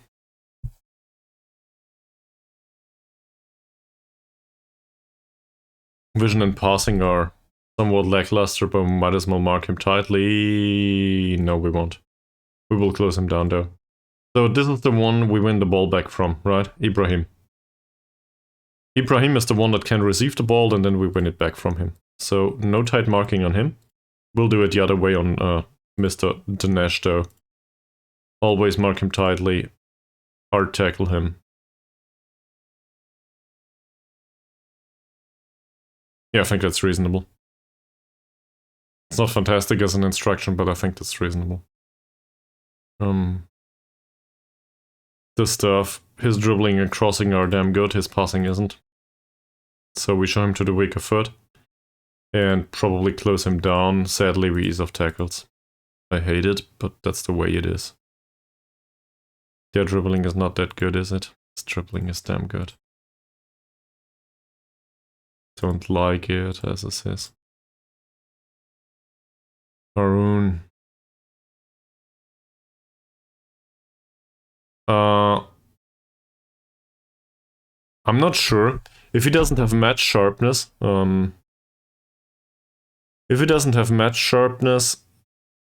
that means his endurance will drop, well, his stamina will drop earlier on.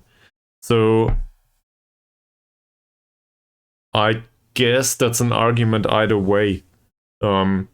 It's easier to mark him tightly, given that he will have a hard time getting away from his marker, and he will probably be less concentrated too, given that he will be exhausted earlier on.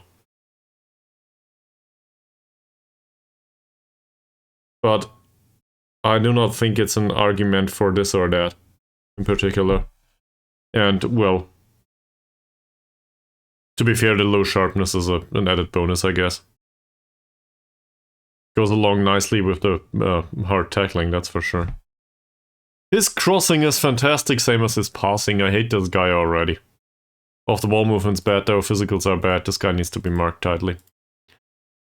That'll be hard.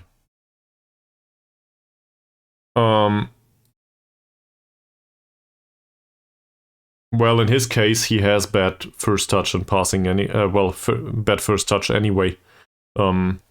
but I do not want him to receive the ball. That's why I go with tight marking. His passing and vision are pretty good. His composure isn't that bad either. So once he has the ball, chances are he will have the calm to, I guess, make the right decision. And his decision making is fine too. And he has the technique, well, the passing ability to knock it off. So I have a hard time accepting that this guy shouldn't be marked. I think we should mark him tightly and shut him down. In fact, this is Mr. Dinesh. He's on the right side, so this is our left. This is him. We should probably instruct him to mark him tightly. Where's Dinesh? Here. Positioning 7, marking is 5. Tell me the other one's better. His marking is 10. Positioning is 6. I think, given that we put him on a marking trip, I guess I will change the lineup. See? Now I'm coming up with stuff. Okay. In other news, this guy's right-footed. So showing him to the left is actually a good idea. Showing him to the outside, why not? Not sure if we... He's 39. I'm not sure if we can shut him down. Really. He probably needs to be closed down too. Man, this is bad. I will use Muhammad on him.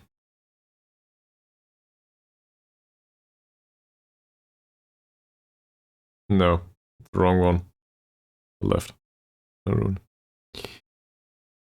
Okay, who else? Saidin. Old Amer Saidin. Dribbling's bad, crossing's bad, passing's bad. Defending is reasonable. I do not think we need to mark him tightly, and neither do we need to... Well, god damn it. He's a good passer. So that's bad. We can try to show him to the weaker foot at least. I don't want to emphasize on this guy too much. We could put our striker on his heels though. Soft the ball movement isn't that fantastic. So maybe instead of, like, tight marking, that's hard on somebody with these physicals.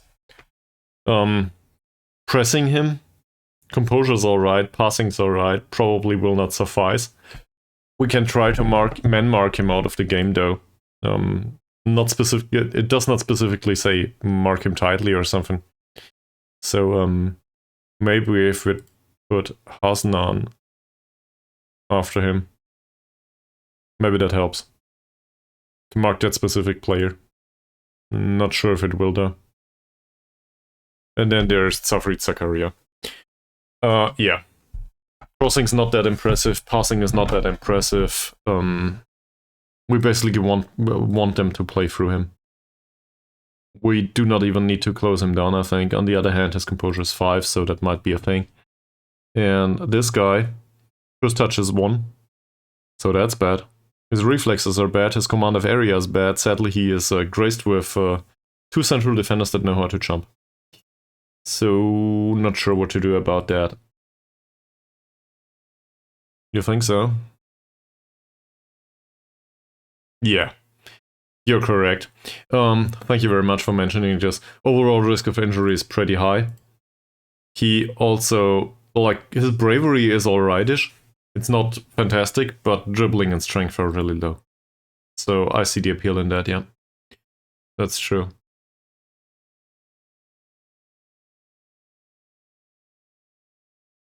Not sure what to do about this guy. I think we'll ignore him. We cannot press him hard or something. Alright.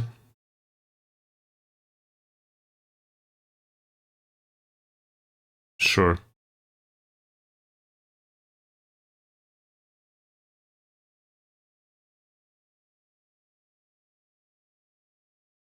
Yeah, well, to be fair, his bravery is 1. So tackling Hasan on hard, he doesn't like that. Too late now. Next time I will pick a striker that is somewhat brave.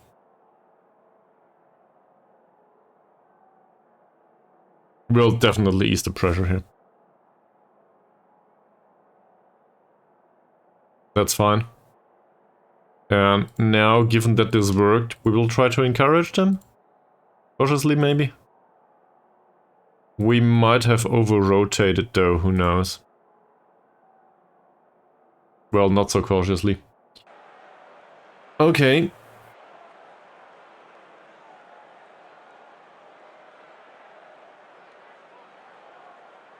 I also think we might go through the middle of the pitch, actually, in this setup.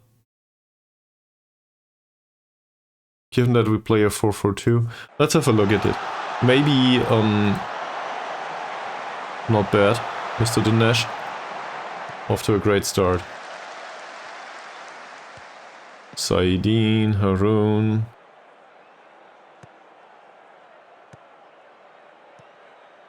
Works fine so far, and there's the first long ball.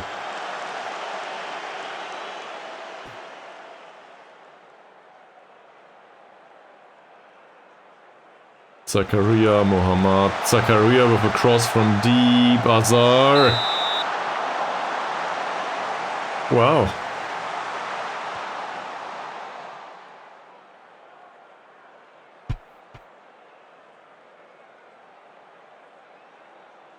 Abdul Muttalib. That's well defended so far. He's Mavi. The central defender runs with the ball, not very far though, sadly.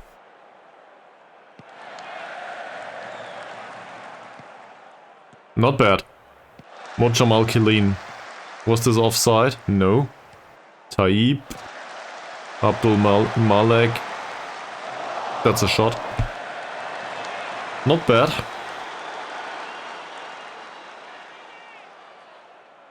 Let's encourage him. Everybody loves it. Oh no. Good, good.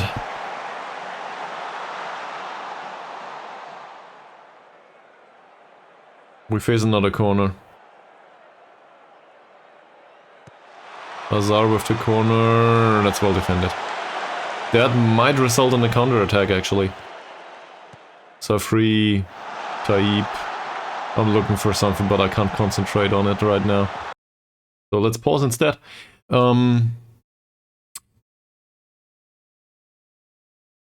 His throwing's way better than his kicking. It's not much, but that's what I'm going for. So we do long throws on him. Maybe that helps. Don't expect it, but whatever. 7 points of throwing is not impressive. So, congratulations on that. You rolled the dice and, well, didn't work out. Oh no. Nice save, Mr. Neepen.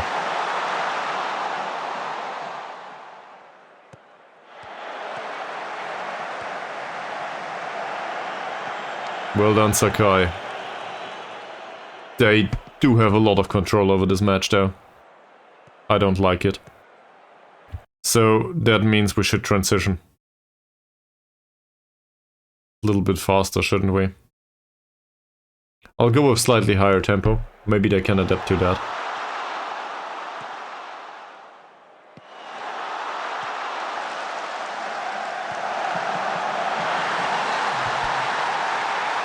Yeah, well, it was fun while it lasted.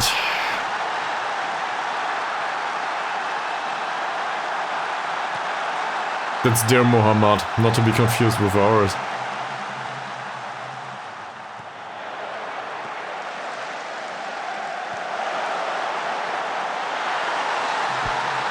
Similar principle though. I guess it's concept, not principle. But a similar concept. They cross towards the tall man out on the wing and we don't have anyone there.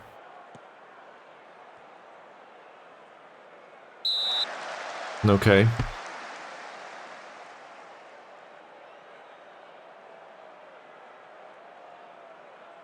Corner taken by Mohammad. Still no good. Another corner. Oh, nothing. Mohammad. Not a bad ball. Not a good one either.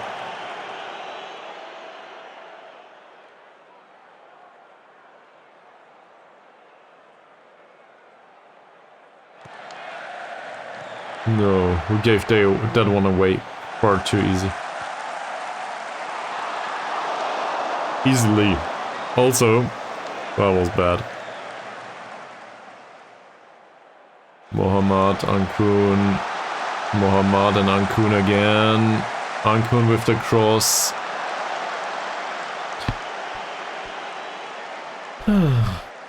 That's a sad story.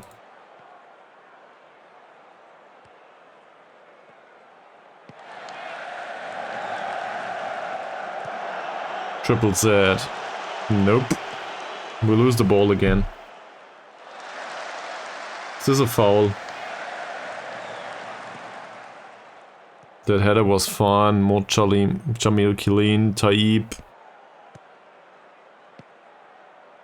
There's a pass. That's not bad. And that shot was blocked.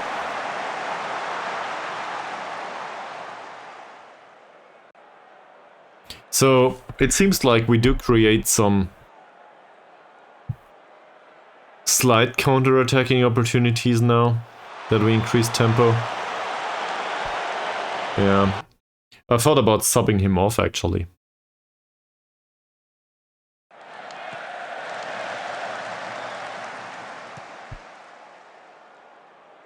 Not sure if Chuchu will do much better though.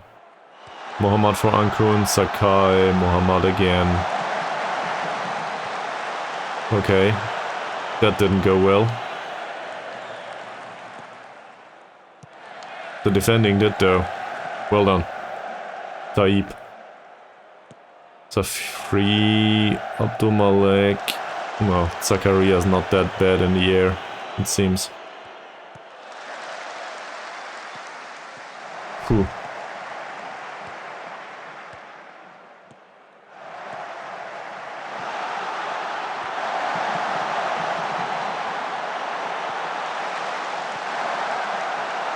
These guys are damn dangerous. Was a nice finish. And our defending is in all kinds of trouble against them.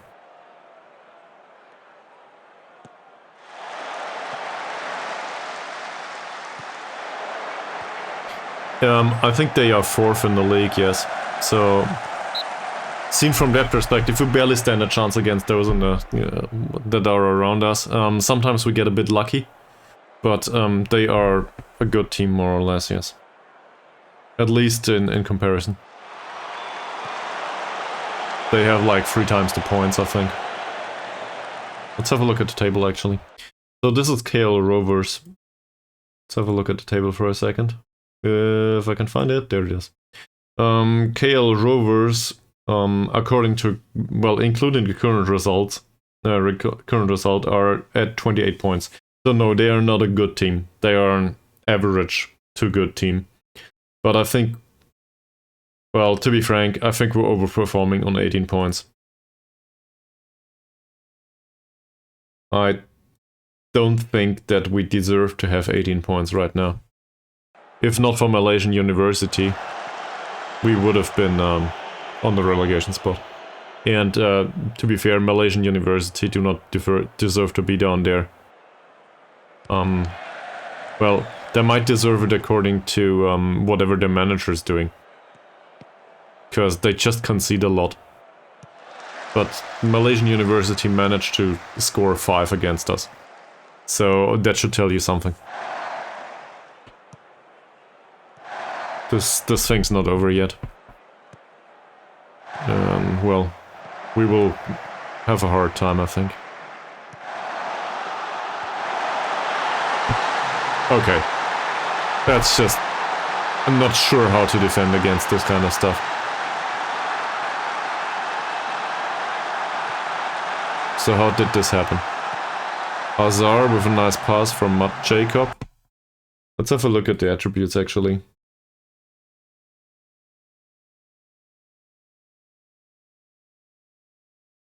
He's a decent dribbler and pretty fast. That's what we know of him. Does have the overword you find Ibrahim. The pressing here doesn't work. So Ankun now is trying to get the ball from Ibrahim. He does anticipate this stuff. That 6 points of passing. We're trying to press him. First touch and pass are just too good though. And well, Mohammad's finishes,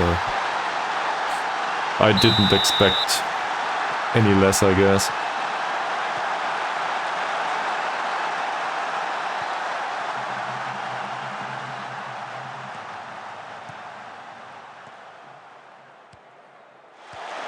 I think some of the passing combinations seem fine, in general.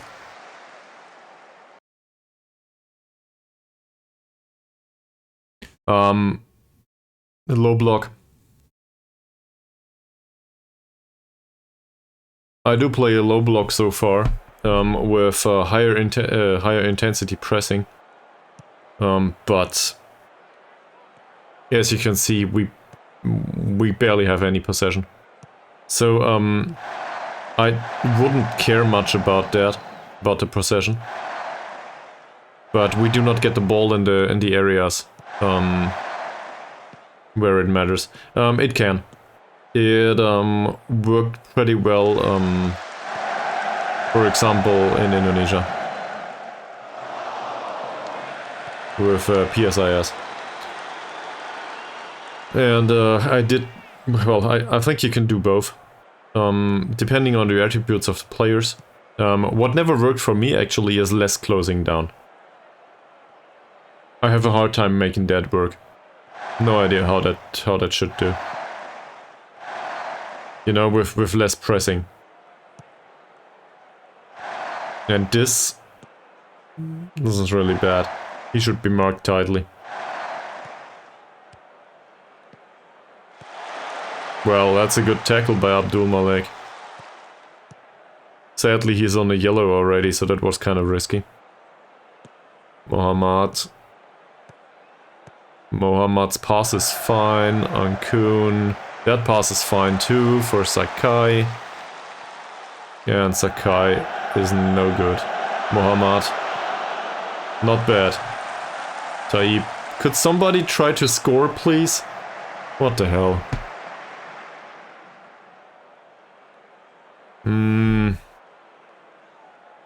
Yeah, well, the opposition instructions might be the thing, though.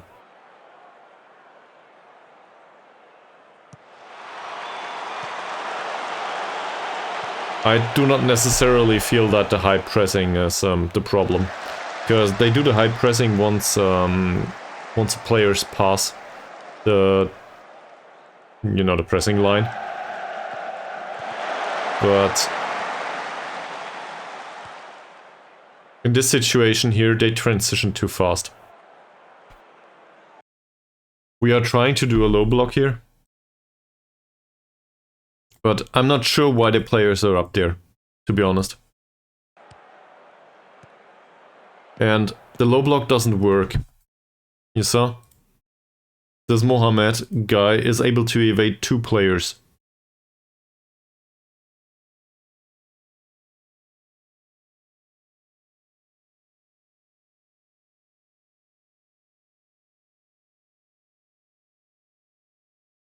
That's weird. And that did work.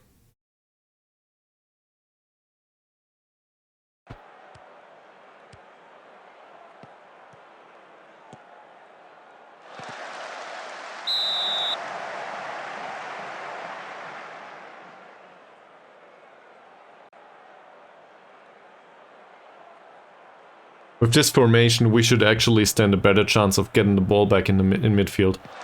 That didn't appear so far.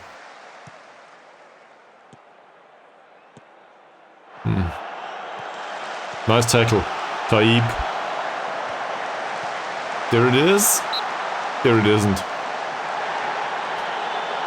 Yeah, well, I'm not sure. I think I skipped that one. That or FM22.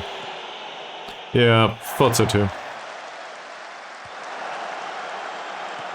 But I'll wait another 4 minutes. Let's do it at halftime, not to waste a stoppage.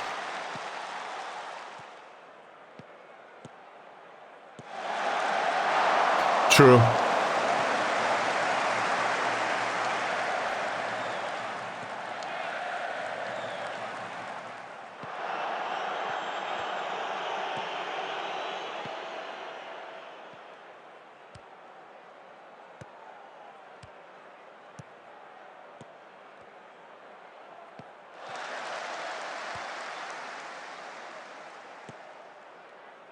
That's not bad by Hasnan. Abdul Malik, and well, Jamil Killeen, Taib. I like some of the attacking, I guess attacking play is an overemphasis. I like what I see as a concept overall. Abdul Malik, Mohammad again. The goalkeeper had to make a save. So that's something. Did the encouragement not go through, or does it not matter? Yeah, that makes sense. Second corner in a row. Let's go, guys. Some of them care. Mohammad with yet another corner. That was the central defender. Taib. Abdul Malik. And now we get some retaining possession and that's it. Ismavi. Once more. Ankun. The ball wasn't bad. The target was the triple set with a free kick. Mohammad does retain possession here. Can we get across? Apparently we can't. Abdul Malik. Triple set. Come on, man. Okay. Well, we did have chances. Not great chances, but on another occasion we could have at least made an impact. Alright. Let's do tactics first. I guess we will bring on Chicha. Given that he's on.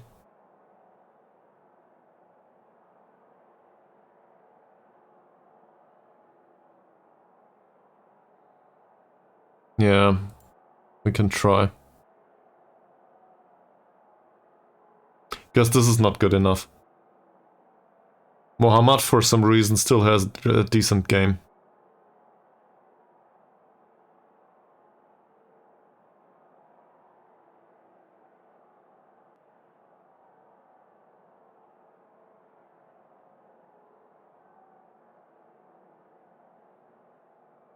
Like this. Congested a bit more. In fact, we could try a higher defensive line and, well, you aren't wrong about that, that's for sure, Mies. I did something like this for a while, actually. That can work too. It's just very prone to long balls. But... yeah. The thing is, they are not used to anything else. And the tempo is already a problem with them. Or for them. But... so we go with standard pressing here. They are accomplished with that, so that would be fine.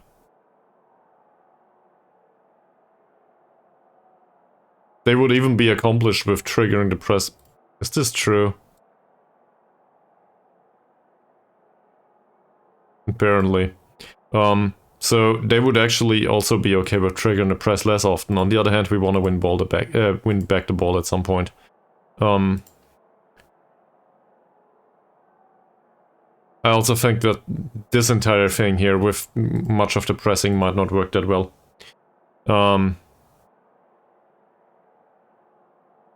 I actually do not think that this is very, very relevant. Well, in a way there is. I do think though that the transition takes too long. So I'm willing to go with slightly more direct passing here.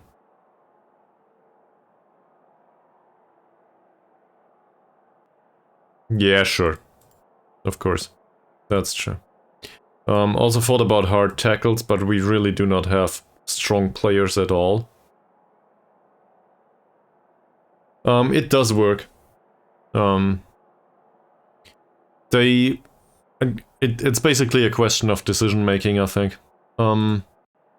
We did have successful counters whilst time wasting too.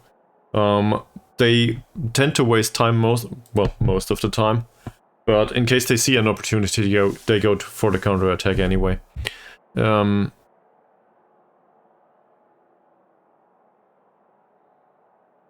We'll go with this. He's anxious, he will be taken off anyway. For Chuchu,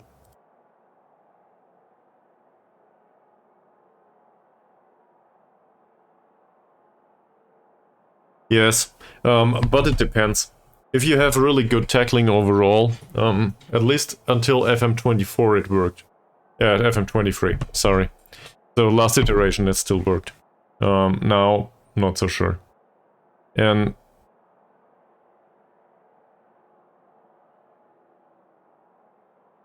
he apparently doesn't care. That worked. Everybody's very motivated, more or less. I do not think we need to comment any further.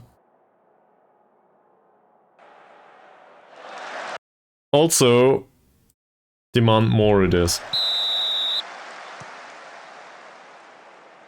41 first team players is horrible for morale, by the way. Or for dynamics. Why is there a cake in front of your name all of a sudden, by the way? I just noticed. r/place 2023 cake. I don't know what this means. Feel free to explain it to me, Mies. Alright. Well, that r/something, does this have to do with Reddit or whatever? Okay. You did? Well, in that case, it's not your cake day, obviously. Okay. Yeah, I might have asked. Sorry, man, if I well, obviously I forgot.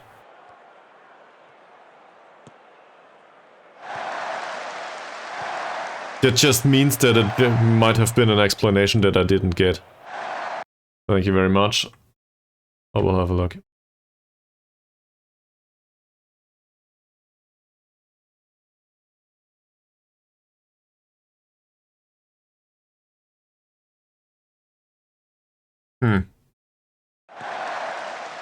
Okay, thanks.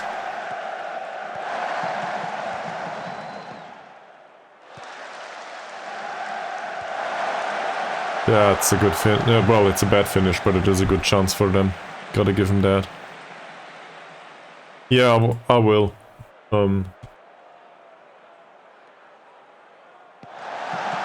Where did you send that link, though?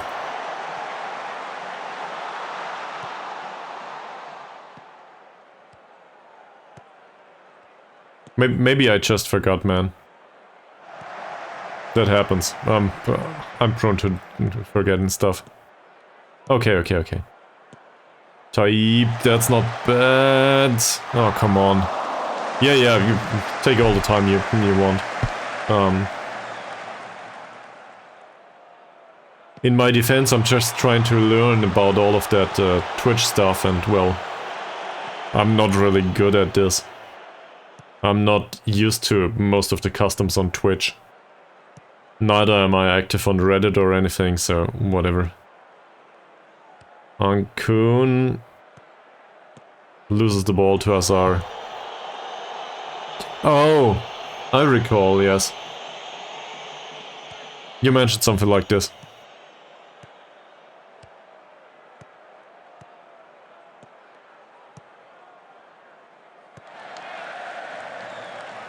was none. Taib's interceptions are fine so far. Mohammad again. Mohammad. Come on, come on, come on. Not bad for Chuchu. On his wrong foot.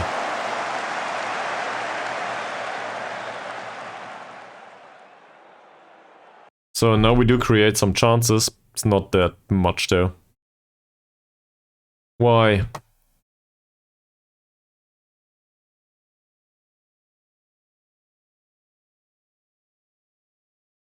Left back doesn't do much. Let's bring on Dickey. He should cross more often. Yeah. And I'll also bring on Rumley. That's true.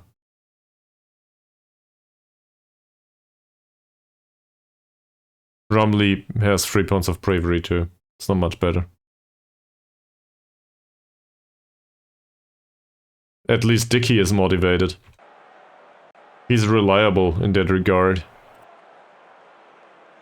So even though his performances have been lackluster sometimes, at least his resolute/reserved personality helps. Give it another 5 years and he might be a decent player in the squad. That's well intercepted by Chuchu. Still Chuchu dribbles down the left for some reason. That's not according to his instructions, but who well, that didn't work. Let's demand more. Some of them like it. Chuchu takes the corner.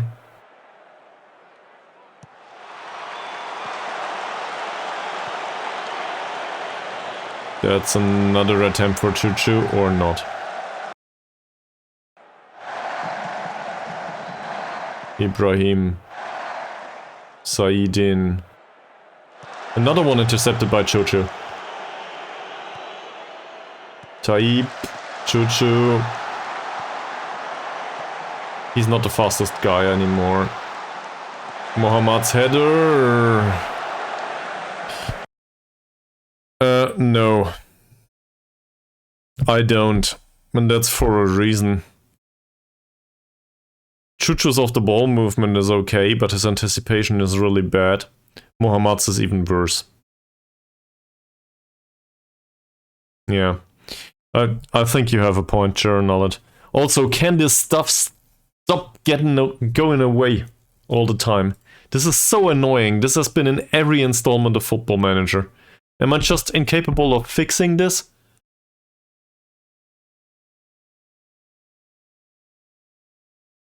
It's stuff like this that really annoys me, with the useless clicks all the time. Just to sort it again, because the game forgets it every single time. Okay, where was I? We could do attacking. Low crosses still apply, I think. Throwing it long still applies. Counter pressing and counter still applies. This is all fine. Let's get rid of this.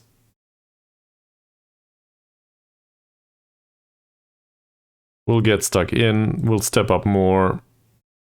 Now we can press more often, because fuck that, why not?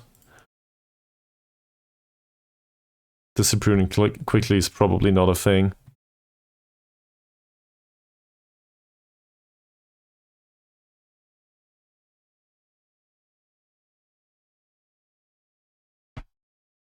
Yeah, but who would that be? So, given Mohammad's anticipation, or the lack thereof, I think he's better suited to cross from deep. So, that might be Chuchu. Despite his really bad...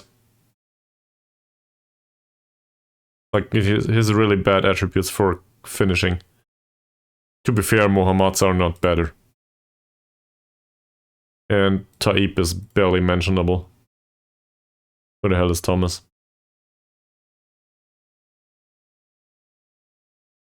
I'll bring him on anyway. Yes. I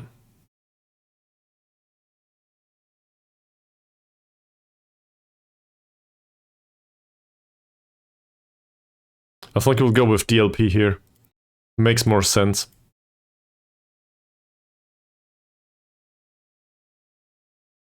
We're basically going for more possession-based now.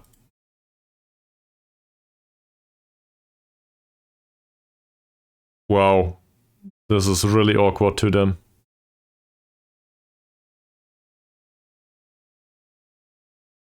Can we trigger the press a little less? They don't care. Well, in that case...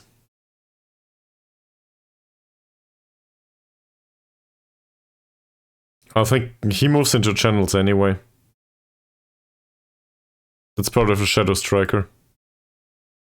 And roaming from position, I think, is overdoing it. If he roams from position... Yeah, but it depends on the attributes. I think there's a lesson to be learned here already for the... Not from this match. But overall, one tactic only throughout a season, if we want to save them from getting relegated, will not work. We need two. Because we never had an alternative here. And we would have needed that alternative from time to time. So that's on me. I don't know why. I should have included a second tactic. At the start of the season, actually. And probably... Well... Yeah, it does. That's true. We didn't concede in the second half yet anyway. Because now, okay. Thomas, Rumley... It's a finish.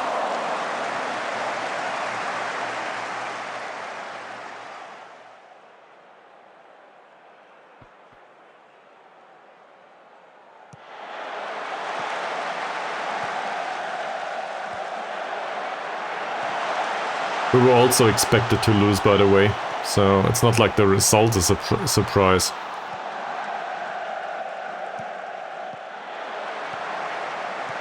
This seems...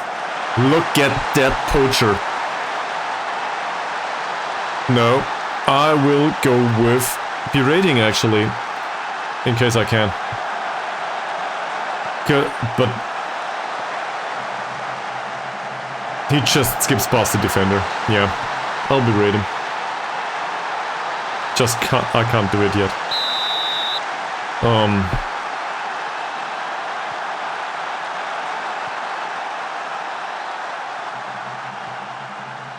Well, the left back just came on.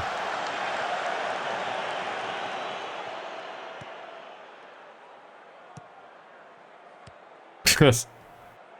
An attempt at pressing was made.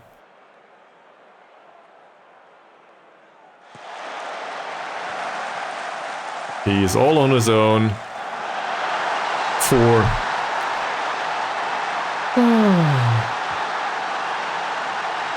Yeah. I probably should.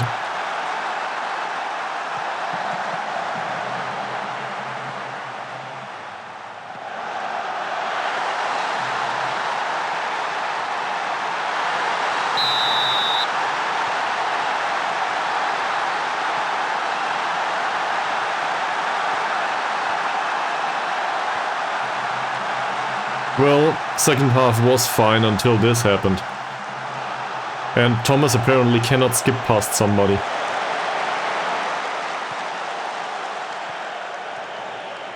Yeah.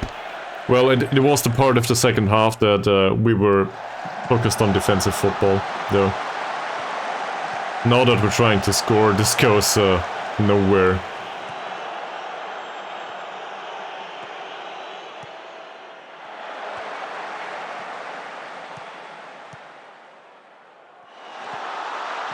I think he does contribute offensively, though. There was a finish. Or something along the lines of a finish.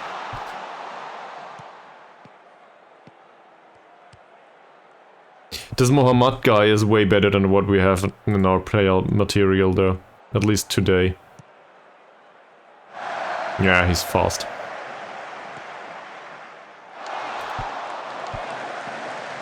I think that's my biggest concern. We don't really stand a chance from the physical perspective already.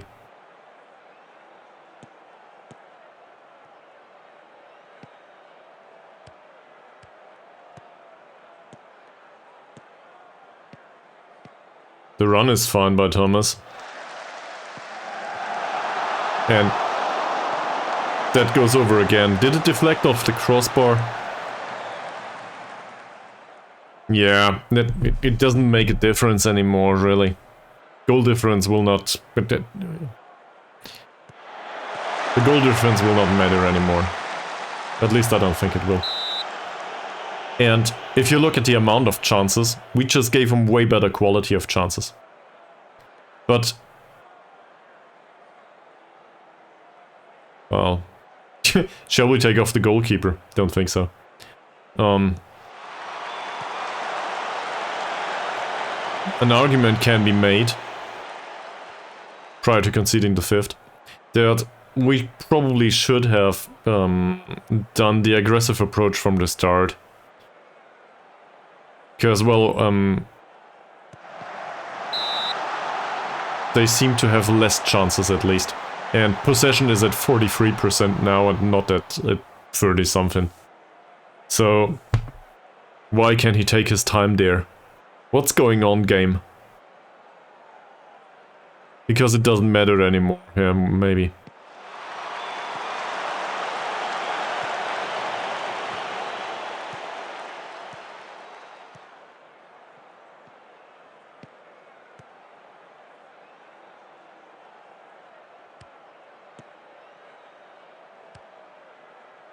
The transition phases still show some attempt. Oh yeah, that's just what I needed now. Please tell me it's nothing serious.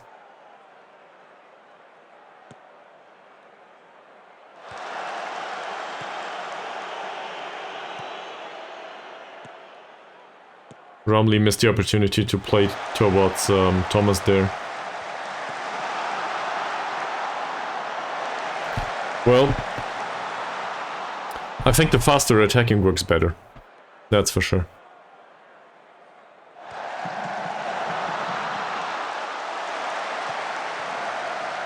Yeah, well...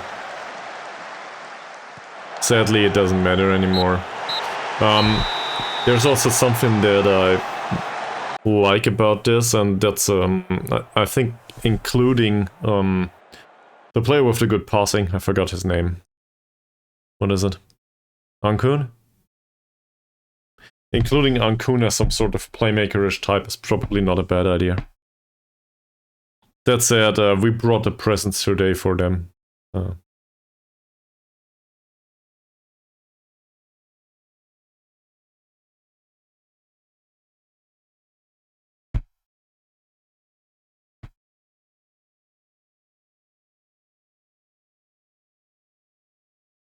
Now we need to wait. They might end up with 17 points after these 2 matches. Yeah, it was no good. That makes it losing 3 games in a row. And I think we... if this were a long-term thing, I would argue that we need to work on conceding these second goals here. I don't worry much about the last result. 0-4, this is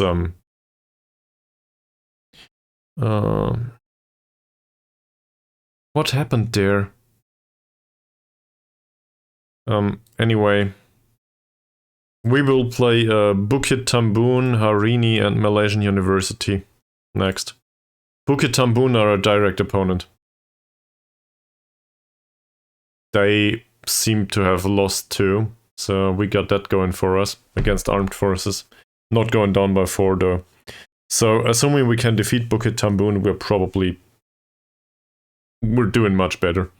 Also, Perlis United play Malaysian University at some point. We do play Harini though. Harini are first in the league.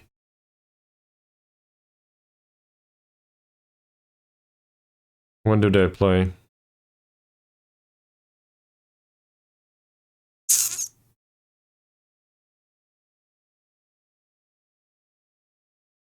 Harini? Yeah, well... Harini will probably trash us. That's... And the other ones don't have that.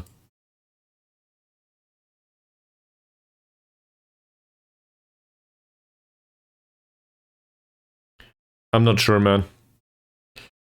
4 points will still be hard.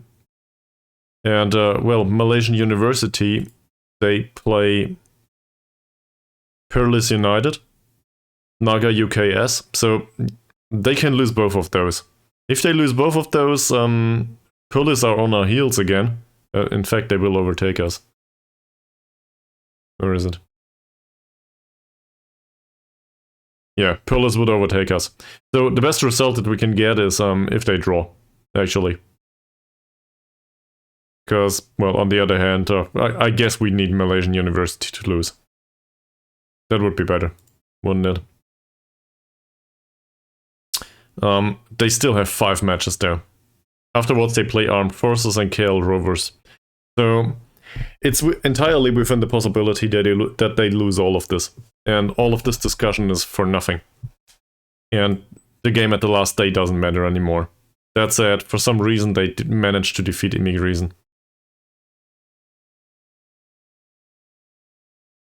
If you look at the entirety of this, it's either conceding 2 to 4 goals, or, well, they have a hard time not conceding. Yes, but Malaysian University last time was horrible. It was the 5-4.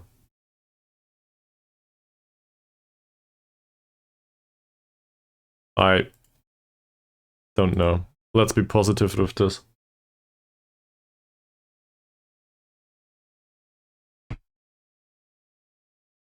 Cool.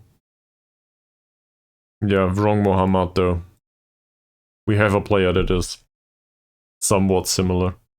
Fast forward to see if they lose. I don't know. So Malaysian University, we are the 16th of September. They play tomorrow, yes. Let's get forward.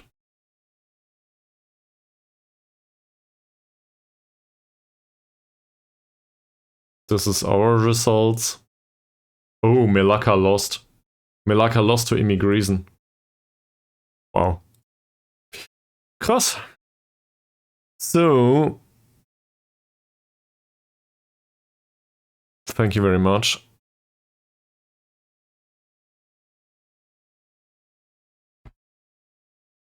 Apparently fast forward includes saving the game first.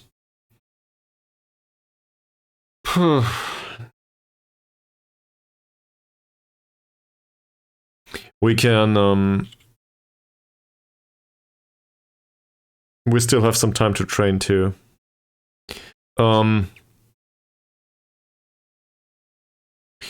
Chances are I might do another stream on the weekend. Depends on just how we, well, I guess how we pass our time on the weekend. Also on the weather, to a degree, to be honest. I want to get outside at some point. But it's likely to increase tactical familiarity, maybe, yes. On Sunday. Yeah, exactly. So if we include a friendly here on Sunday, then there's no opportunity. Yeah. That makes sense.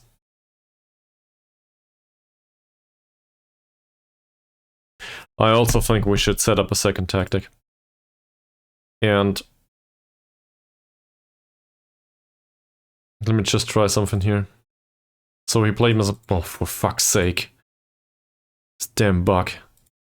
Doesn't work. Now it works. Sorry for swearing. It's just so annoying. Anyway, setting him as a DLP, for example. He might pick that up for the remainder of the matches.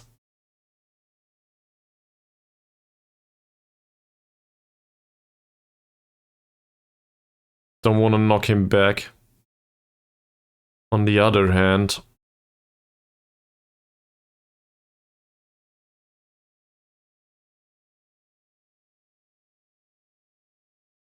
Well, it doesn't these days, that's for sure.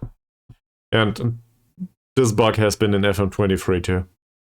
It was similarly annoying. What's more annoying to me though is the one that the sorting seems to get lost from time to time. And game just doesn't remember about it anymore. That's what's most annoying to me. Like, I can deal with everything else, but the fact that it loses the sorting all the time, this is the most annoying bug of them all. Because that comes up every single time, and it's annoying every single time. Anyway, I think we need to set up a second tactic too. And like, it does not even have to be very much different in terms of formation. So just want to try this for a second.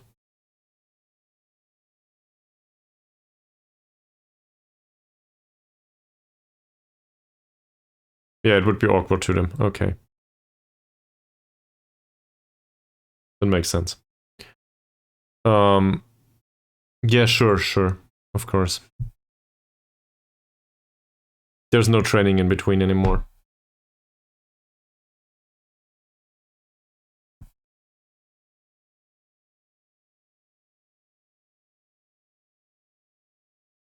Also, this is the core problem actually.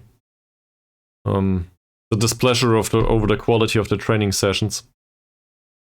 I cannot fix this. Because quality of training is still 1 star in some areas. And I cannot do anything about that. I guess. So this would remain 1 star though. Nah. Well, that clearly doesn't help. I do. And they don't give them to me.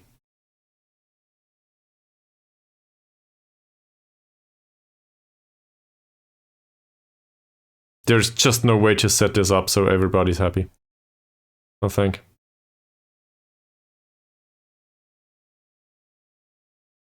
So he should probably do attacking. Is his technical attacking so bad? What the hell?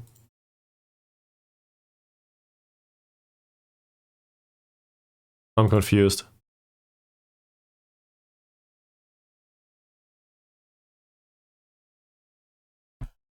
Okay. I will just need to accept this. Doesn't make sense. The attributes are the same. The rank of the attributes is the same. But apparently, okay. I just need to accept this. So, assuming we let him do technical...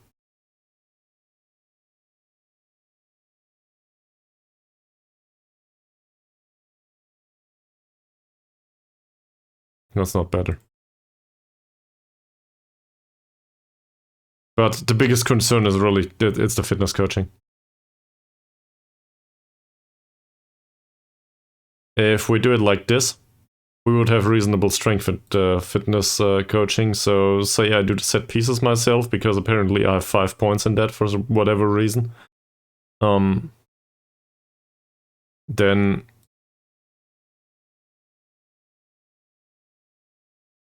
Okay.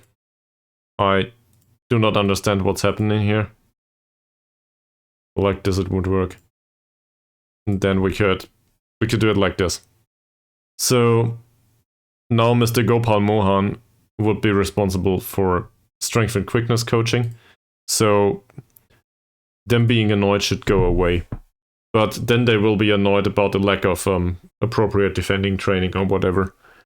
So it will not resolve the issue overall. The issue will be resolved once I have additional coaches or additional skill, I guess. Okay, now they play.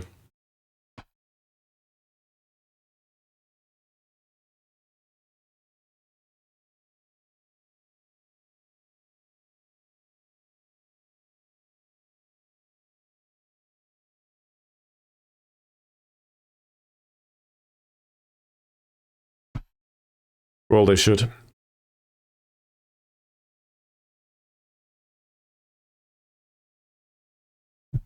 At some point. There we are. Saints also play PIB. I don't care about that. We should definitely scout this one there. That's 2 direct opponents.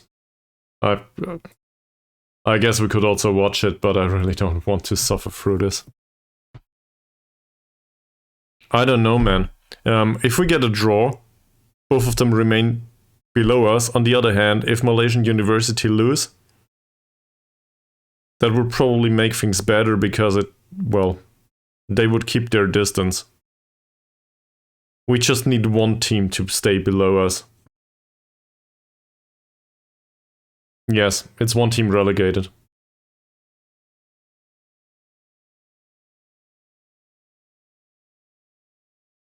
I probably won't have this. Match on Sunday. Yeah, that's true. We'll do this. They can have overall no match. Same as the under 19s.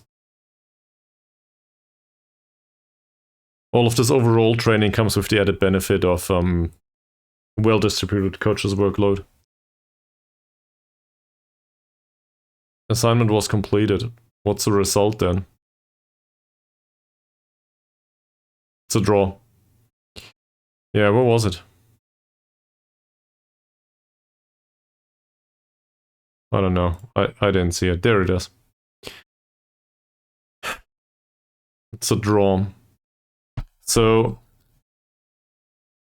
that makes it a 6-point difference between Malaysian University and us. We still have the better goal difference.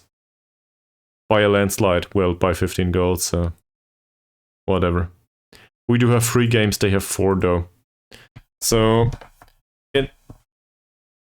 assuming they win, this is a 3-point difference. This is not that much. If they did not have the game in hand, it would be way better. To be fair, Perlis are not out of the woods yet either. And Perlis' schedule, they play PIB, Manyong City, and Saints. Also Melaka. So they also have 4 games. From that perspective, we are in a worse position than the league table shows. On the other hand, looking at Perlis' recent performances, this is not our inspiring either, right? They had 2 points in 8 matches. Last time, though, they beat Saints out of the stadium, apparently. So, make of that what you will. And Bukit Tambun, their schedule says KL Rovers, so we just lost to them. Yeah, I will continue. I don't know when. I'll try to continue tomorrow or maybe on Sunday. Regular schedule says Monday, so Monday latest. Hope you have a good evening. A good day, and a good weekend, everybody. And to be fair, Bukit Tambun will play Harini at the last day. So, reasonable assumption. If we win the game against Bukit Tambun, we'll probably be fine. Probably. But who knows? It's not done yet. Okay, yeah, I'll wrap up the stream now. It's late here. So, thanks for watching, and I will see you all next time. Have a nice day, have a nice weekend, and I will inform you on Discord in case I want to do another stream. Preferably once you're all around. See you all pretty soon. Thanks for keeping me company. Bye.